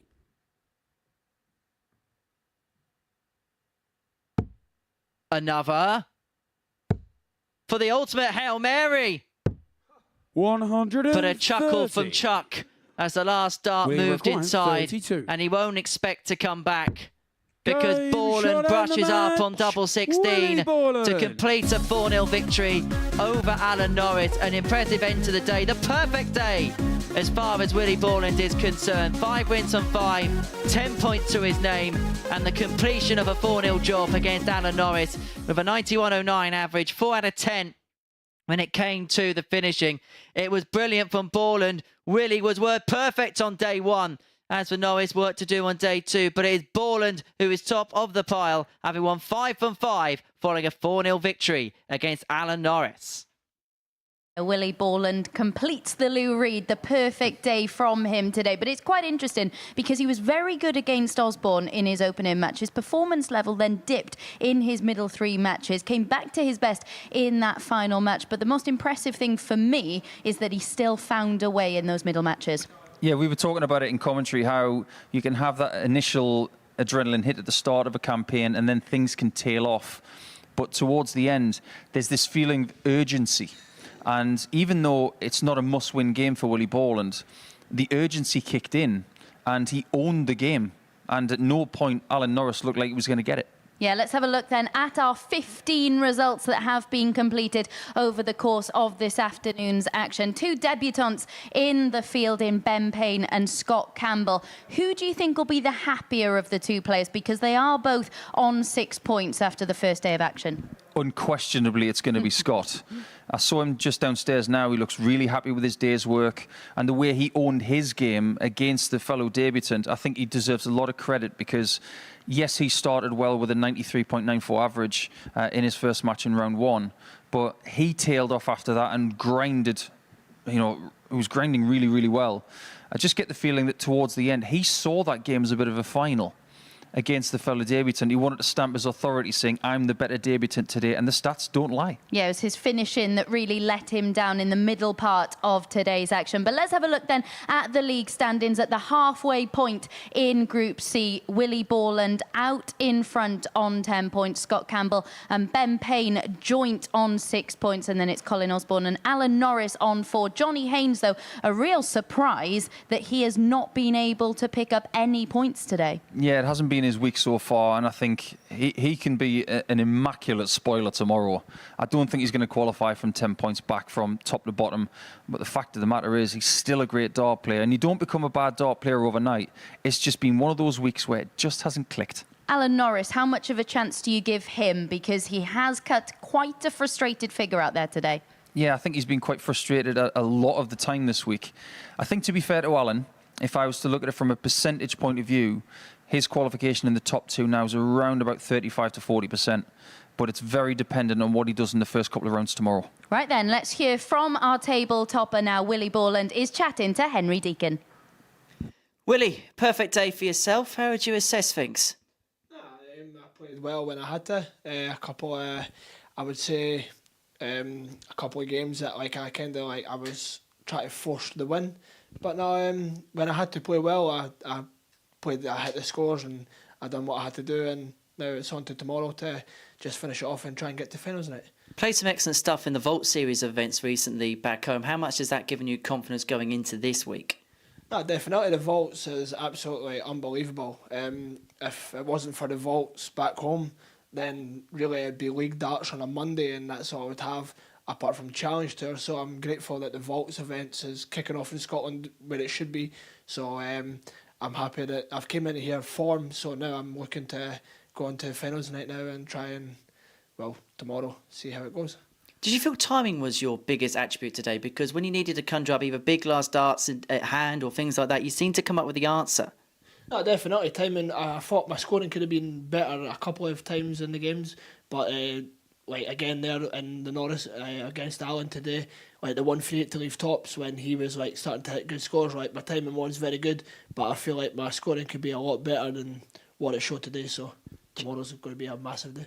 Do you feel like this is finally your time, your opportunity to really knock that door here at the Super Series, get through to a Saturday night and be competitive in a Saturday night? No, definitely, yeah. As I said, like I really enjoy coming down here. As I said, every time I've come down here, it's been competitive.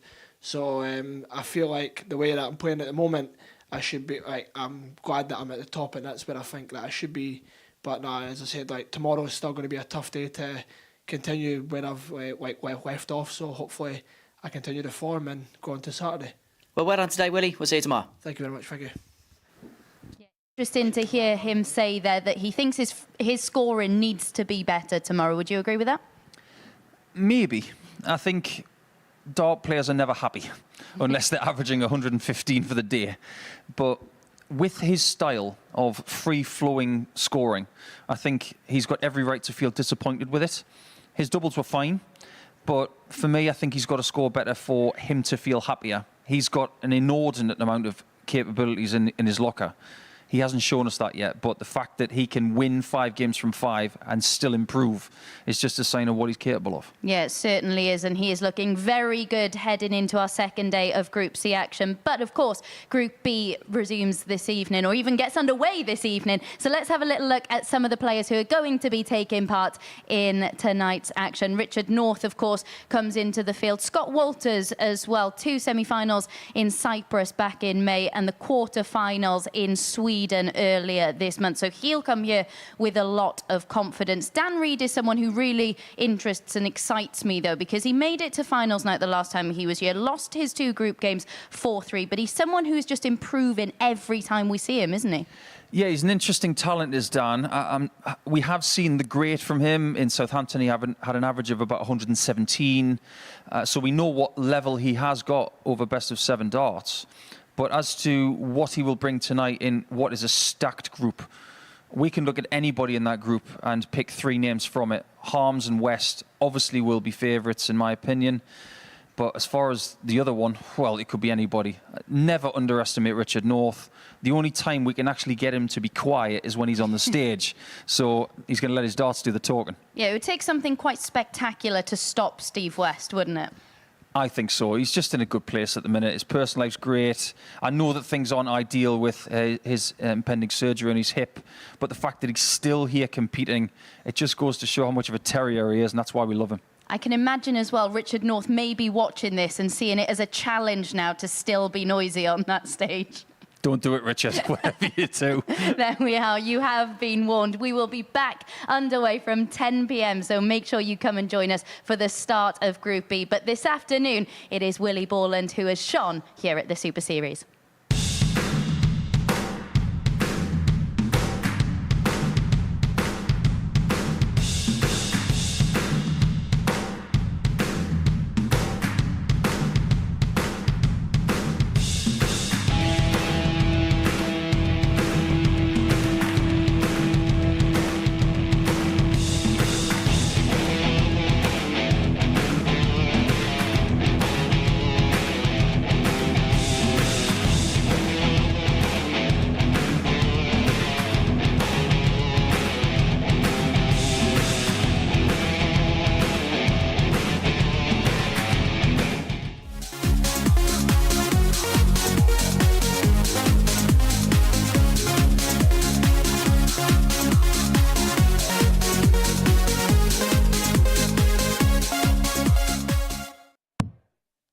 Thank you, Henry. So 12 players came to the Modus Live Lounge in Portsmouth across the week to contest across 3 separate groups, all with the hope of being in the position that both the players on the stage are now in.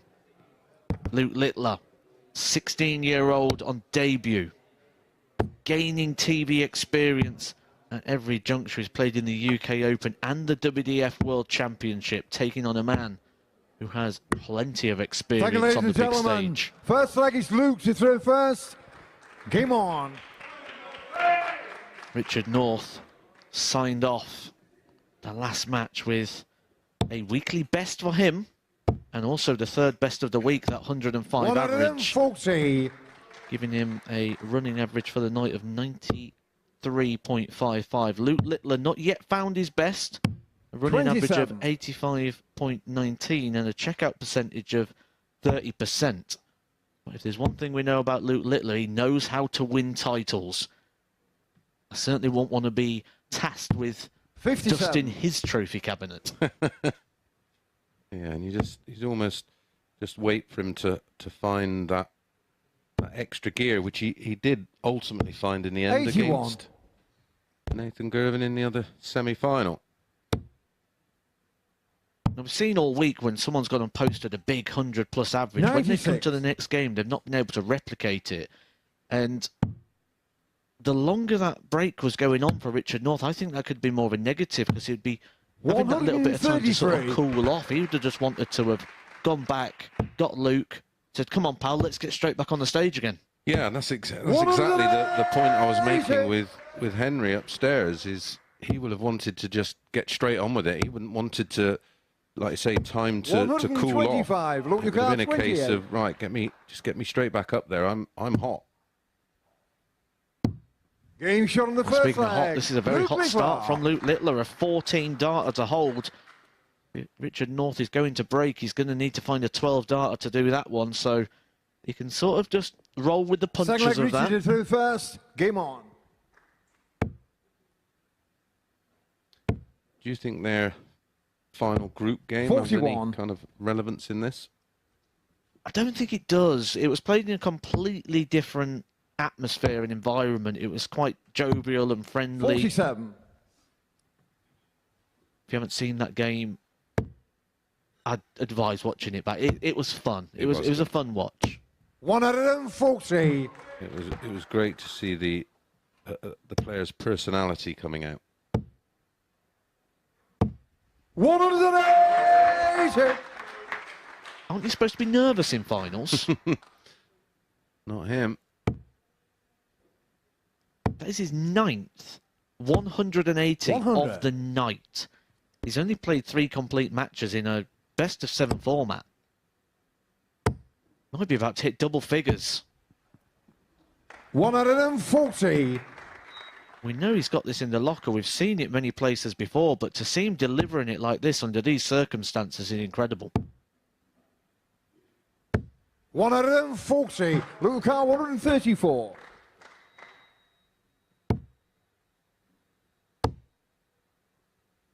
$94. Richard Luca 80.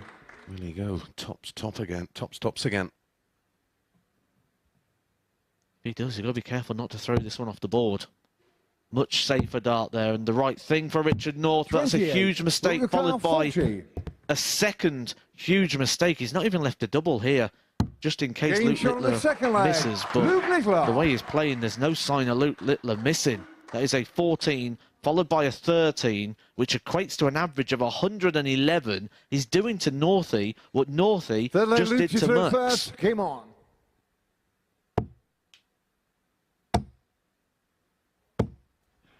$140. He is currently relentless. 77. No, very special performance. And there doesn't look to be any let-up. 180. 3 legs played. 3 180s hit as the average climbs to 120. Well, it would be a little ironic that 45. We had the leader in terms of highest average ever here at the Super Series. 57. Jason Askew. He was in action this week. 60. 118. Look at car 124.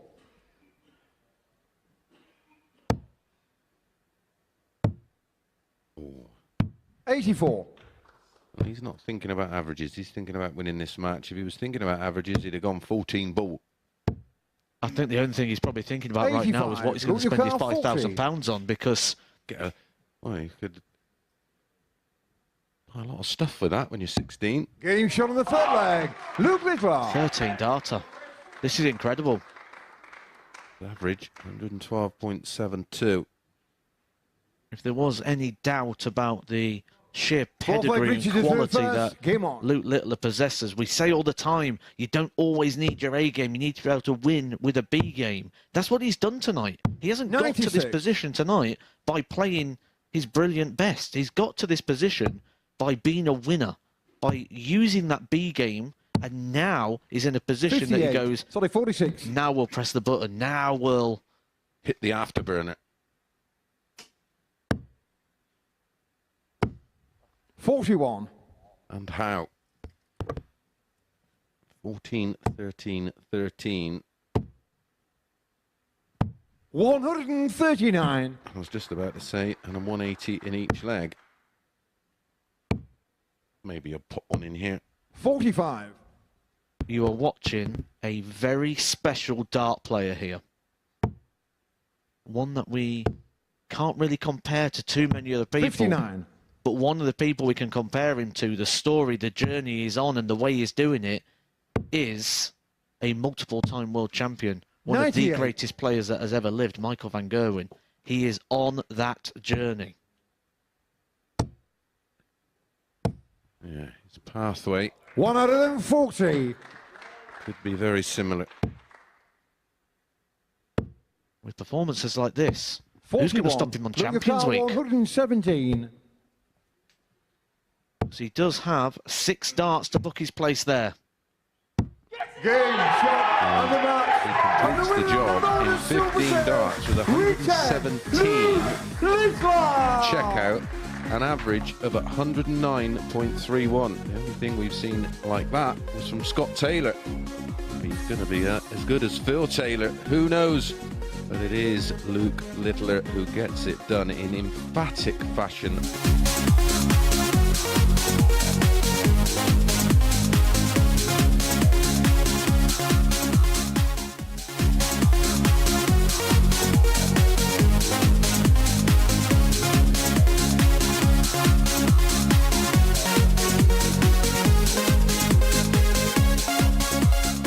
Off the night with a 94 average, 50% on the doubles against Gary Stone. But it is Andy Bolton, the opposition, the man who has been so steady, so solid for the last 6 days. And so battle commences in the final of week 4. It is Bolton who has won a bull off in the practice room. It's the only game throughout the course of the week where the players participate in such an exercise. And a man who is well versed in winning finals is alongside me in the commentary box. Hello, Glenn. Yeah, thank you, Henry. This is what everybody practices for. You can speak so nicely, so eloquently, so fantastically well about someone like Andy Bolton all week. But it's always just about this moment.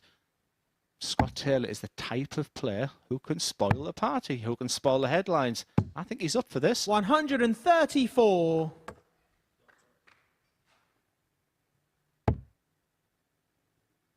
However long this game goes, we are going to see quality. Whoever the victor will be, we are going to see quality. This feels like a week which has come up to the boil. And we may have yet seen 134. The best of the action. Taylor first to finish, 134, but Bolton's going to apply ample pressure upon that. 140. He just continues to impress, and it's difficult to do all the time. And what he was looking for there was treble 18, 2 tops, which is, once again, a very modern way to go. A treble here would be nice. 94. What a dart. I can't tell you how good that dart was. 67. It puts all the pressure on this 67. He wasn't up for the challenge in the first leg against Gary Stone last time. That just creeps in. Big dart. 35. Once again. Just mirrors the first game, and he's looking, saying, why doesn't that go in? Scott Taylor tops for a 13 darter. He's had a bit of a love-hate relationship on Double 16 That's this game week shot as and the Taylor first gets a leg. double 5 Scott to Taylor. break in the opener. And there's the obligatory fist pump. And sometimes when you write a story, Henry, Second leg, it's Scott to throw first. the ending Game on. is usually already written. There's just something about Scott Taylor that is here to spoil everything about that because he has this A game. He hasn't required his B 100. game tonight because he just played so well and what a deserved winner he would be. But this guy has been unbelievable. How much did that semi-final take out of him? 96. He won that second semi-final, and as a consequence of it, he's had less time to prepare, as Scott did. He probably had the best part of around about 40 minutes to 100. prepare himself for the duel. And of course, that last semi-final going all the way meant that he had basically the maximum amount of time he could have had to prepare for such an occasion. But then 60. you can flip that coin the other way, and it's the discussion which I think we'll be having about darts for, well, until the end of time, that do you prefer being hot and being played second, or having that little bit of rest time? Well, as far as Scott Taylor's concerned, he'd be happy to have had the rest. Leaving 1-2-1 after 9, averaging 110, and for pretty much the first time this week, Andy Bolton is deviated below that 90 average. You look at treble 13 or treble 17, so a big 14. 81. What a setup play there is from Scott Taylor. I did say he's capable of 110 average, albeit being very early in this match, but he has them gears. Is it going to take something like that to beat Andy Bolton? 59. Because he's been incredible Scott, the last dozen 40. games. Never That's looked game like shot losing, and but the it's Scott second Taylor leg. who Scott takes a Taylor. 2-0 lead with that obligatory left-arm fist pump. It's getting interesting, this, Henry.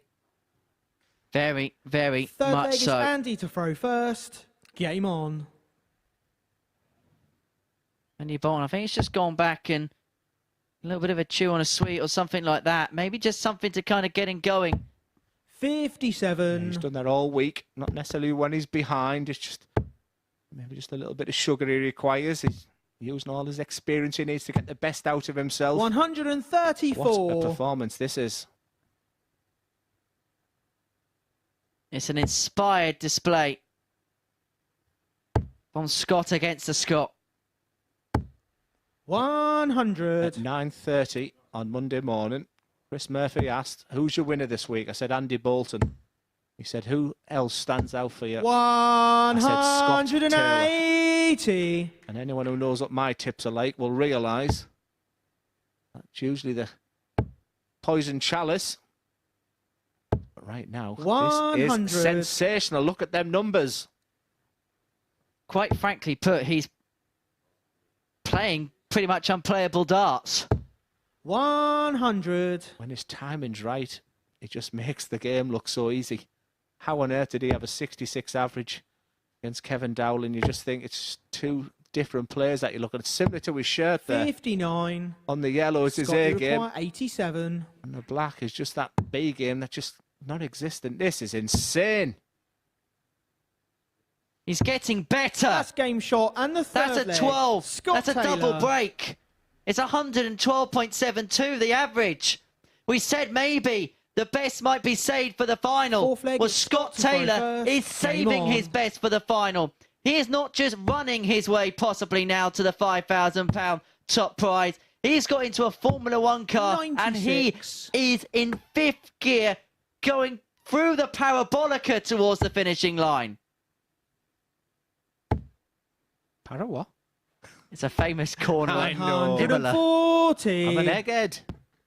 You wouldn't think so at the quiz on Monday night, but there we go. Look at this, Henry. 95. I don't think many people would have predicted this after three legs, especially the way this man has played this week. 131. Has that semi-final just taken too much out of him? Or should we be looking at how fantastically well Scott Taylor 82. is playing and continues to play? Let's give the credit to Scott Taylor. Sometimes you just run into an immovable object, and sometimes you just got to congratulate and shake the opposition's hand. 100. And it might be a case that Andy Bolton has to do that. But of course, at the Super Series, anything is possible. Don't write Bolton's obituary yet. However, Scott Taylor is making a frantic dash to the finishing line. And you require 130. This has to go.